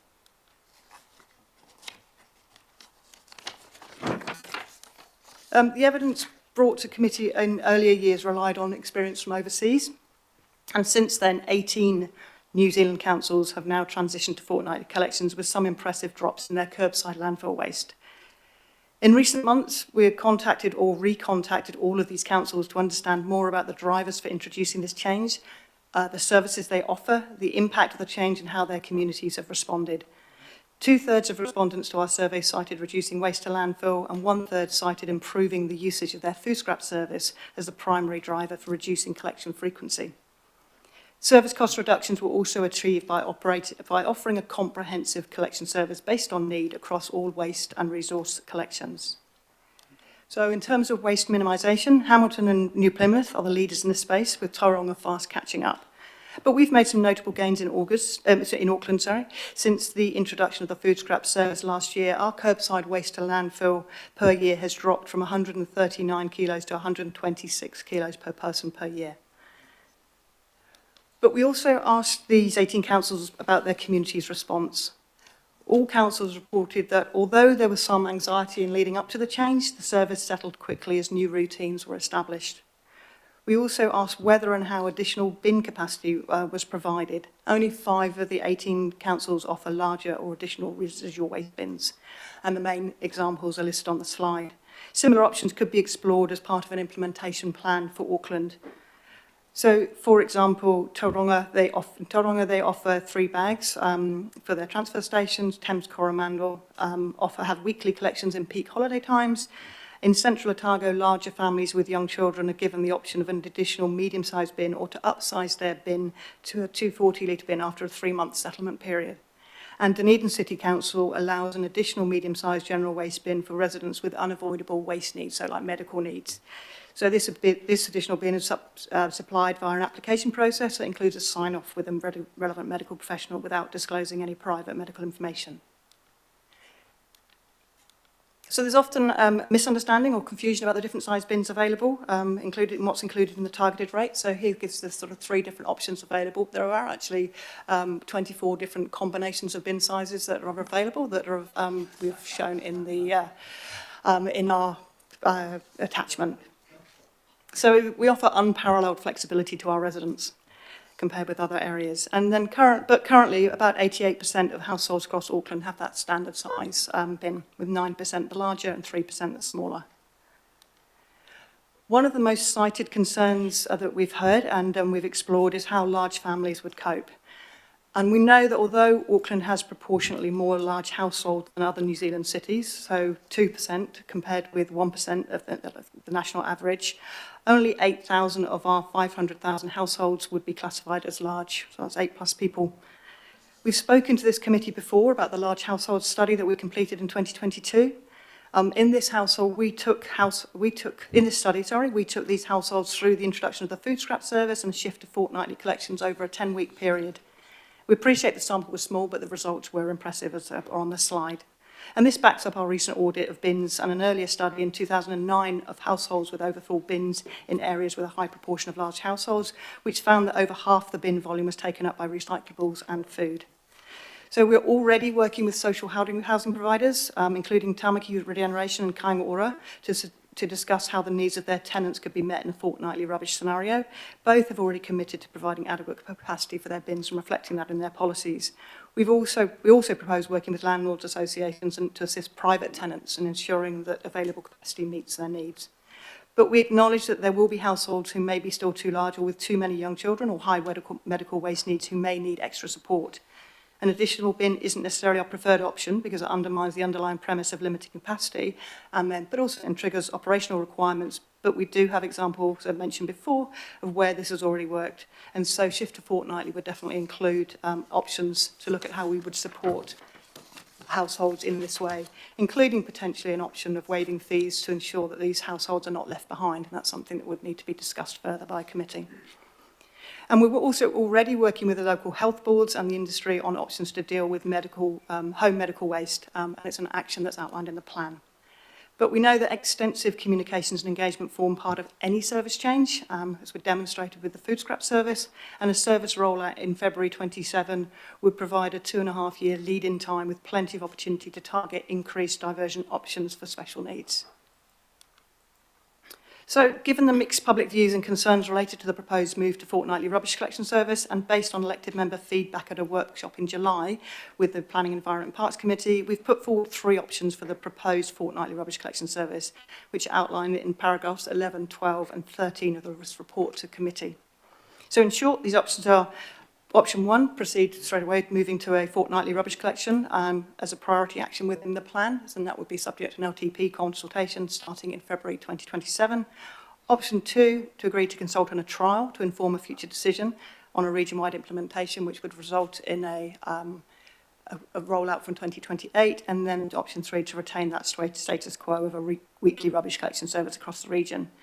And there's further information on these options in attachment 6 and attachment 7.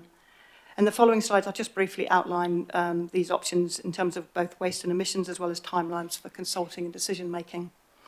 So if we, under option 1, we'd introduce fortnightly collections in 27, and then our forecast suggests that fortnightly refuse collections will lead to our 2030 target being reached. Option 2 is a similar profile with a year delay, but we do believe that we would be close to reaching the target. And under option 3, continuing with weekly collections, we'd need to increase the food scrap set-out rate by other means, for example, more education and marketing or fines and enforcement. But we do believe the increased success could potentially mean that we'd reach our 2028 target, but we're not confident that we would reach the 2030 target as shown by the pink line on the graph. In terms of options on the timelines, this is a simplified version of what you have in your pack already. And under option 1, even under option 1, there would need to be further consultation as part of next year's annual plan to reflect the change in the long-term plan for a February 2027 rollout. And this would still give more than 2 years to prepare Aucklanders for this change. Under option 2, we'd propose preparing for a trial, including consultation with affected households, with a trial starting in February 26. And by this time, all Auckland households would be on a rates-funded refuse service. And based on this assessment, a decision would need to be made to confirm inclusion of the fortnightly collections within the consultation for the following year's annual plan, with a decision in 2027 and a rollout the following February. So why do a trial? There are some benefits of doing a trial. And, through this, we'd be able to address key concerns of Aucklanders, including things I've mentioned about their ability to cope, and the perception about increased litter and illegal dumping, and also the perception about increased odour or pests. The trial would also enable us to assess impact on costs and waste reduction in Auckland with more accuracy. And the test options, and we'd also be able to test options to support high waste producing households, as outlined already. The trial may also allow us to test options to incentivise and reward ultra-low waste households. So the parameters that we've looked at. So more details on the trial, they're provided in paragraphs 40 to 45 of the report and appended at attachment J. And this include the parameters for choosing areas, operational considerations, and then also, importantly, how we would measure success. And I think it's self-explanatory up there that we'd be looking for a mix of households that were representative of the varied demographics in Auckland, where there was existing services, so curbside food scraps and rates-funded collections, and making sure that it was of appropriate scale, including cost and affordability to deliver the service, while ensuring that it's scalable regionally and of a size that will demonstrate impact. There are also some operational constraints that we would need to look into, that look at as a contained geographical area, what the impacts would on the collection, from a collection perspective, including routing and resource implications, what those operational things, and then what the opportunity is to incorporate RFID technology to support the delivery of the objectives and outcomes. Importantly as well, we'd look at local impacts, so probably avoid those areas that have already been impacted by significant roadworks or flooding. We estimate that the cost of the trial, based on 10,000 households, would be between 1.4 million and 1.7 million for the year, and that can be funded through the waste levy. And the breakdown of that is provided in paragraphs 78, 85 of the report. So we have provided a detailed assessment of the benefits, weaknesses, risks and mitigations of each of the options in attachment H, and the summary provided in the report. We believe that option 1 has the greatest benefits in reducing waste and supporting the food scrap service, reducing greenhouse gas emissions and reducing costs without compromising equity and fairness. And we note that written submissions on the fortnightly proposal from the public were evenly split between those who didn't support and those that either did or were unsure or expressed conditional support. And our experience from talking to people at the AK Have Your Say events was that support was greater when people understood the benefits and scope of the proposal, that the weekly fortnight food scraps would continue and that it did not apply to multi-units on a non-standard service. Staff therefore recommend that the committee approve the waste management and minimisation plan as set out in attachment A, B and C, which includes option 1, and proceed with the fortnightly rubbish collection service as a priority action from 2027. So just briefly, the plan has been written based on option 1, consistent with the direction of the previous 2 plans, and we just outline some of the changes that we would recommend to accompany that to support what we have heard and through the consultation. If the committee supports either option 2 or 3, staff recommend that the plan be approved subject to changes to align the plan as outlined in table 4 of the report, with delegation to the chair and deputy chair of this committee and a member of the Hokora to approve the changes. So next steps will depend on the option chosen, and here's a reminder of the timelines for options 1 and 2. So all options include adoption of the overall plan, which will enable us to meet our statutory requirements to review our waste plan every 6 years. And just to, this plan is the cornerstone policy to achieve Auckland's vision of zero waste by 2040. And once adopted, it will be the guiding document for achieving effective and efficient waste management and minimisation in Auckland for the next 6 years. Now you can breathe, Sarah. That was fantastic. There was a huge amount of complex information given to us, so thank you. And also just want to acknowledge that this is your last day with the waste team, and you'll be moved, I think you're already moved or you're about to move to become the head of capability and strategy for Auckland Emergency Management. But I guess just want to acknowledge from my long period of working with you of Environment and Climate Change Committee and this committee that... Well, she's staying with the organisation, don't worry. Just to make it clear, the Mayor said, what a shame, you find someone good and they bugger off. So take that as a big compliment here. No, I just want to acknowledge the huge amount of work you've done on several waste plans. This lot of work, the community recycling centres, also a huge amount of change and work with the government, the waste levy, all sorts of different things. So it's been huge, and I know that you've put your whole life sometimes into this work, and I know that will be the same as you move to Auckland Emergency Management. So I know that sometimes we make your life very tough, but thank you very much. Now, the focus of the report, even though the staff had heard our feedback and community feedback, still was based on the advice and the evidence that fortnightly, obviously fortnightly is one tiny part of the overall waste plan, but just to let you know again, and I sent them around this morning, that the Mayor sort of suggested at the workshop, how about a trial? He heard the room was about half-half as well, and myself and Councillor Dalton have worked with the staff on recommendations for a trial, and that is what the recommendations are from the Chair. So because I have heard that I don't think there was a majority for a move to fortnight, but I'm happy to talk to that soon. But we'll go to questions, but just to be clear that currently the motions on the table are for the trial, so think about your questions, may change. Cool. Councillor Foley. Kia ora. Thank you, Chair, and thank you, team, for all of your work in this space as well. I've got 4 questions, Chair, and they're quite different questions. The first question, you said that only 8% of households in Auckland count as large households, with more than 8 people in them. That seems to be quite different to my grassroots view of the areas that I live in. So are you able to break that down in terms of local board, and can you make a comment in terms of, for example, the Manukau local boards? Is it around that amount? What percentage of households in areas like mine in Manukau and our neighbours in Manurewa Papakura, for example, would be considered large households? Kia ora. And then I've got 3 more questions. Yeah, through the chair, no, absolutely. So we were basing this on the 2018 census, which is the most recent that we have. We know the other census data has just come out, but we don't yet have it to be able to do that level of analysis.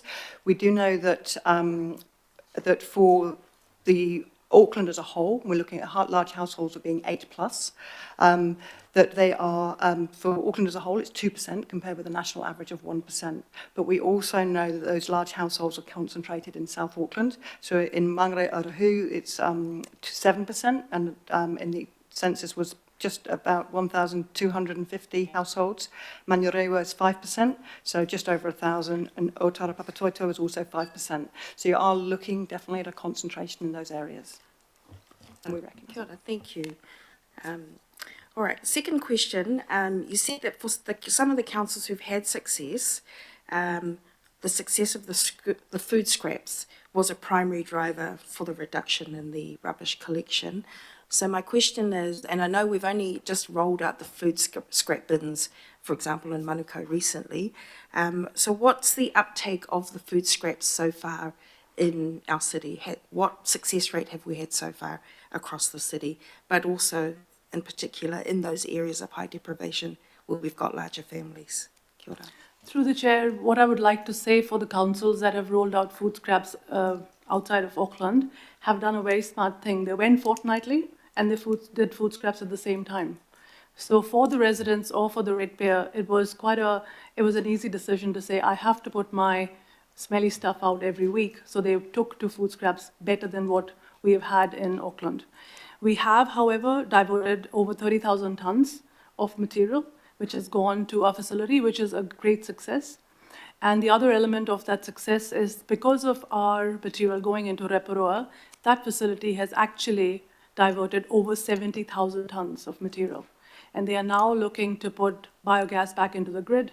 They are putting fertilizer on land. So there are big outcomes of what we have done in Auckland that's enabled greater organics coming out of landfill and getting to better reuse. In terms of our city, the set-out rate at the moment sits at about 33-35%. That means that is the percentage that is putting out the bin on the curbside every week. The concern we have is if you don't do fortnightly, people don't get onto it as quickly as they should, because they still have another option of putting their organic material in the rubbish bin. Kia ora, thank you. Now, you talked about the reduction in waste collected per person over time, which is really good. That's really positive. Do you have data, though, corresponding data about illegal dumping? Because that's probably one of the biggest things, one of the biggest concerns we hear in our community is if we move to having less frequent rubbish collection, it's going to have an effect on what we see in terms of illegal dumping. So do you have some data on illegal dumping? Has that increased over time or not? Kia ora.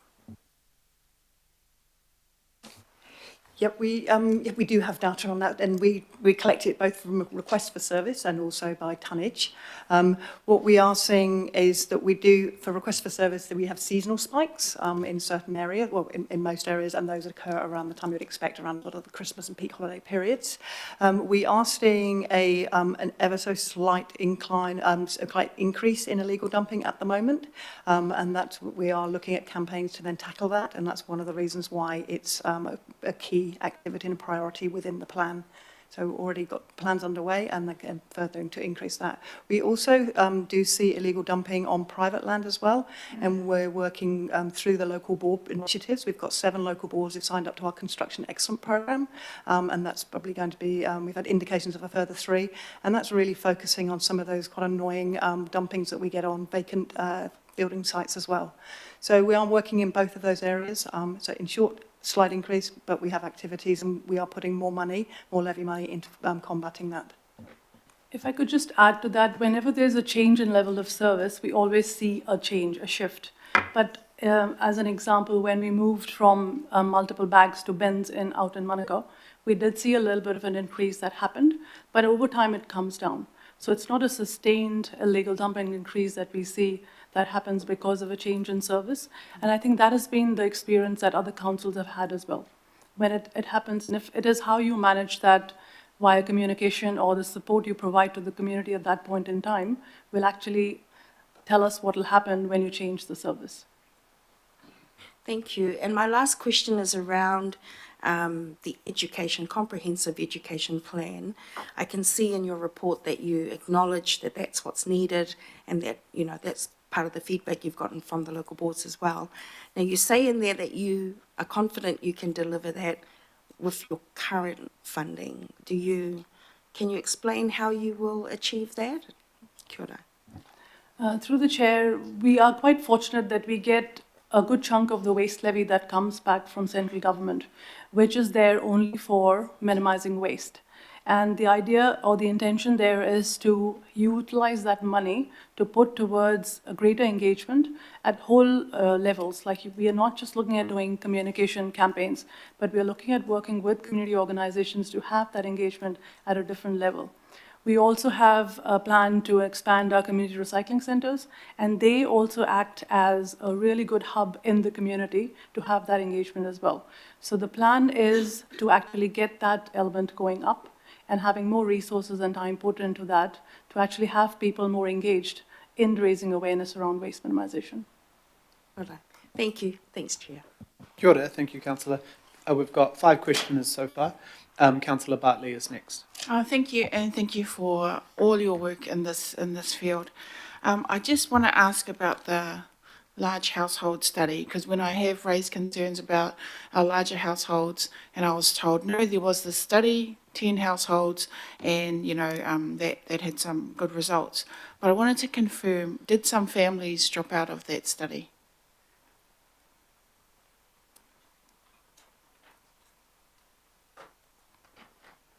Through the chair, yes, there were a couple of families that did drop out of the final part of the study. And the perception that we got at the time, it wasn't so much that they couldn't cope, but they just were, it was that being sort of observed that they weren't so keen on. So although they were actually very successful in what they were doing, it was that sense of observation that they didn't want to, over a 10-week period. It was quite a long period, it's quite intense for some families. Okay, all right. So the results are probably, because it says here 5 households participated in all stages.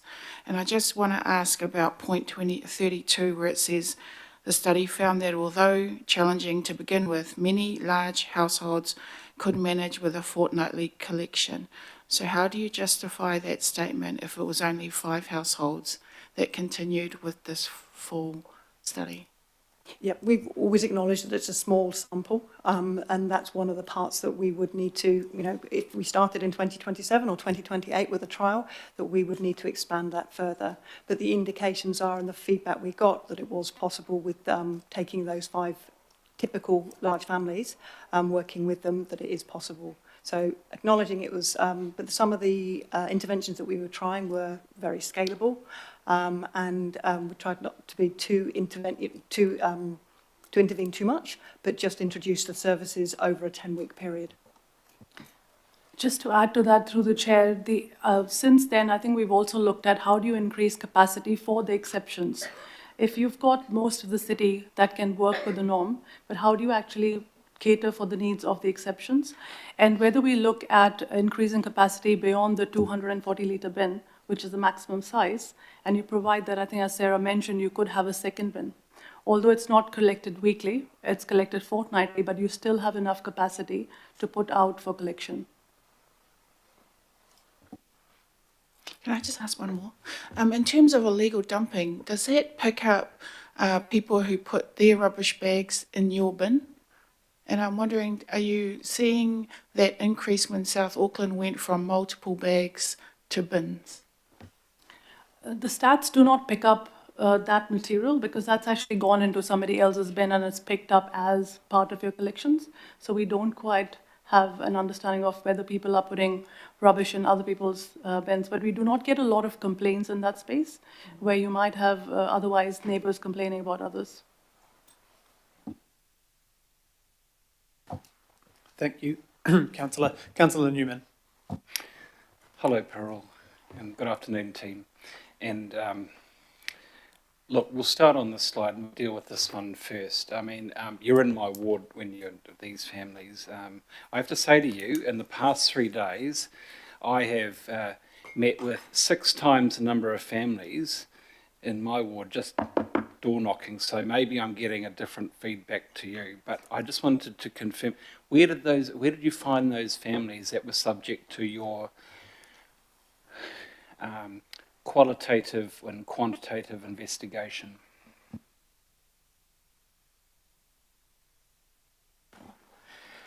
Just to answer that through the chair, it was through a community partner to our Ora Trust who worked with those communities. So they found the families that had large households and small children. Okay, well, we'll talk about them another day because they're another topic. But with respect to the families that bailed out, so the feedback from that they gave to you basically is we're sick and tired of being observed. The feedback they gave to us was that they just no longer wish to participate in the study. Okay, so on the conclusion of the study, the figures for a longitudinal study over 10 weeks is based on the observations of the rubbish behaviour for 5 families in Manarewa and Papakura. This particular study is, yeah. Okay, that's very interesting because do you think that there is a potential for a bit of an observational error given the very, very small sample size over 10 weeks, given that we're talking 5 families? What we measured were actual kilos. So. Okay, well, the kilos of rubbish weighed from 5 families over 10 weeks. That's basically what that study is, isn't it? 5 families over 10 weeks weighing their rubbish. Yes. Okay. In your, going back to the slide, level of support from submissions, you made this comment, 47% of submitters either supportive or don't know. This, stop, yep. 47% of submitters either supportive or don't know. 37% of submitters are supportive. Why would you assign the balance and loop that in? It creates the impression of there might be more support than what you've identified through the submissions. There's only 37% of support from the submissions, but you're saying 47% either supportive or don't know. I don't say 63% either opposed or don't know. I say 53% opposed, 37% in favour. Is a representation of 47% either supportive or don't know, does that have the potential to create a misconception as to the real level of support out there? Just to respond to that, we found that a lot of people who ticked don't know or other, they had some supportive points and they said, we are supportive, but we wonder if other people will cope. So there were often a lot of comments around some conditional support, I guess you would call it. So that's how we've interpreted those results. If I beat my opponent by 53 to 37, I'll take that and hope to do better another day, but I have to just say, well, I got 53 and the opposition got 37. I'm just wondering if it would have been better to simply say, well, the majority were opposed and a minority were supportive, and just don't assign the balance because it creates a perception as to where that support might fall when you really can't bank that, can you? We did find, as I said, that a lot of those conditional supports really did voice points aligned with those people who supported the proposal. So there was more in common with the people who supported the proposal than those who didn't. So we felt because of that alignment, it made more sense to include them in that group. Okay, well, look, you and I will have a different interpretation of that. Can I just confirm, because you made the statement, you know, unparalleled flexibility, does that unparalleled flexibility now extend to Kāinga or not? Are they committed to offering the 240 litre wheelie bin for the 3-bedroom tenancies? Yes, we met with the operational managers and the regional managers very recently, and for all 3+ properties, they said that they had a 240 litre bin. And does that only apply to the fortnightly option, or they're prepared to offer that in the weekly? My understanding is that it's offered already. No, are you sure about that? Because we've spent years arguing about whether Kāinga are actually committed to offering the 240 litre wheelie bin as a standard level of service for a 3-bedroom tenancy. Through the chair, I would check that, because I don't know if that's their policy as a standard. You're right, Councillor Newman. What the conversations we've had at even the regional director levels is to ensure that there is sufficient capacity for their residents as of need. And they have also said that they would want to be, if there is a trial that we do, they would want to be part of the trial to see how their residents actually go with the fortnightly service. So in terms of the policy shift, to by ad hoc, by provision, by default providing a 240 litre to a 3-bedroom, I would check that. So the answer at the moment is that the service is not offered at a 240 litre for a 3-bedroom tenancy. Do you want to just check that? Because that is the standard position as we've talked. Okay, thank you. And the one other question that I had, I just wanted to go back to the local board's position. So 13 opposed. I'm trying to go through the report back here. 13 opposed and four were what?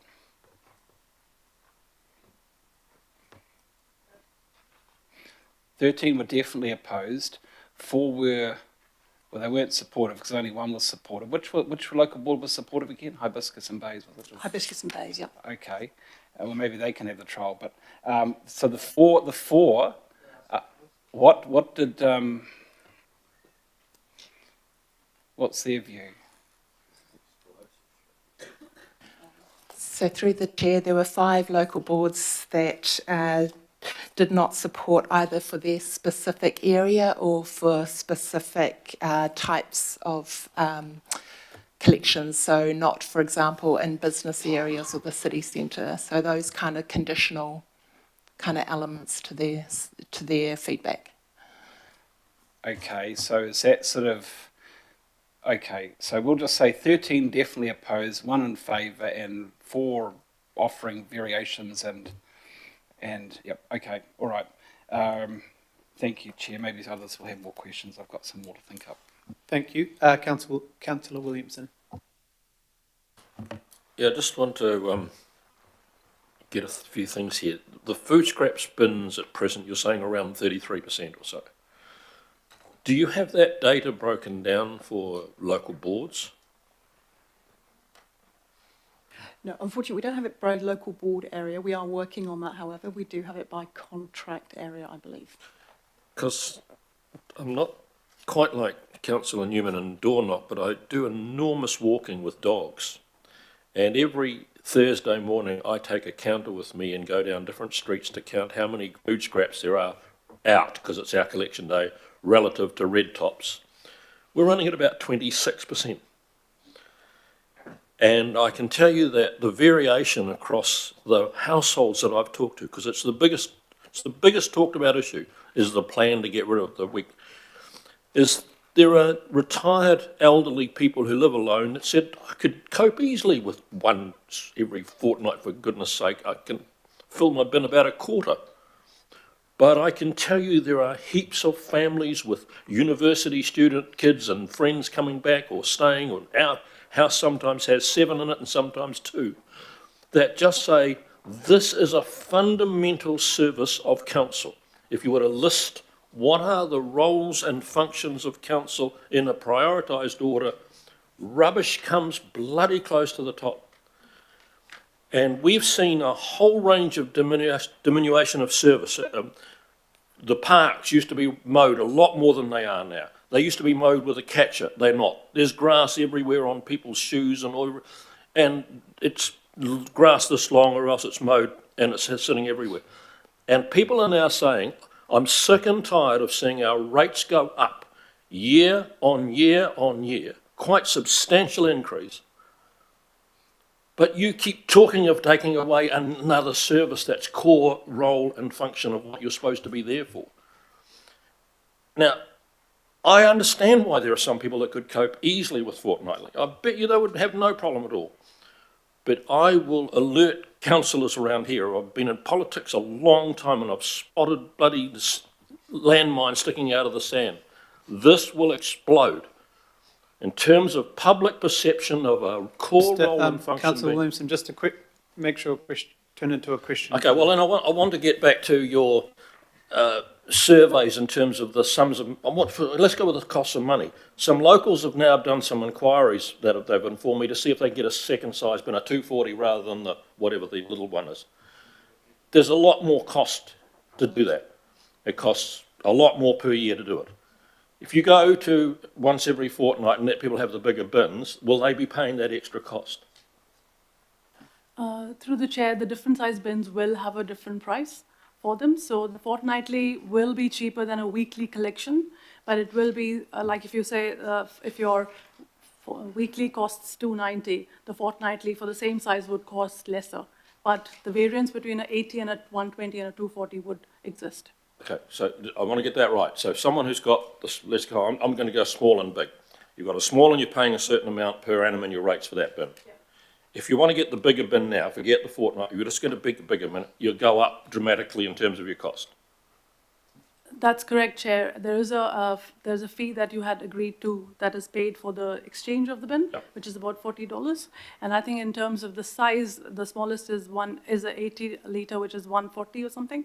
The next one is 170 and a 200 plus. So if you then say to people, look, the way to sell this, because I think it would at least get you halfway there, we're going to let you have a bin that's twice as big as you've got. It will only be collected every fortnight, but that shouldn't affect you. You've still got the amount of capacity that you had before. And you're, oh, well, yeah, maybe. But we're going to charge you a hell of a lot more for that. That just won't sell. If you just said, we'll let you have a bigger bin and we'll only collect fortnightly, I think a lot of people would say, well, it's not got smelly stuff in it because I'll stick smelly stuff in the food scraps bin and so on. And so you're giving me the same capacity, it's just a half as frequent collection. I can probably live with it. I'm not saying they will, but I think it would be a lot more saleable. But if you then say, well, we'll let you have the bigger bin when you go to fortnightly, but you're going to pay a lot more for that. I can't sell this. I literally couldn't sell it to my constituents. Through you, Chair, what we have found in the rates-funded areas is that people are putting out their current capacity bins weekly, but they're not full. So there might be some situations where they are full now, where they may not be recycling or getting the material out that can go in the other bins as of now. But a lot of them, and I think the team talked about that study where they've looked at those bins are half or, they're not quite full. And if you go to a rates-funded area a user pays area like out West Auckland, when they put it out, it's actually quite full because they pay every time the bin goes out and they don't put it out weekly. I have a collection of red lid bin photos that I've done for this. I'll send them all to you. 45-degree angled lids as you're walking along the road. Packed to the gunnels weekly. You want to say that every 2 weeks? We will die on the altar of purity of this. Thank you. And just, it's an important issue and the questions are fine, but can we just make sure that the staff are here because we are legally required to show how we will reduce Auckland's waste and individual household waste under the law, under successive governments, going 2 decades now. So we just need to acknowledge that the staff are here doing what we've asked them to do for quite some time. So the questions are important, but all of us need to understand it's not the staff just coming up with this for any sort of fun reason. Deputy Mayor. Thanks, Chair. I'm going to ask you a question a different way for Councillor Williamson. So my first question, sorry, what is the rates reduction that people would get if they had a fortnightly rubbish collection? What's the rates reduction? Is it $20 a year? Through you, Chair, the numbers that we have done in the past in terms of modeling, what is the difference between a weekly and a fortnightly collection was about $10 million, more than $10 million for OPEX across the city. So you can look at dividing that and saying what would be the difference between those rates. But the greater opportunity exists when we go to market again for our collections. Because by that time, you will know exactly what resources are required and how can that cost come down, because you're not putting trucks back on the road for a weekly collection every week. And this does not take into consideration any cost savings that you might have on the wear and tear of the roads that we have in the city as well. Yeah, I suppose what I was trying to say here is if you had a rates reduction because you only put your bin out a fortnight and you wanted a bigger bin, would the rates reduction plus the bigger bin have a net zero balance? That's what I was trying to say. Yes, it would. And I think that's what Councillor Williamson was trying to get to. Okay. Now, my next question is... So maybe, Deputy Mayor, just to clarify what everyone's saying, is at the moment there's three different costs for the big, the small, big, and the medium. All those three costs would drop, and the idea that would be that the top bin would not cost more than the single bin twice, if you know what I mean. We would make sure that so there wasn't a net benefit. Yeah, and that's the key message, Morris. That's the key message if you did go that part. But my next question is, there's been a number of changes in the handling of our waste in the last few years. Obviously, reduction in bins and parks, which the local board supported, moving to the food scraps and the upcoming changes to tags in some areas. And more importantly, the government's standardisation of recycling, which means fewer things can go in the recycling bins and more in the red bin. When would be a good time to know the impact of those changes? Because, or maybe I put it a different way, do we know the impact of those changes yet? I don't think we probably do, because I think that's important to know that. And if we waited, would we then know what the issue was before we could go and make a decision whether we went to fortnightly? Through you, Chair, the changes, even if we decide today that we are going to go to a fortnightly, the earliest we go to fortnightly is February 2027. So we do have a bit of time for that to come into play. In terms of the changes that the city is seeing at the moment, with food scraps, we've already seen that behavior change and the amount of material that's come out. The recycling standardization has seen some products go into the landfill bin because it's a smaller list of what can be recycled. So that shift has already, we can see that shift already. And in terms of the litter bins, I did ask that question of my colleagues, and I don't know whether we have seen any shift in terms of what's going into your rubbish bin, or whether we are seeing any shift in litter because of that. I suppose what I'm saying is I don't believe I've got all the data and the information I need to make a fortnightly decision now, because I don't know the impact of those changes. Okay, and could you just confirm again, if we do a trial, how would we measure that success? So we've put in the parameters attachment to the report. I think it's perhaps J, yes, how we would assess the trial. So there's a number of measures of success that are listed against each of the objectives of the trial. So the objectives around addressing key concerns of Aucklanders. We want to make sure we get baselines for these measures of success, and also obviously through and at the assessment period, understand how those concerns of Aucklanders have changed. Similarly with the reductions in waste that we expect to see, the increase in food scraps usage, the increase in the recycling, etc. And okay, thank you, Chair. I don't want to, I'll just stop. I'll give you the last one. But if you went for a trial and the results were not favourable, would then you suggest that we didn't go to fortnightly, we stayed with weekly? Through the chair, that decision definitely is back to committee, and we would share the outcomes and get that decision back to you to say whether that's a good idea still or not. Okay, thank you. Thank you, Deputy Mayor, and rest your voice by the sounds of it. Deputy Chair, Councillor Dalton. Thanks, Chair. Thank you, ladies. It was an excellent presentation, and thank you for fielding these questions that are coming your way. I'm going back to illegal dumping. If you could assess for residential dumping of the Auckland residential population, could you assess what the percentage would be of residential dumping that we have? 1% of the population?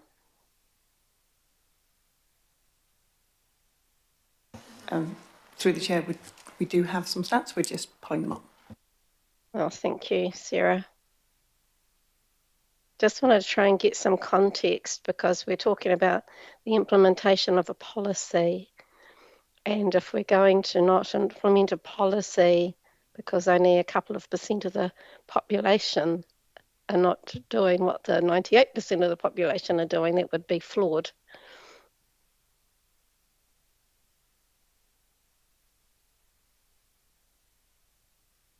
Through the chair, we might need to come back to you on that one, but yeah, as a percentage of the population, the tonnage is small, but we would need to come back with exact figures on that. I just need so we wouldn't get that information today. So I'm sorry, I thought that I had asked for it once before. Just trying to contextualise it. If I think about my ward, of which Manurewa has the highest illegal dumping, and say the population's 100,000, and I don't know if there are 1,000 people dumping illegally. It seems a lot to say that. So we're not saying 50% of the residential population are legally dumping, and it's going to. I found the information, if that's helpful. Thanks. Yep, so we looked at illegal dumping tonnage as a percentage of total herbicide collection rubbish, and it ranges between 0.6% and 1%. Thank you. So illegal dumping, the impact, even if it doubled under fortnightly collections, would be 2%. So actually opposing the implementation of a policy based on what 2% of the population are doing would be flawed in my view. I mean, it wouldn't be good policy making. That's really helpful. Thank you, Sarah. Thank you, Councillor. Councillor Henderson. Yeah, thank you, Chair. So the Deputy Mayor stole my exact question, literally word for word. But I just think we need to get this on the record because there's a lot of misunderstanding out there in the public. Rubbish collection is cost recovery, isn't it? So we don't gain money from that. That's correct. It is cost recovery. Whatever the service, whatever we pay for the service is what we charge in rates.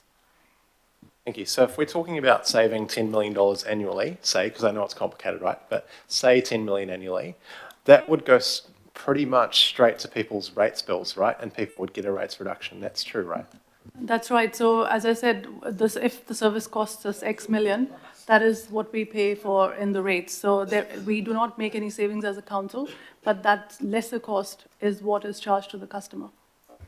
So this is yet another dichotomy of service levels versus rates, right? Thanks, Chair. Thank you.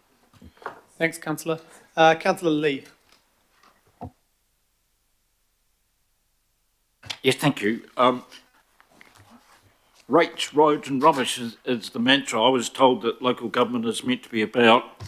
And we don't do roads anymore, that's Auckland Transport, but we certainly are responsible for rubbish. So this is a very important responsibility that we're dealing with.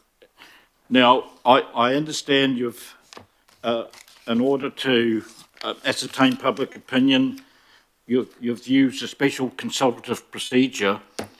I have some views on how the council uses this and refers to it, but what would be different about your consultation and a normal have your say type approach if you are indeed working under the special consultative procedure. Through the chair, just to clarify, are you talking about doing the trial to get feedback? I understand the engagement was you used a special consultative procedure. So was there any hearings, for instance, formal hearings from people? Yes, we aligned exactly with the process that was used for the annual plan, and we held those hearing events for organisations or anyone who wanted to talk. Okay. In my view, that's not particularly special, but anyway, be that as may, you had feedback, 2,737 submission, though somewhere else it's referred to as 2,683, but that may be accounting, the first figure may be in tick box forms or whatever, so let's assume that, but that's 2,737 out of the last count, and this is a wee bit out of date, 127 households, so it's not overwhelming, but be that as it may, you had positive responses, direction of draft plan 66%, construction and demolition, waste priority 79%, priority waste matters, organics, plastics, etc., 70%, advocating for a beverage container return, 72%, pretty overwhelming, fortnightly rubbish collection, 50% opposed, and only 41% supporting. And essentially, this is all the other things are very worthy and supportable, but this is the one that's going to impact on people, households directly. And it looks like the feedback, which is very small, limited, because I don't really think a special consultative procedure was undertaken, is extremely limited given the number of people who will be affected. And coming back to the local boards, the boards in my area oppose this. So could, in light of these figures, do you find that that does not indicate public support for reducing the rubbish collection service? Through the chair. So these are the results as we've presented them to you, as the results that we received from those submissions. We are also out in the community a lot, hearing from communities as to what else they would like, or what frequency of rubbish. We get many requests to us for a less frequent service, down to a monthly service. We've just going out at the moment into to West Auckland, where we have had an overwhelming, so not overwhelming, but a number of requests for bin changes, and all of those have been requests for smaller bins, going from, of the last 100 requests that we received, 80 of those were for going from a medium-sized bin to a small bin, and 20 of those were from going from a large bin to a medium-sized bin. So we are trying to balance multiple views from multiple people. So as many requests or feedback that we get that people may not be able to cope or may struggle to cope, we get equally on a daily basis requests for people to say why we are not introducing a less frequent service because they don't need it after using their food scraps bin or they compost at home. So we're trying to make and balance those views and those feedbacks, partly based on this, which is what we've displayed quite clearly in front of you, but also then understanding what the feedback is more generally from the population and the surveys that we've done and the evidence that we presented to you. Thank you. Thanks, Councillor. And the other mayor has to head off. He's going to try and join online, but he just wanted to say something quickly. Very tricky area. If you save something, it's 0.5% of wages. It says 0.5% of rate, so it's could be quite an incentive. I think a trial is the only way we should even think about this. And I'm trying to think of who deserves a trial around here.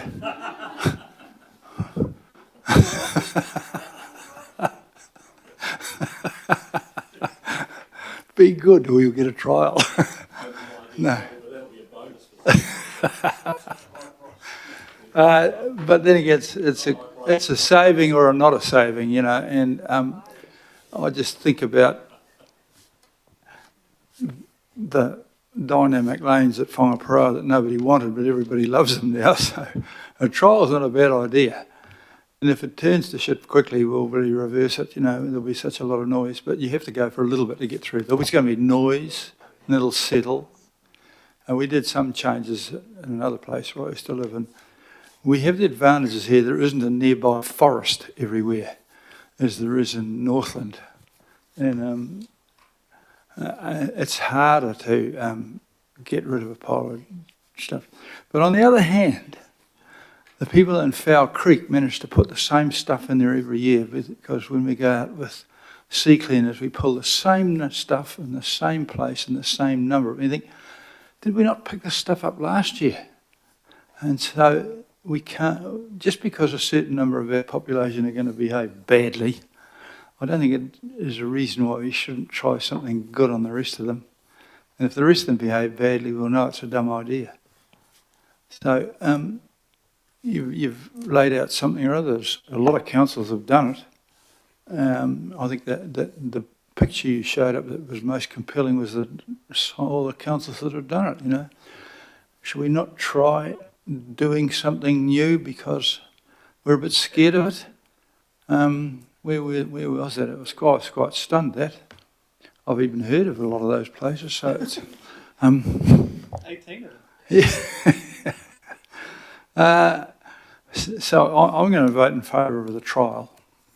I'll probably be harpooned by one or two of the councils for doing that, but you're all entitled to make a mistake, including me. Thank you. Thank you. Now, should we just move an extension of time now? Councillor Ferry will second. All those in favour?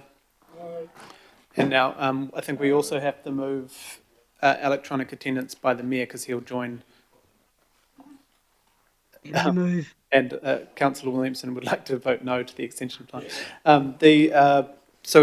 I'll move, Councillor Ferry will second, allowing the Mayor to be sent the electronic link, because he's going overseas. No, not going overseas. He's just going across to the office. All those in favour? Any opposed? No, thank you. Okay, back to questions. Councillor Filipaina. Thank you, Chair. Ladies, congratulations to getting us here. It's only been 12 years. Can you tell me, Auckland Waste Management and Minimization Plan 2024, does that include input from our community and during the consultation about food scraps?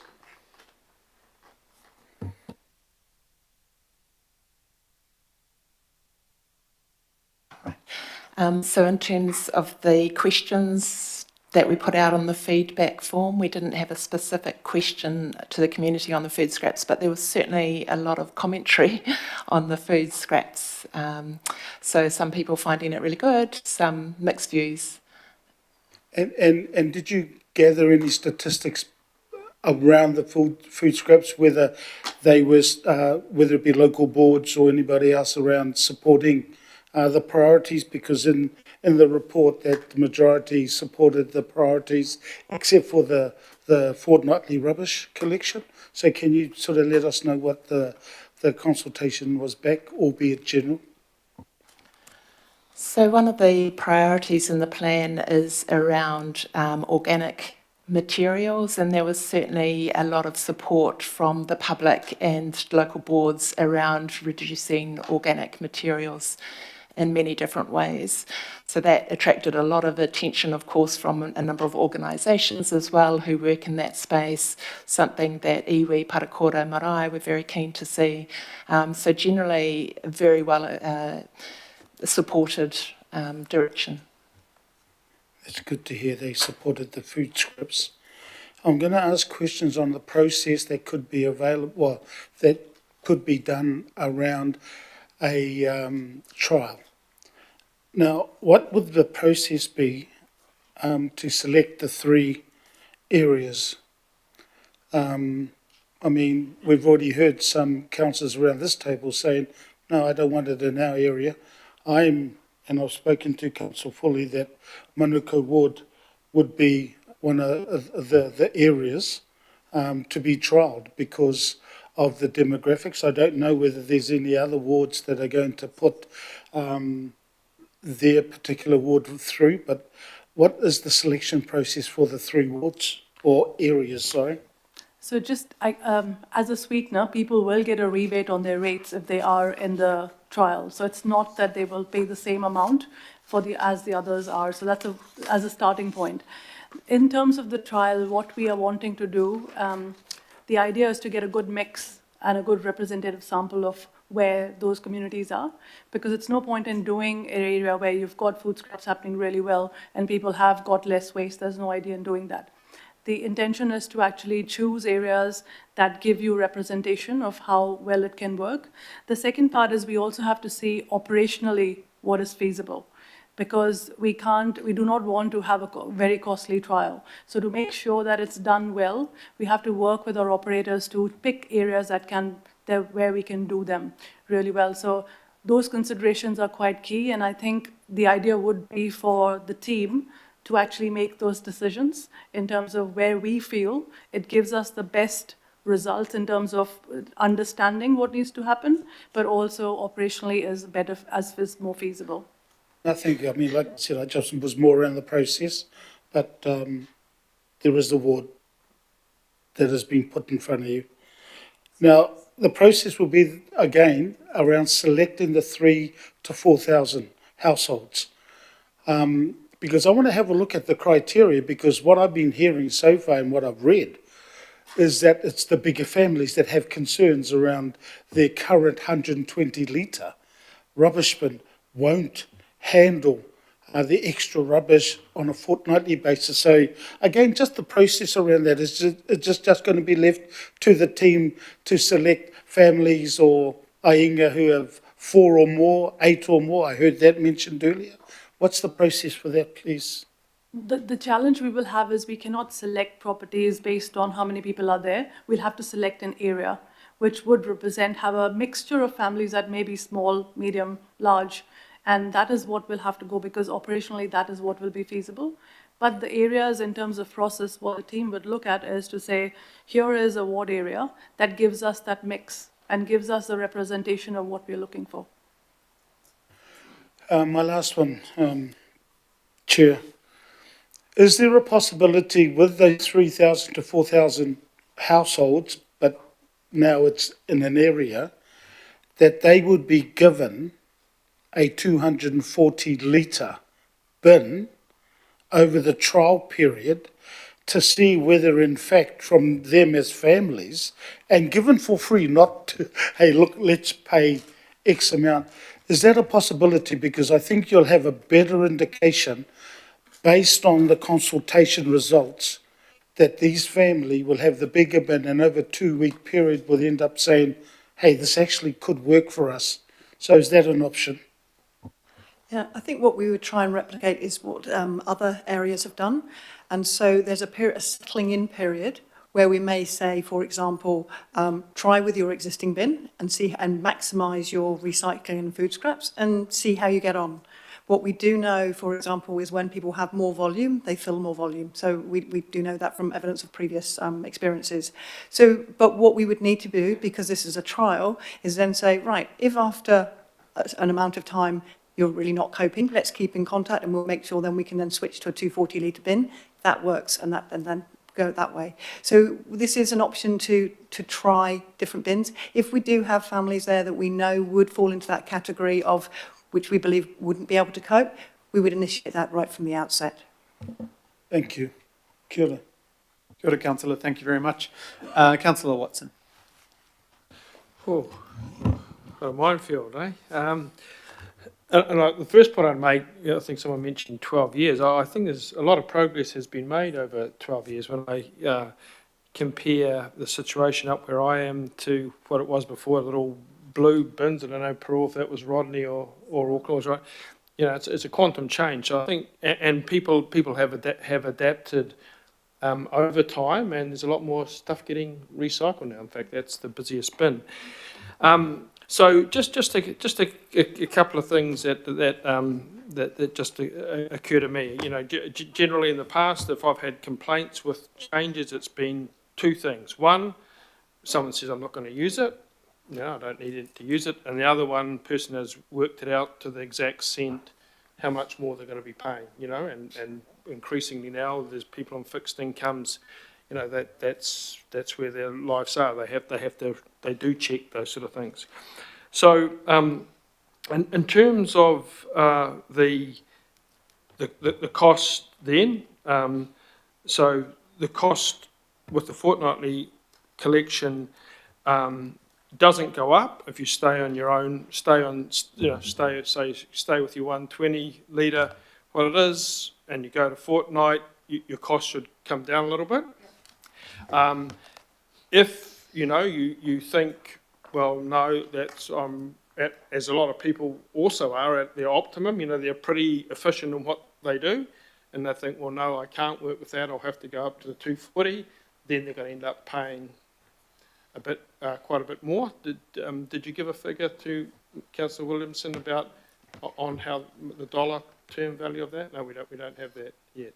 We do have rates as what they are now. So, yeah. I mean, annual rate for a 240 is maybe $240 or $90. Yeah. So it's in terms of an annual fee for a whole year, that is what it is. So it'll be less than that. Yeah. So. Shouldn't it be less because it's getting picked up less? Yes, it will be less in comparison to the weekly one, as you said. Yeah. If it's the same size, a comparative analysis of the weekly versus fortnightly is definitely lesser. But if you're going from a 120 to a 240, that is when the cost is higher. And that is what we are wanting to say, that it is to look at what you've got in that rubbish bin, yeah. And you can actually get a larger recycling bin for free or a second food scraps bin. So it is just looking at what is actually in your bin that actually can be diverted to other bins or taken to facilities for recycling as well. Okay, so one pragmatic thing that occurs to me, and I don't know if you're able to measure that, is people who miss their rubbish collection. So, if you miss a weekly collection, well, there's one coming up the next week. If you miss a fortnightly collection, then it's once a month, and we maybe run into problems as a consequence. Do we have statistics in terms of what percentage of people, do that, given a lot of people got busy lives and maybe aren't all that well organised? Through the chair, we do not have statistics offhand. I don't think we get a lot of people saying they've missed their fortnightly recycling collection. And with the whole idea of having food scraps weekly, so you're actually putting things that might smell in that weekly cycle in any case. So what's in your rubbish bin is quite inert, and that can possibly sit for a little longer, unless you have kids with disposable nappies, which we are also looking at, or medical waste, which we are looking at supporting people with as well. Okay, so final question, Mr. Chair, and it goes to the weekly food scraps, which I think is the figure that's bandied around there is 33%, which surprises me. I thought it would be higher than that because I think it's been quite successful as a convert. Why do you think that uptake, other than the obvious one that people have got the grinders in a lot of modern kitchens now, and they think that's that's the best way to get rid of your food? Why do you think that uptake has been, relatively low by comparison? The 33% is the set out rate. That means that people putting out bin every week that use the service. There may be some others that don't do it every week and have a greater participation, and we know the participation rate from the community is greater. But we also believe, as I said earlier, councils that went for food scraps together with a fortnightly rubbish collection did have a greater uptake. It was that reason, because you don't have that alternative. And some people who are not motivated to separate were actually then motivated to do it because they wanted the smelly elements of what's in their rubbish bin out rather than it sitting there in their house. Thanks, Mr. Chair. Yeah, thank you. And just the first year of target for the food scraps was 18,000 tonnes, and we did 20,000 tonnes. So it hopefully will go up, but I think it is the people using it weekly. Sometimes we'll put ours out weekly, but sometimes might be every second, so I might have only been counted in that one. Sorry, Councillor Newman's next. I just might ask one question on that. My sister just moved to Taranaki and they were already on fortnightly and food scraps, and so because she kind of had no choice to change, she obviously suddenly is now using the food scraps straight away. Is that how much higher is the food scrap use in those councils that went straight to fortnightly and food scraps on day one? So through the chair, we know from Hamilton, for example, our closest neighbour and quite comparable in terms of a city, obviously on a much smaller scale, but their participation rate was up nearing around 40-45% when they first rolled out, and sometimes even up to 50%. So it varies over time and as people come and go, but with that service going out at the same time, it was higher. And just to add to that, the evidence shows that if you just keep on a weekly collection, the food scraps usage does decline over time, which is why if we stayed with a weekly collection, we will need to put a bit more into our communications and engagement to try and drive that behaviour change. So that additional service of a food scraps, to make that a success, we think that fortnightly collections will be a really powerful incentive. And how many litres again is the food scraps bin? That is 23 litres. 23 litres. So I guess it's important to think too, we've added 56 litres a fortnight to people's rubbish as well. So. And if there are families that need a second bin, that is available as well. So it's technically you can have 46 litres. Thank you. Councillor Newman. Point of order, aren't we on questions? So haven't you already asked some questions? Don't we usually only get one round of questions? I'm happy to allow second round. Okay, all right. Sorry. I just haven't had my turn yet, getting grumpy. It's all right. Councillor Newman. Yeah. No, if there are people that haven't asked questions, they should be allowed to go before I do. Oh, right, sorry, yeah. Councillor Ferry. Yeah. Thank you. All right. Right, so just on you mentioned before the system about medical needs. I'm quite interested in that and how that might apply to, in Pearl, you just mentioned just before, I wrote this down feels like about 3 hours ago, nappies, technically not a medical need, but what would that potentially look like in terms of what have other councils used around a system around medical needs which may or may not apply to nappies?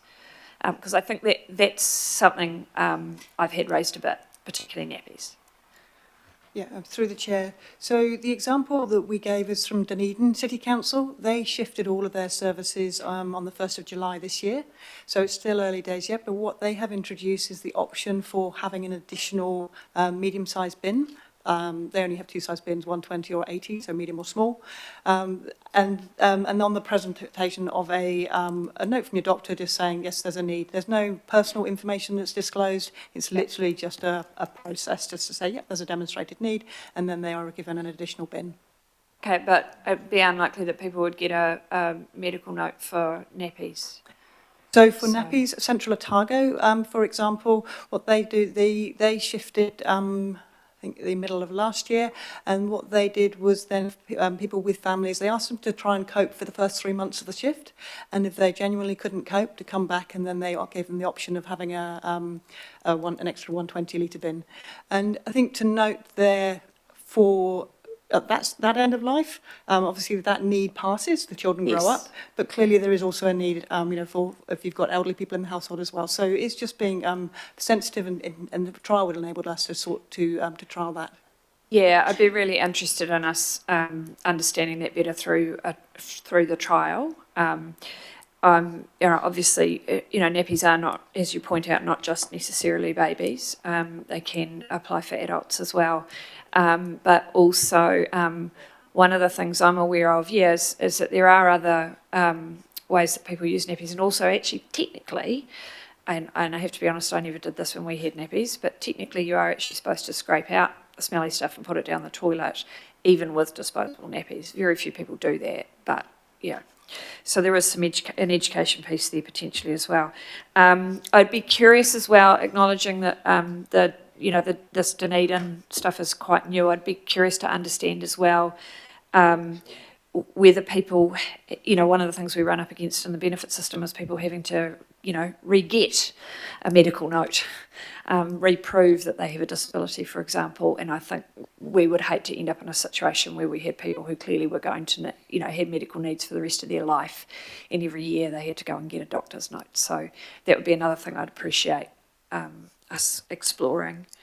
These are, I know there's sort of a bit of scoffing around the table, but for the people who this is an issue for, it's an issue of dignity as well.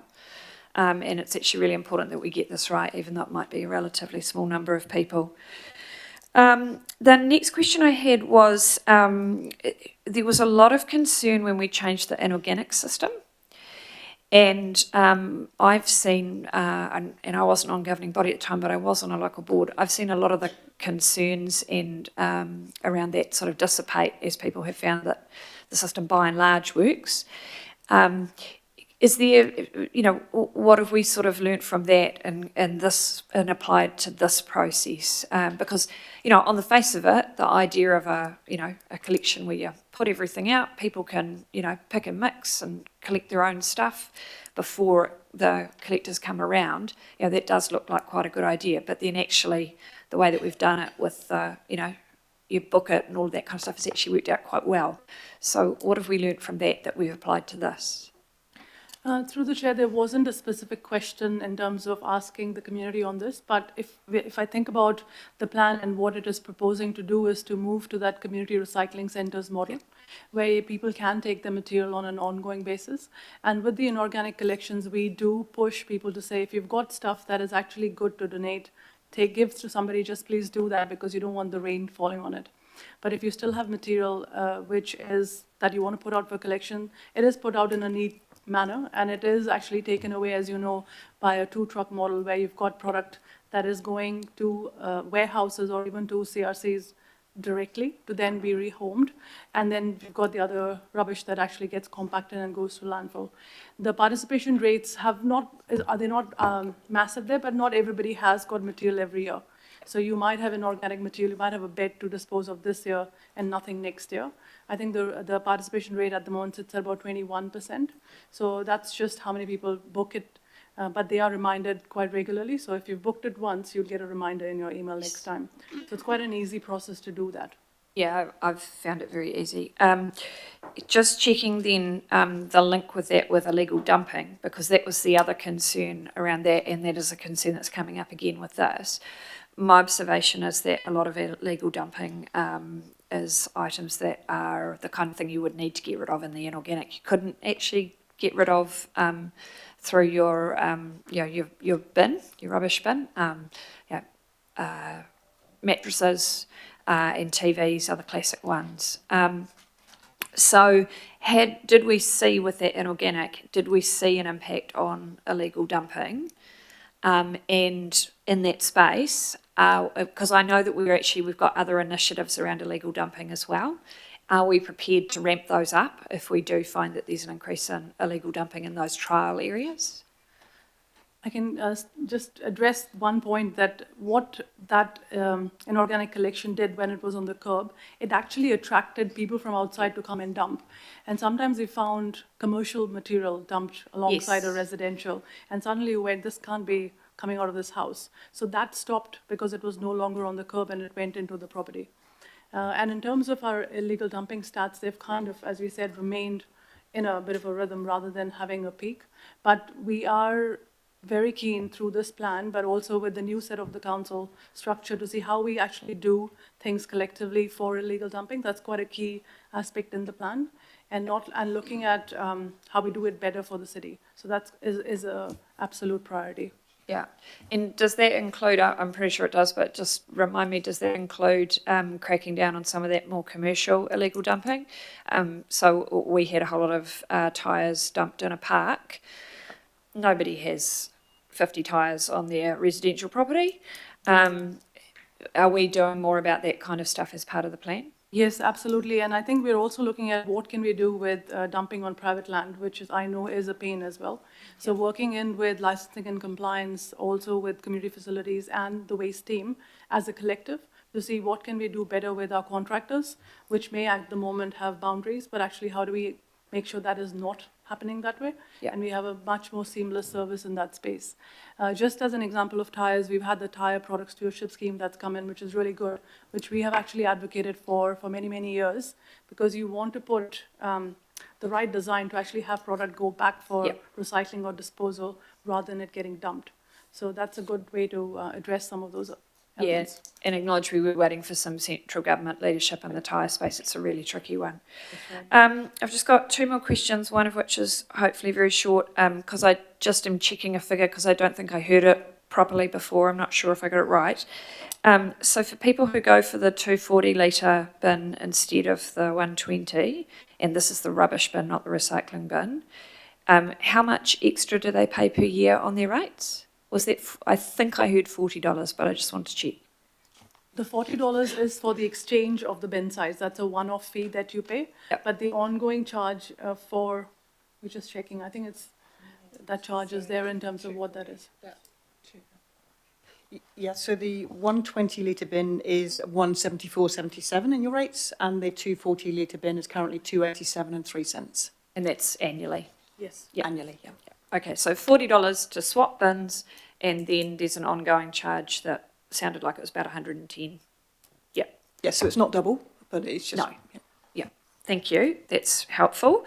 And the final thing was, quite a lot of what we've been hearing here in terms of what the evidence and the data shows is that actually potentially quite a lot of people could cope with fortnightly, and a lot of the feedback is they're potentially worried about other people not being able to. We get this sometimes, right? We get feedback where people go, I could do it, but I'm worried about my neighbour, and that's actually quite sweet.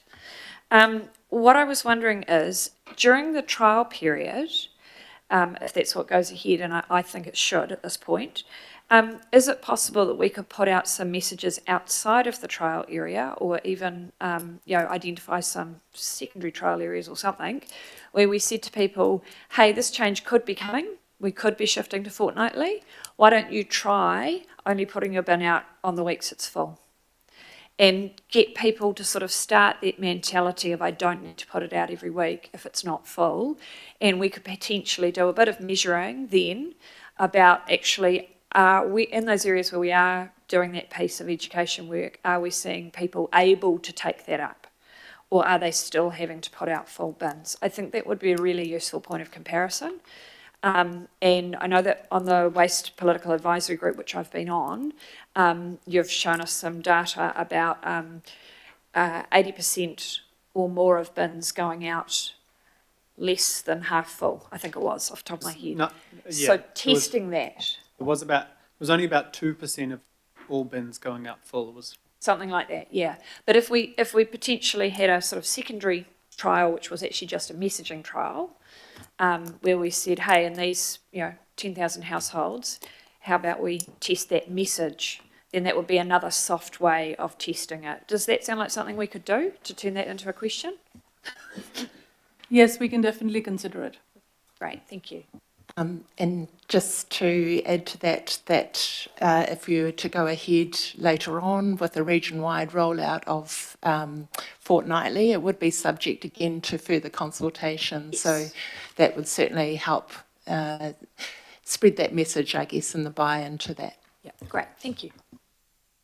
Thank you. And just I had a text from Deputy Mayor around, why do we not maybe know the costs exactly? But part of the issue is when these things roll out, the costs will always be different, especially at fortnightly, and especially because even the government waste levy over this time goes up and up. So it's hard to give the public an accurate cost now that might change because the overall cost of, which is probably another reason why we need to think about how we reduce those costs, because those costs we don't control are going to continue to go up.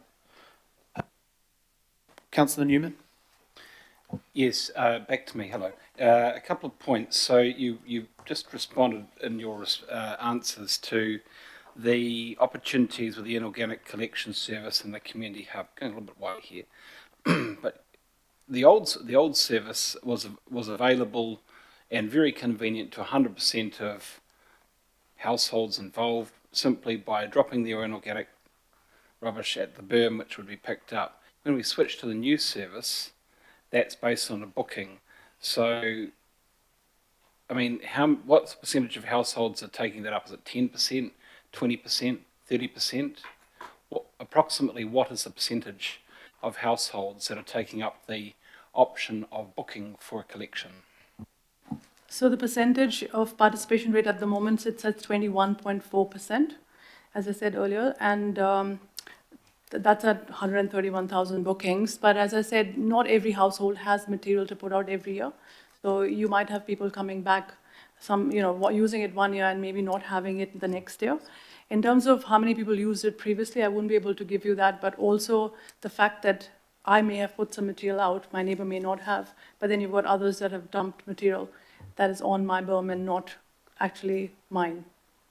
Yeah, well, I think that's an interesting theory, but the point being a service which was readily convenient to 100% of households is now a service which is being booked by 6% of households. The second point, just to confirm in relation to bin switching, that is an option for the ratepayer, isn't it? It's not available necessarily for the tenant. It's available to the person who pays the rates. That's correct. So that switch option isn't available to everybody, is it? It's only available to tenants if their landlord agrees. That's correct, because if it's a rates-funded area and that's the person paying the bill, then it is to the ratepayer. You're right. So we're moving to a rate-funded scheme everywhere. But okay, the famed $10 million of savings. Can you point to a recent example of contracted services where your renegotiation of the contract for service provision actually resulted in a very significant discount compared to the previous baseline? I wouldn't be able to tell you one off the head because we haven't changed the service level in that context. So it depends on if you're changing the service level. And the way we've set the contracts with our providers is if there is a variation in policy, we are able to vary the contract, which actually looks at an open book model, which actually reflects on how many trucks do you need, how many drivers do you need, as an example, and then does the numbers on that. As we mentioned earlier, the waste collection service is based on cost recovery. So, in terms of what would it cost us is what we would charge. So in theory, if you have a certain degree of fixed costs here and you get a really big reduction in the amount of rubbish, the actual cost per household could significantly increase as a reward for people. If you've got the certain amount of the service has to be a fixed cost. Costs do go up as well, by the way. So if you get a significant level of buy-in here, great. But that fixed cost component, they have to recover it from whoever's left over. I mean, is there a risk here that, in fact, you don't get the savings? The best you could possibly hope for is that the cost might not increase quite as quickly as what you had initially forecast. Through the chair, the estimates that we provided earlier were based on conversations with the contractors. However, going forward, we'll have to redo those numbers because timelines have changed. We were looking at that previously, so those were actually based on costs that had come back from the contractors. And I think if we go down the trial path, that'll give you good understanding of what is actually required and how much would it cost us going forward. And that is what we would take into our next procurement as well. Because these contracts are there for a fixed term, and then you would go to market again based on exactly what you need and what resources you need to provide the service. And two more, Chair. Thank you for your indulgence. But with respect to the illegal dumping, so, okay, whether it be 0.6% or 2%, I've been reading through the resolutions of the local boards. The local boards that are raising the spectre of illegal dumping are concerned not so much by the volume of households that might be participating in illegal dumping, but the impact of illegal dumping on the wider community. Don't really care if it's 0.6 or 2%, because 100% of that community, I guess, when they see illegal dumping, will be pissed off by it. So is that something that's factoring into your consideration? It's pollution affecting 100% of the neighbourhood, not just 2%. Through the chair, I think illegal dumping has been an issue that is not really good, and it's been around in the city for a while. And we are putting in more actions to manage that. So I guess with going fortnightly, what might that impact? We are looking at saying that it might be just a blip and then it goes down. So I think as a city, we do need to think about how we manage illegal dumping and material of what we do with our rubbish collections. And finally, the trial. You said, well, actually, in terms of the trial area, that would have to talk to it would have to really be driven by what the contractors say. Actually, isn't this driven in part by the results of a consultation? Because you will have to consult with the community for which they will be subjected. Well, I guess they'll be the subject matter that for which we will study them for the next 4 years. We have to consult with that community or communities, don't we? What if they say no? Through the chair, yes, you're absolutely right. So I guess there is a multi-layer of criteria that we need to consider. One, what does that community represent or what that area represents? But to make the trial efficient, we also have some operational things that we need to consider. You do not want one side of the road having the trial and the other one is on a weekly. That just presents other operational issues. So those are the kind of things that we want our collector to work with us on and pick while we pick an area. If the consultation comes back and says no, we then again come back to you and say this is what's happened before we actually go do the trial. So there are quite a few checkpoints in this to actually before we go and do the trial even. So it's the first, I guess the option here today is in front of you to say yes to the trial. We then develop the trial and look at that consultation with those affected parties or with the households, and then we come back to you again and say this is what we've heard. Are we okay to go ahead and do the trial? So okay, last question. So we know that 37% of submitters oppose this. And I can't see, apart from one local board area, Hibiscus and Bays, where there was express support for it. That being said, and Councillor Watson's looking nervously, that being said, so we go and consult with the community on, we propose to do a trial and you're going to be on our study list. If they say no, you're going to come back here and say, well, look, they said no, but we conducted the consultation, therefore we've ticked the consultation box and we can go ahead and do the study in that area anyway. Through the chair, that's not the intention. I think the process is for you to make that final call on whether we do the trial or not. And I guess, as noted earlier, the people who fed back on the plan is only a small number of Aucklanders. It is not, it's not the vast majority. So the pockets that we pick, people in those areas might be quite favorable where they are making a cost saving with a slight reduction to service. So it just depends on that conversation we have with the community. Well, thank you very much. We have gone through a lot of questions and I really feel for the staff. I've got now, I thought I was at the end of questions, now we're back. I've got Councillor Turner and then Deputy Mayor.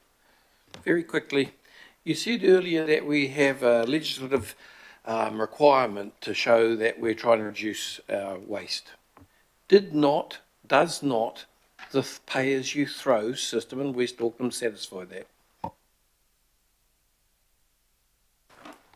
We do have a statutory requirement under the Waste Minimisation Act, as all councils do, to minimise waste in our area. The pay-as-you-throw system, and we've brought this to this committee a number of times, did not show that. No, it did not show that there was a demonstrable difference between the pay-as-you-throw mechanism compared with the rates-funded mechanism, and that's the reason why this committee voted for changing to a region-wide rates-funded service, because it provided more benefits than not doing so. In principle, though, pay-as-you-throw, are you saying that won't satisfy the requirements to show that we're trying to minimise our waste? You're saying that wasn't accepted? I mean, maybe just, even though I personally love to pay as you throw because it worked really well for me, but we've made that decision, so it's probably not helpful to go back down that discussion. Through the chair, I mean, we're happy to provide that detailed evidence-based work that we had done. As a concept, it does, but it is the how it is situated within the market we are in. We have a pay-as-you-throw service, but there are subscription services available in the market as well, which actually provide for a different model. So that evidence we can share with you again in terms of what that said and how areas that are rates funded actually were producing less or the same as a pay-as-you-throw area. Reserve my right to speak, please, Mr. Chair. Always, of course. Thank you, Councillor. Deputy Mayor, last questions. Thanks. I text it to you. Can you ask, please? I've got no voice. Oh, have you sent me a message? Oh, sorry, I didn't see that. In the 18 councils that do have fortnightly have public feedback for, oh, sorry. In the 18 councils that do have fortnightly connection, was their initial ask negative and did they go ahead and do it anyway? Or was their initial feedback, yes, we want it? Yeah, do we have data on whether the councils and communities wanted the change or council just implemented it anyway? So for the ones in Canterbury, that was in 2009, so that's too long ago for many of the staff that we asked to really understand what the feedback was. But for the other ones, because they introduced it as a whole package of services altogether, they were often in providing an improvement in the services they had already. For example, in Tauranga, their waste collection costs had escalated to almost $500 per household. So they were bringing it back and offering a comprehensive package of services, which has proved really successful. And similarly, there were concerns, however, when we spoke to in New Plymouth, there were concerns both from councillors and from the members of the public about how they would cope and what it would look like. But overall, the whole package of the services they were offering was a reduction in cost, and they were also receiving that food scrap service at the same time. And so they were brought over the line with that one. What they've all reflected was, despite any concerns that were raised at the beginning, most of those dissipated either immediately or within a few weeks of the service being introduced. And you can see that from the news stories at the time. I've had a look. So there was lots of concern and then basically it's disappeared.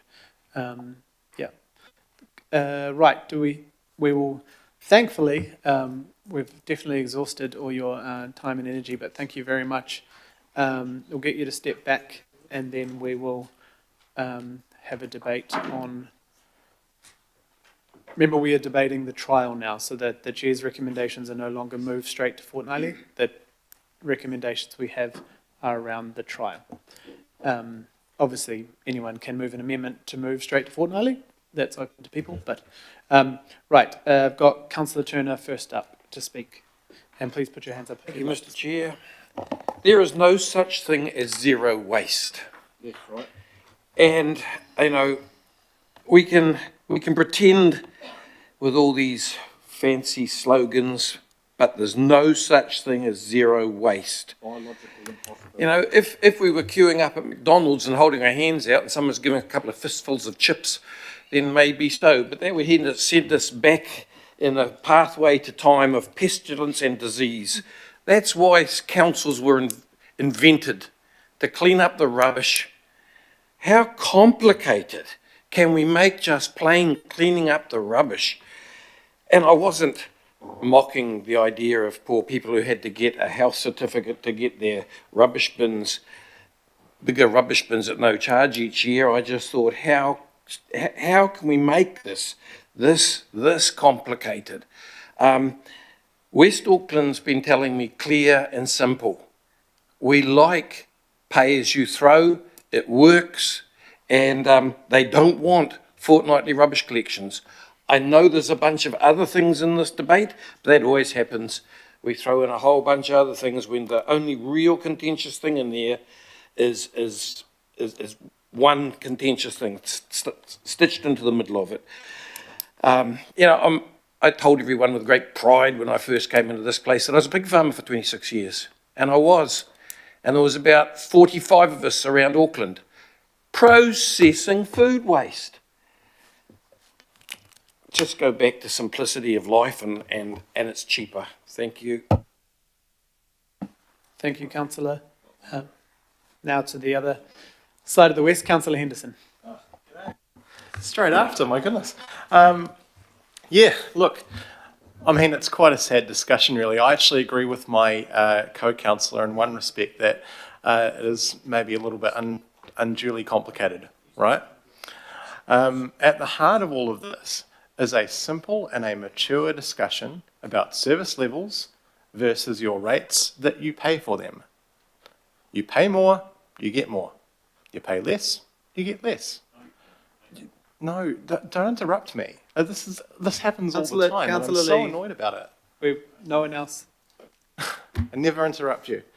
So let's be clear here, right? Council does not profit from waste collection. It is a cost recovery service.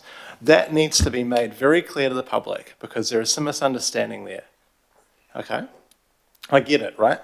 The politics of bins is incredibly tough. Incredibly tough. It might be the toughest, right? Because you have two sides to most things involving bins. They're about 50-50 or so, and both sides have passionate and deeply held opinions, and usually quite a bit of truth to both sides as well. So it's very hard as a decision maker, right?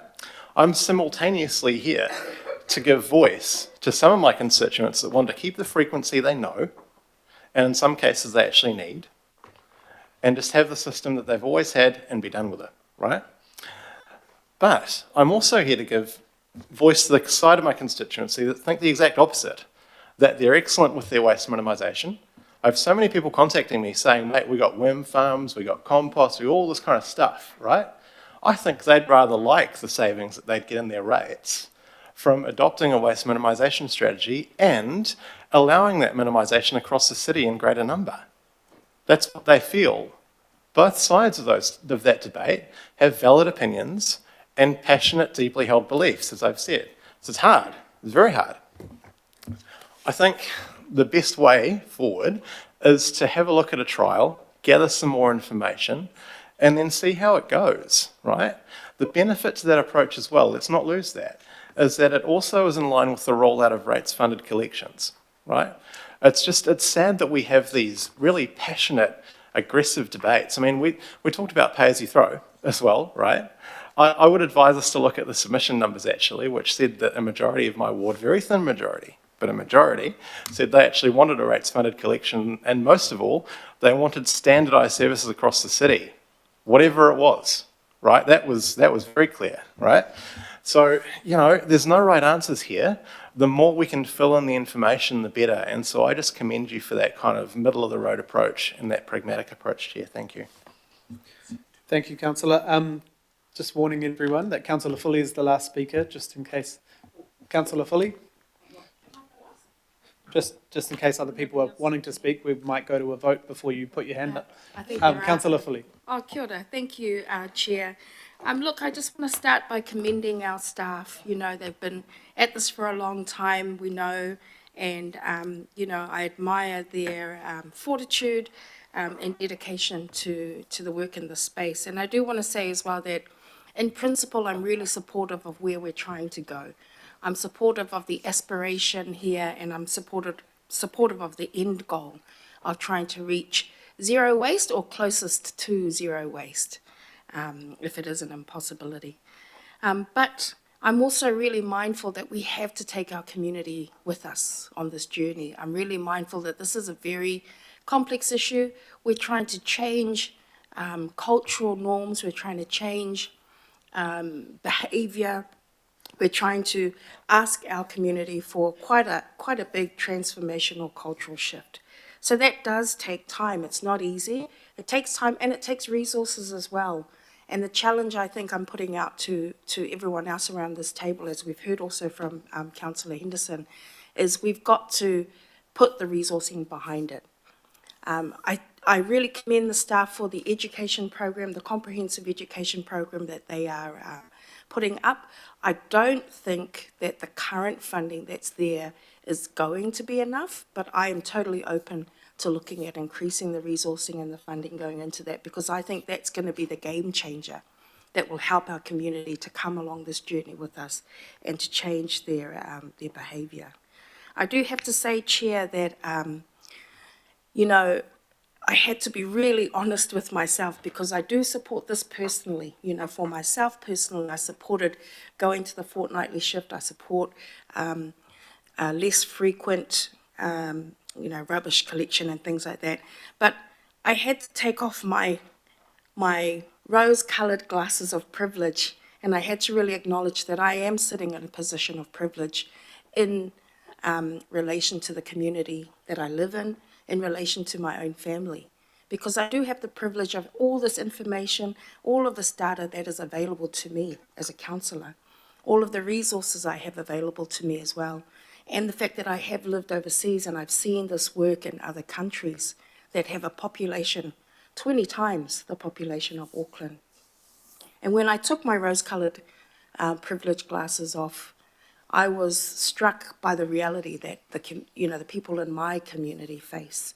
And when I had to ask myself, realistically, can my family cope?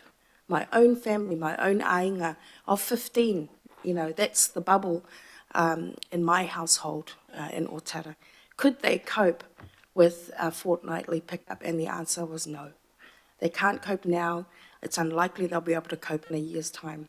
The food scrap bins is a great idea, and I was on a kind of road show, when this was being rolled out at the beginning of the year. I had gone out to our community, I'd met our local boards, I was on Radio Samoa, Pacific Media Network,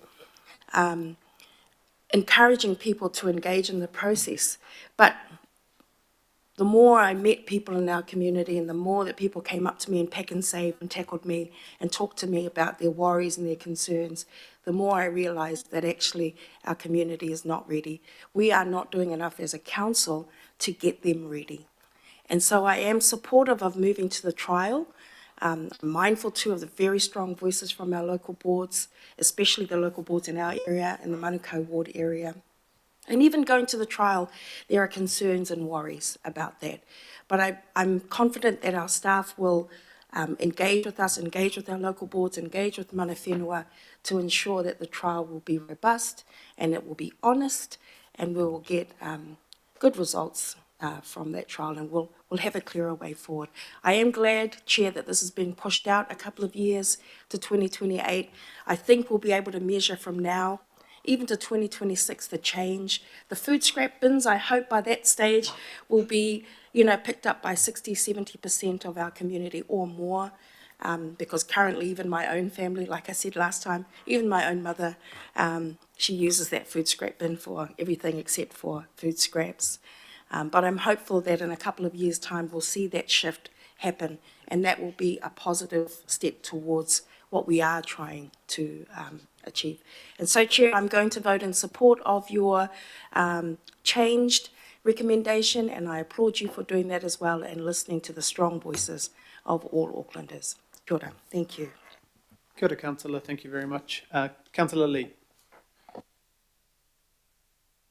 Mr. Chair, members, I am concerned to see in this project, in terms of consultation with the community, a whole lot of worthy objectives, which any reasonable person would agree with, included along with a significant cut to our services to the public, kind of embedded in there. And unfortunately, I'm sure it was expensive, undertaking this consultation, but very few people appeared to have been reached compared to the number of affected households in the region, and that is a concern. Another concern, and it's not new, it's not different, but there is a predetermination running through all the arguments that have been included in the information provided to us. Evidence that's one of the headings, is not especially objective or proven. An example is the logos prominently displayed of the 18 territorial authorities, the councils that have a fortnightly collection.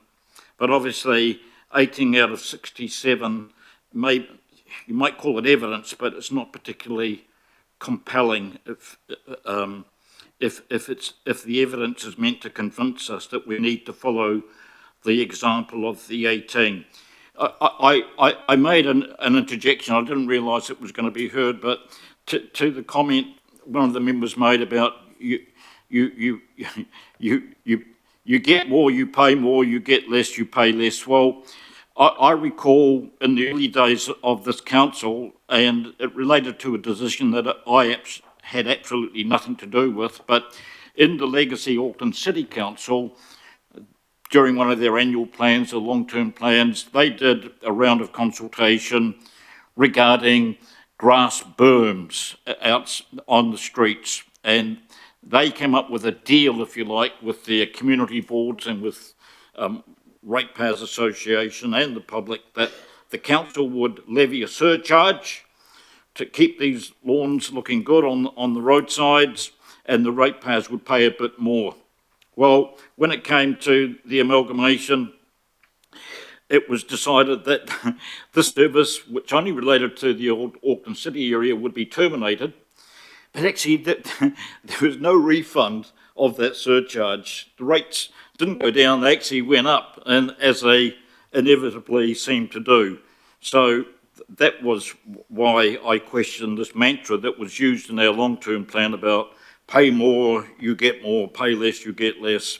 It seems to me in our long-term plan that we are paying more, our ratepayers are paying more, and actually witness the retrenchment of all those public rubbish bins are getting actually less.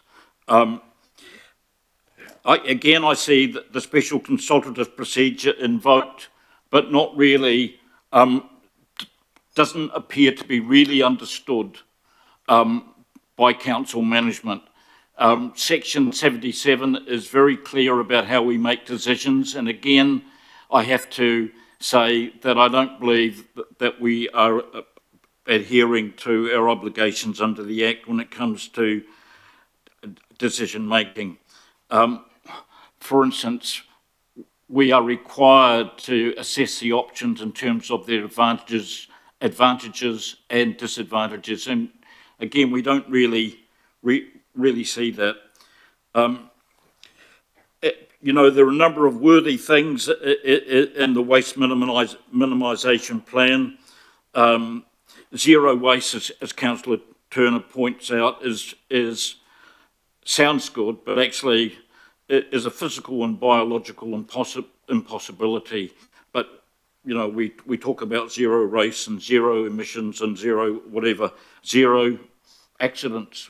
Anyway, but the more we talk like this, the less convincing we are to the public. And so in the consultation, we had an average of 70% support for all the worthy aspects of it, but when it came down to the retrenchment of that collection service, suddenly that support collapsed to 41% support. And even that, I have to say, given, anyway, I'll leave that aside. So I'm concerned that if we push ahead with this journey, as it's called, in the face of public opposition, what's going to be rubbished is the council's reputation. Thank you very much. Thank you. Councillor Ferry. Kia ora. Thank you, Chair. I wanted to talk a little bit first before turning to the sort of main contentious issue about some of the other aspects of the waste plan, which I think is excellent. I've been on the Waste Political Advisory Group and have really appreciated the effort that staff have put in, the sessions that we've had that have given me a really good understanding of how we've been evolving things in this space over time as well, and how, you know, nobody expects us to get to zero waste tomorrow or even next year. It's about a pathway to reducing and ultimately eliminating things that have to go to landfill, things that can't go somewhere else.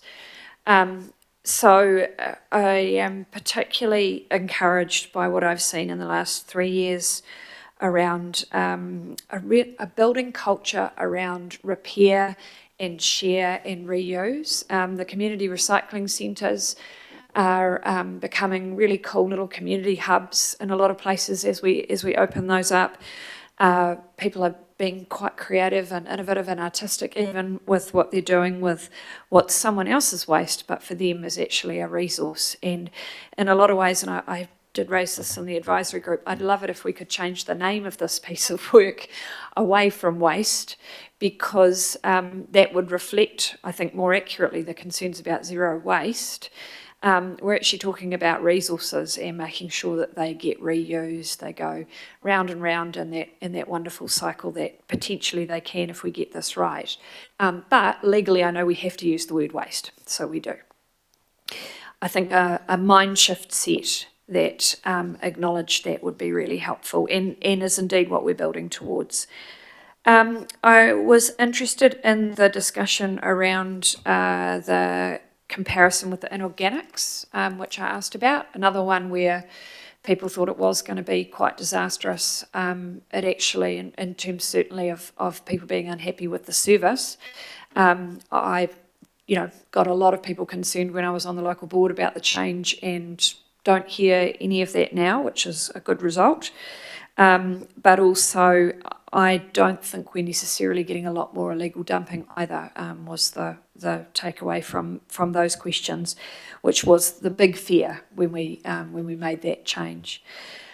I think also I wanted to talk about how we're progressing with the food scraps, and how that's actually, the fact that we haven't been able to do the fortnightly rollout at the same time as the food scraps, I think does make it quite difficult to compare to some of these other local authorities where they did do that. And there were some questions and some discussion around that, which again was helpful. But it is that kind of thing with the food scraps where we've done it without reducing the size of the waste bin, the red tops. And so it isn't really until people really have to think hard about, oh, do I put that in the rubbish bin because actually it's going to sit there smelling for 2 weeks now instead of 1 week, that we're necessarily going to see that big shift. So I see how those two things are related. I'm very in favour of the trial approach. I think for me, the data and evidence that we've been shown, particularly through the Waste Political Advisory Group discussion, is that this is a change that would probably go better than people expect. However, it's the kind of thing that requires community buy-in. And there is a lot of genuine concern. And as I said before, I think it's very sweet that people are concerned about their neighbour. They're saying, I could do this, but I don't know if my mate down the street could. And that's, that's understandable. So I think a trial will really hopefully give people confidence that this can succeed. It will also give us a chance to work further on some of those systems where things might not go according to plan, and tweak those so that if we do decide the trial has been successful enough, when we go to full rollout, it really works well. Finally, I wanted to mention that we're doing this plan for Auckland. We're legally obliged to do this plan. We're legally obliged to reduce waste in our city and region and show how we're doing that, right? But a lot of the products that turn into waste, and a lot of the packaging that turns into waste, we don't control. And that falls down to product stewardship schemes, that falls down to central government regulation. And I like that we continue to advocate in that space, but I do acknowledge that there is only so far we can go along this path without some leadership and some real tangible support from central government around product stewardship. That for me will be the next sort of game changer, I think, is when we get that. And I think getting to a point where we do have zero waste, where we are able to reuse, recycle, compost, all of those good things, is possible with buy-in from central government, particularly in that product stewardship space. Thank you. Thank you, Councillor Perry. Councillor Watson. Thank you, Mr. Chair. Councillor Turner drew on his experience as a pig farmer. I'll draw upon my experience as a a worker at a rubbish tip out at Mount Wellington, Auckland Council, no less, compost plant before it got deconstructed back in whatever it was, the late 90s. And at that stage, and it must have been the 70s and the 80s, all the rubbish, a lot of the rubbish from Auckland City went to Mount Wellington, just got dumped in the big hopper, broke up onto the conveyor belts, then went into the big cylinders where it stayed there for about 3 months, and then got spat out the other side as very high-grade compost, which people used to buy in bags and trailers before it was unfortunately found to be dangerously toxic, and they had to withdraw it from the market. But nonetheless, for a good 15, 20 years, everyone couldn't get enough of the ACPOST, and in fact, that was one of my Christmas presents I used to give to people, was the bags of ACPOST that I got at the end of my work during the holidays. The ones you didn't like. The other parts of the plant spat out the metals and the plastics, including rings. We used to, in those days, a lot of people used to peel their potatoes, and every so often some desperate couple would come in looking for the wife's wedding rings or rings because they'd been taken off and got chucked out in the rubbish. And a number of the employees there had very thriving market where they used to sell second-hand clothes, a lot of which came through and broke up on the belts. Anyway, I digressed slightly. Other than to make the point that back then, Auckland Council was quite forward-thinking. They had this plant that processed all this rubbish. It turned it wasn't quite zero waste. A lot of the cans and plastics went to Pikes Point, but everything else got processed. It was quite forward-thinking, but in the end, too much rubbish was going into it, and the bloody cylinders fell off, and that was the end of poor old the compost plant. But back to today, I guess what I would just reiterate the point I made a little while ago is that in the last 15 years there has been quite a lot of change, and a very positive change. A little while ago, I doubt if people would have contemplating putting out their big 240 litre recycling bins, but they go out, they're chock-a-block now. So that's been a big success. The food scraps has been resisted a bit, but for the people that use it, kind of swear by it. Hopefully, more people go into that. But I guess, and I was listening to I've been listening to both sides, and I think, there's good arguments from both sides, and Councillor Fully was very correct that there is quite a hurdle to overcome with the community here, and a trial is probably the best way to do it. But if we are looking to induce behaviour change at the end of it, and that's what we're looking to do, then we need to follow the example. I think it was New Plymouth that was cited, where the overall selling point was that it ended up being cheaper to people. So cheaper to people to do the right thing, to change their behaviour. I won't be supporting an outcome where people make the behaviour change, and to make their behaviour change, they've got to pay a whole lot more, because that's not going to work. That's going to be a disaster. So I think a trial hopefully has the chance to sort a number of these issues out and to identify issues and to bring people along on the journey. Otherwise, it won't work. It's for a limited geographic area, for a limited time period. That's what it says in the resolution. But at the end of that, I imagine I won't be alone, or whoever happens to be around there at that time, in judging on A, what the service has done for people, and B, whether they're on the winning end of it financially. And if they're reducing their waste and they're doing all the things they're getting asked to do, then the price should be down and people should see the benefit of doing that. That's why I assume it worked in New Plymouth, and why it might stand a chance of working here if it turns out to be okay. If it doesn't, then those problems will be quickly identified, and that will be the end of it. Kia ora. Thank you, Councillor. Councillor Newman. I most certainly won't be supporting A. I just can't believe that we would delegate to a staff member to go and pick community, 10,000 households, to be part of a trial.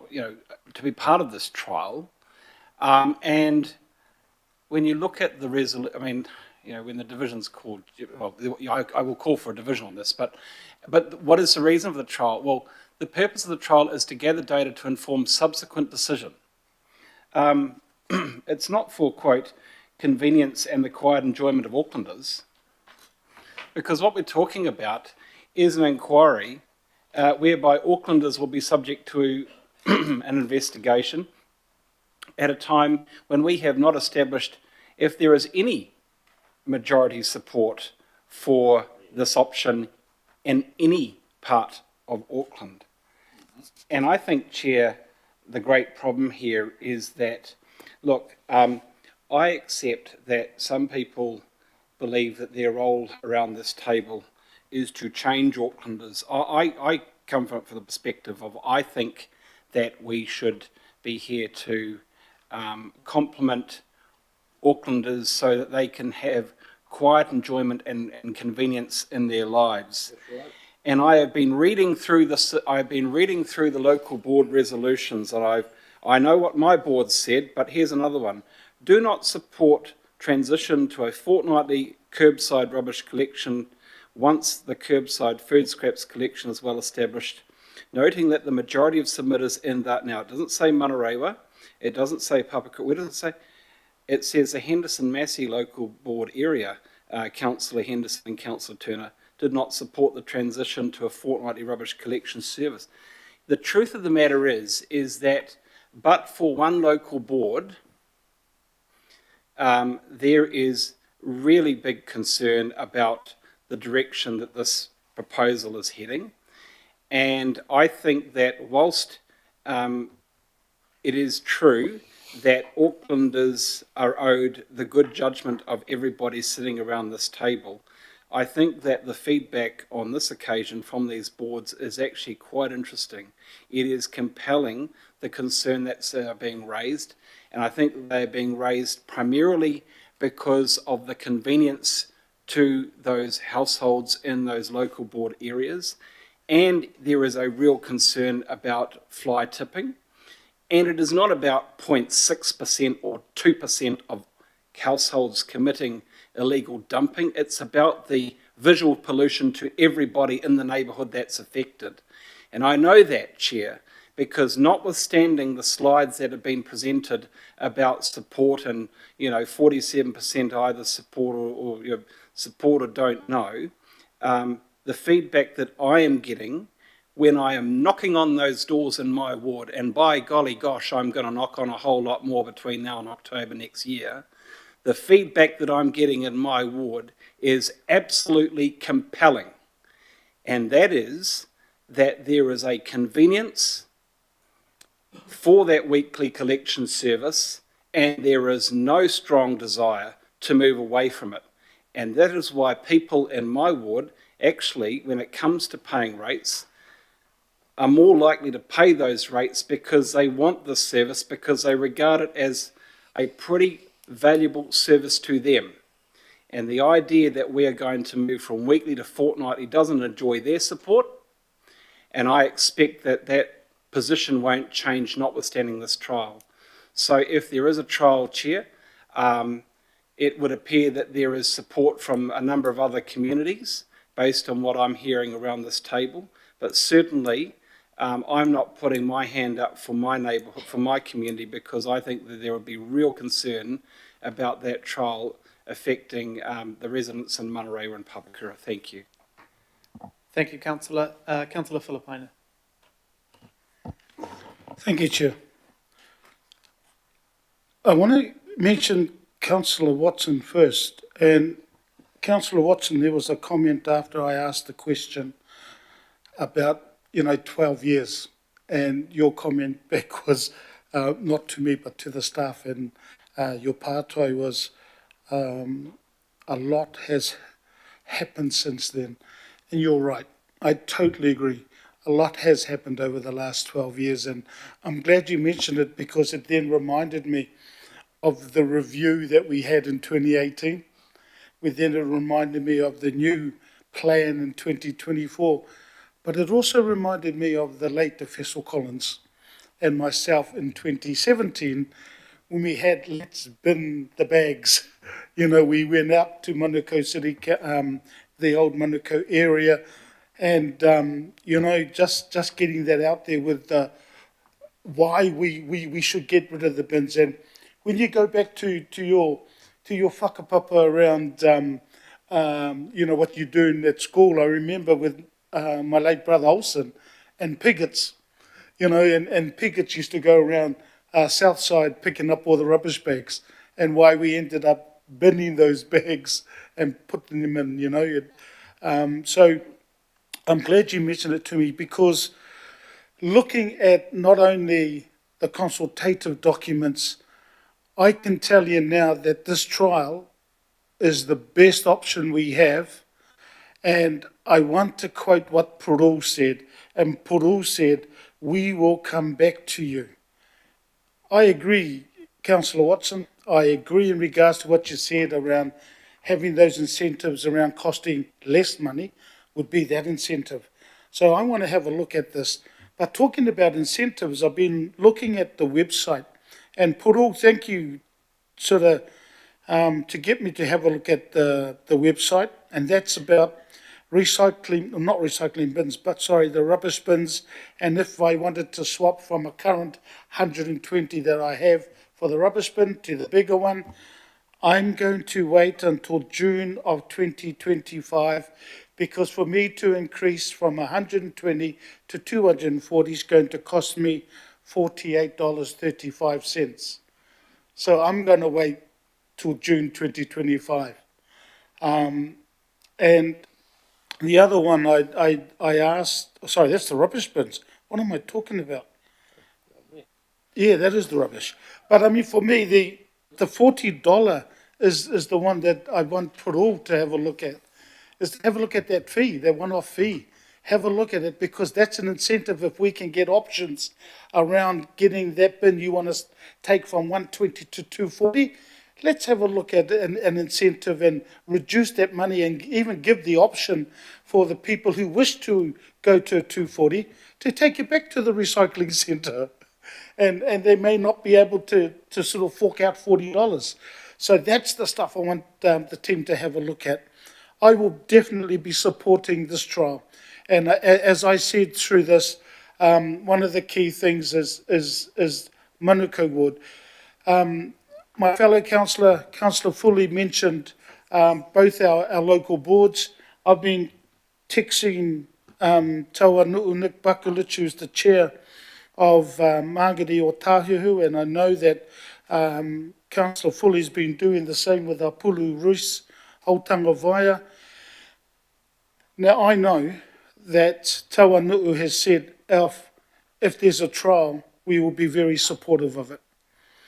I wouldn't be surprised that the other local boards who said we do not support the transition to fortnightly collection, I wouldn't be surprised if a lot of those local boards actually support a trial being put in place. Why? Because it gives us evidence to make an informed decision. And that's all we want with decision making around this table, evidence to make an informed decision. And from my perspective, that's exactly what's going to happen. It's going to give us evidence to make an informed decision. So my last comment, Chair and colleagues around this table, is to Tania, is to Sarah, is to Paru and all the staff. I mean, 2012, 2018, yes, it has been a long journey, but as Councillor Watson said, there's been a lot of work since then. So I'm looking forward to the further work, and in particular, the trial. I have no issue, none at all, around our staff, and I'll finish off in 15 seconds. I have no issue at all with the staff selecting the areas. We've put up Manukau Ward, but also selecting the people and the households. And yeah, kia ora, thank you. Kia ora, thank you, Councillor. Councillor Williamson. Look, I'll be really brief here, so I've expressed my opposition pretty frankly about the whole thing, but I can't vote for a trial unless we had some say over how many people were being trialled, where were they being trialled, what was the conditional under the trial, that people were informed in advance this would save them money, how much they'd be saving. Because you can, I'm a cunning old devil from the political world, you can set up trials or surveys to get the outcome you're looking for. And so to just vote for almost a pig in a poke, someone will set up a survey, they'll go and look at it, and then we'll be told about it. I think this has to come back to this committee with a proposal about where the various areas are, why they were chosen, how many various locations. You can't just do one, because if I went into a location where there was pretty much elderly, retired people, most people will not have a problem with their bin being collected every fortnight. Compared to going into some of South Auckland areas, nearly every house will have a problem with it. So I just can't vote for it. I don't even know what C says. I'm surprised that everyone sits here and reads things like C and says it's fine. I haven't got a clue what it says. But obviously you all have.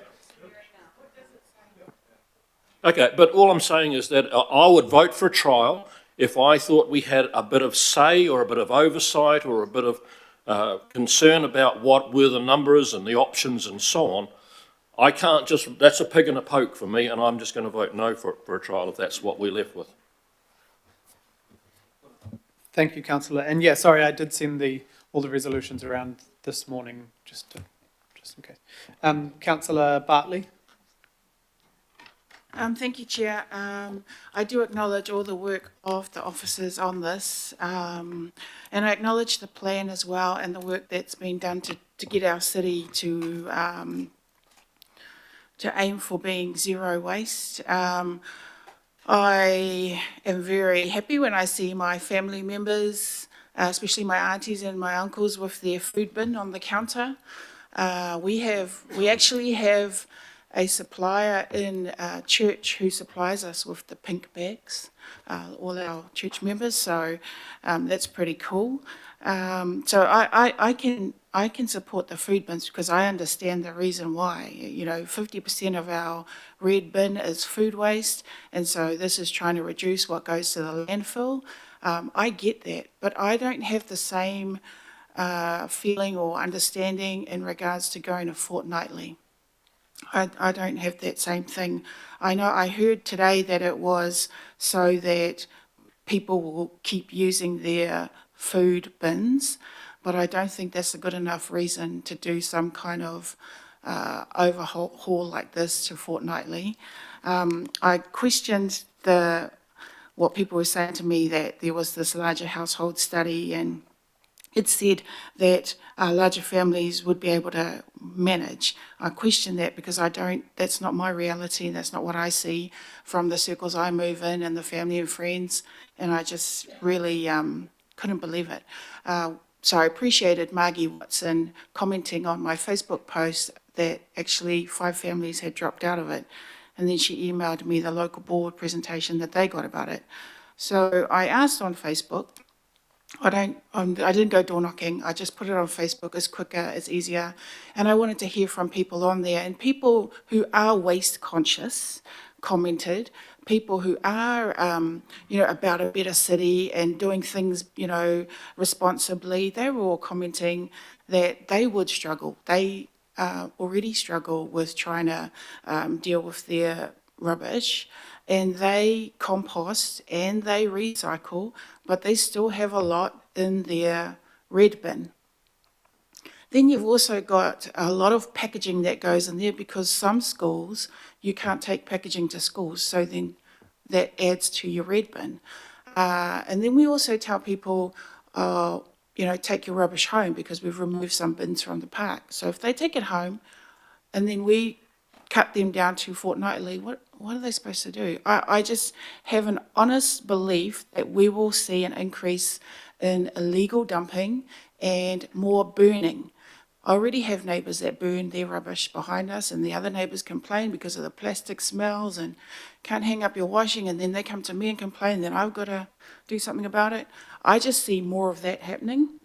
So, and then I also think, what about the manufacturers? What about this product stewardship? Because they're still making stuff that we can't recycle. Takeaways, you can't put that in a recycling bin. And then you've also got the fact that people can't afford to buy those products that last long. It's easier, it's cheaper to go get a $10 toaster from the warehouse. That breaks, you go get another one from the warehouse, as opposed to spending $150 on a fancy one that will last longer. So yeah, that's where I'm at. And I'm also interested, if we're doing this, if some people are looking at the costs and saving money if we go fortnightly, are we really saving money? Because I'd be interested to know how much we would end up spending from the increased illegal dumping and the pollution, and what would the cost be in that regard compared to whatever cost savings we might have going fortnightly. Yeah, so that is where I am at. I'm also glad that we are looking at private land, and I appreciate the council officers that went to help one of the senior citizens in my ward who somebody dumped all these vats of oil on her property. And I think that's great that council helped her out with that, because initially she was told she had to get rid of it herself. Yeah, so that's where I'm at. I don't know if I will support a trial. I think people have spoken up pretty loudly to us that they wouldn't support fortnightly, local boards especially. So I don't know where I'm at with a trial. Thank you. Kia ora, Councillor. Thank you. I'll just make sure there's no one else who wants to speak, because I'm going to finish up. Cool, thank you. Oh, sorry, Councillor Dalton, apologies. It's okay, Chair. Thank you. I was going to talk about the other parts of the waste plan, but I think it's getting a bit late, so I won't do that. Councillor Ferry already acknowledged the progress and success of our community recycling centres, and I support her supportive comments there. I think they've been a game changer for us across the region. So thanks to our team, thanks to Parole, Sarah, Tanya, and everybody else who have been working so hard on this alongside us. And for many years, for all the people that went before us, Alf and Penny, everybody that has been working to introduce this plan as we gradually work our way towards the end game, which is more than just rubbish. There's a lot more in it than just rubbish. So what I've really appreciated about this particular journey is that our team have gone out into our communities. They've gone out to see the challenges for larger families, for people. Every time we bought something, such as the elderly needing to dispose of their disposable pants to the babies, that we know people having large families with babies and their nappies, and every question we bought, there was such a good understanding, and if there wasn't, they went out and found that understanding, and particularly connecting to the 18 other councils that are leading this country well in fortnightly rubbish collections. So thank you, ladies, for all the questions that you took this afternoon. Some were more eloquently and courteously put to you than others. So kia kaha for your strength and resilience in the environment that we bring to you when it's question time. I certainly have full confidence in you selecting the trial areas. You work with integrity. You're well experienced and credible, and I'm happy not to be involved in that process until the politicians need to be involved in it. So there were two main concerns at the end of the day for the opposition to fortnightly collections. One was concern over larger families, and as Councillor Ferry also pointed out, the other one was, I'll be okay, but I'm worried about my neighbour. I don't think that they'll be able to do it. Or probably I'm worried about the people down the street because I think they're just going to chuck their rubbish away. I wish that we could have more confidence and faith in some of people in our community. Some will struggle, and we need to be able to support them. And with organisations like we have out here, Talking Trash through Te Awa Ora Trust, do an amazing job working with our families to be able to educate. So perhaps we need to invest more in that. Certainly the local board does, and local board should continue to do that. I suspect consultation on the targeted trial locations will provide a better reflection on how residents understand what the fortnightly collection means. They're going to be able to really understand it better than the consultation that went out during the long-term plan. The other concern was an increase in illegal dumping. And when we contextualise that, and we heard today, illegal dumping makes up about 0.6 to 1% of residential waste in Auckland. It is a blight on our communities. We have to budget to clean it up. We budget to educate for it. We fine for it. We need to keep working towards eliminating it. But to use it as a reason to not implement progress on our waste management plan is simply flawed. I have never seen us oppose a policy for implementation based on 98% of the target doing the right thing and 0.6% doing the wrong thing. Even if it doubled over fortnightly collection, it's still just over 1%. However, we have listened to feedback, and you can see we're recommending trial across the region that will cover a variety of household circumstances. Sophia Olo, who spoke earlier today during the item on shoreline adaptation plans, spoke with some wisdom when she said, mana whenua focus on mokopuna in their decision making. That is their priority. That is our role. Our role is to build a city that is going to meet the needs of future generations. There will be plenty of decisions that will cause a change in lifestyles, and we always tend to do that as gently as possible across such a diverse city as we have. We compromise, and compromise is good. It has a place, but so do difficult decisions, and we're here to make difficult decisions. That's our role as leaders in the largest city in Aotearoa, but it does seem to be quite challenging for some around the table. I've listened to councillors who would like things to stay the same or even go back to previous years. I've said it before, the wake doesn't make the boat go faster. What we have done in the past will not take us forward. In fact, not even is our boat not going faster this term, it's becoming becalmed.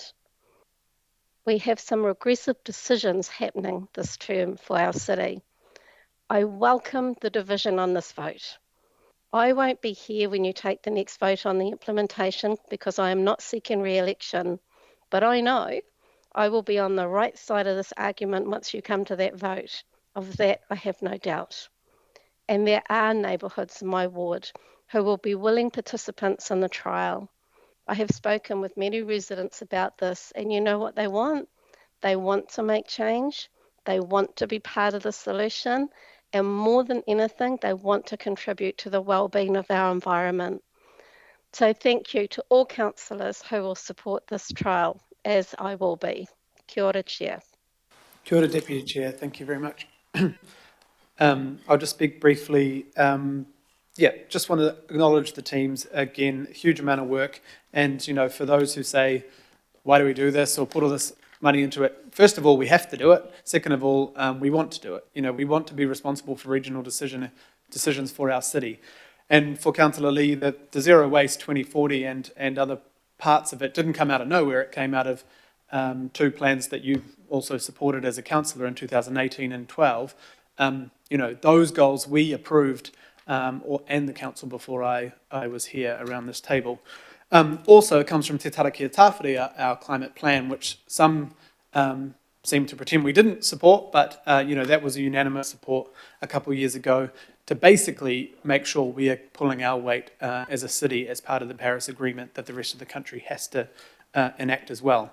The other thing, the waste minimisation plan, successive governments, including governments Morris Williamson, was a part of and have required us to do this work. We don't have a choice. We have to show how we're reducing our waste.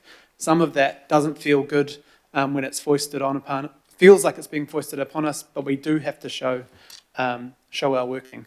And we do have to look at those numbers across those councils where we're doing 126 kgs per person per year, well above most of the other cities in the country. So we do need to think about, are we making the change we need to make? But as Councillor Dalton has said, and the Mayor as well, we listened to the feedback from the community, we listened to the feedback around the table in the workshop, that everyone thought maybe moving to a trial would give some of that concrete examples of local examples of the issues that pop up and the problems we face. I think of issues like plastic bags that were so controversial and so hard for people to comprehend a life without plastic bags, and almost would be a very strange thing if we got given a bunch of plastic bags to deal with. So change is hard. I think this trial will help alleviate some of those issues. We do have to work through this together. We do get a lot of opposition to new landfills. These pop up over the last few years. We do need to figure out ways to reduce our waste to make sure that we don't have to keep digging up our whenua to put more waste into it.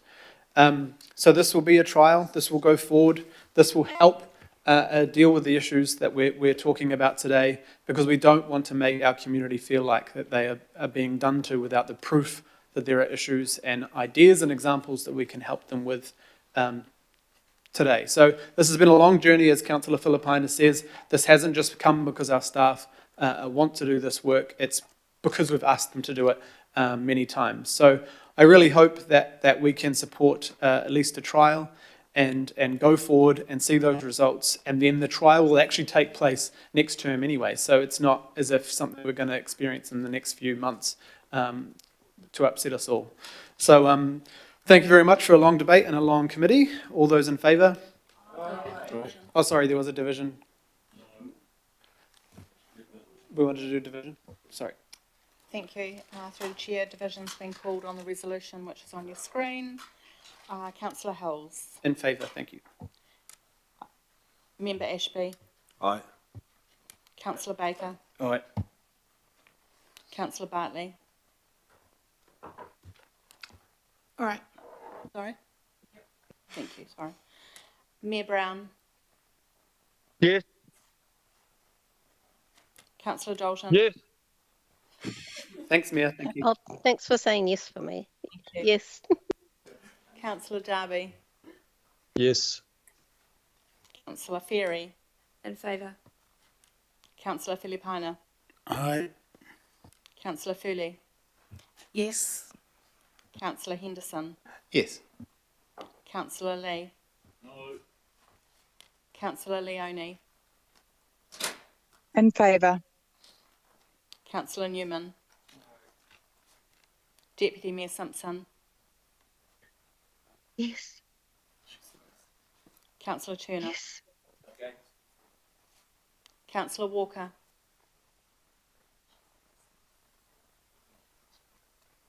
Still not there. Councillor Walker.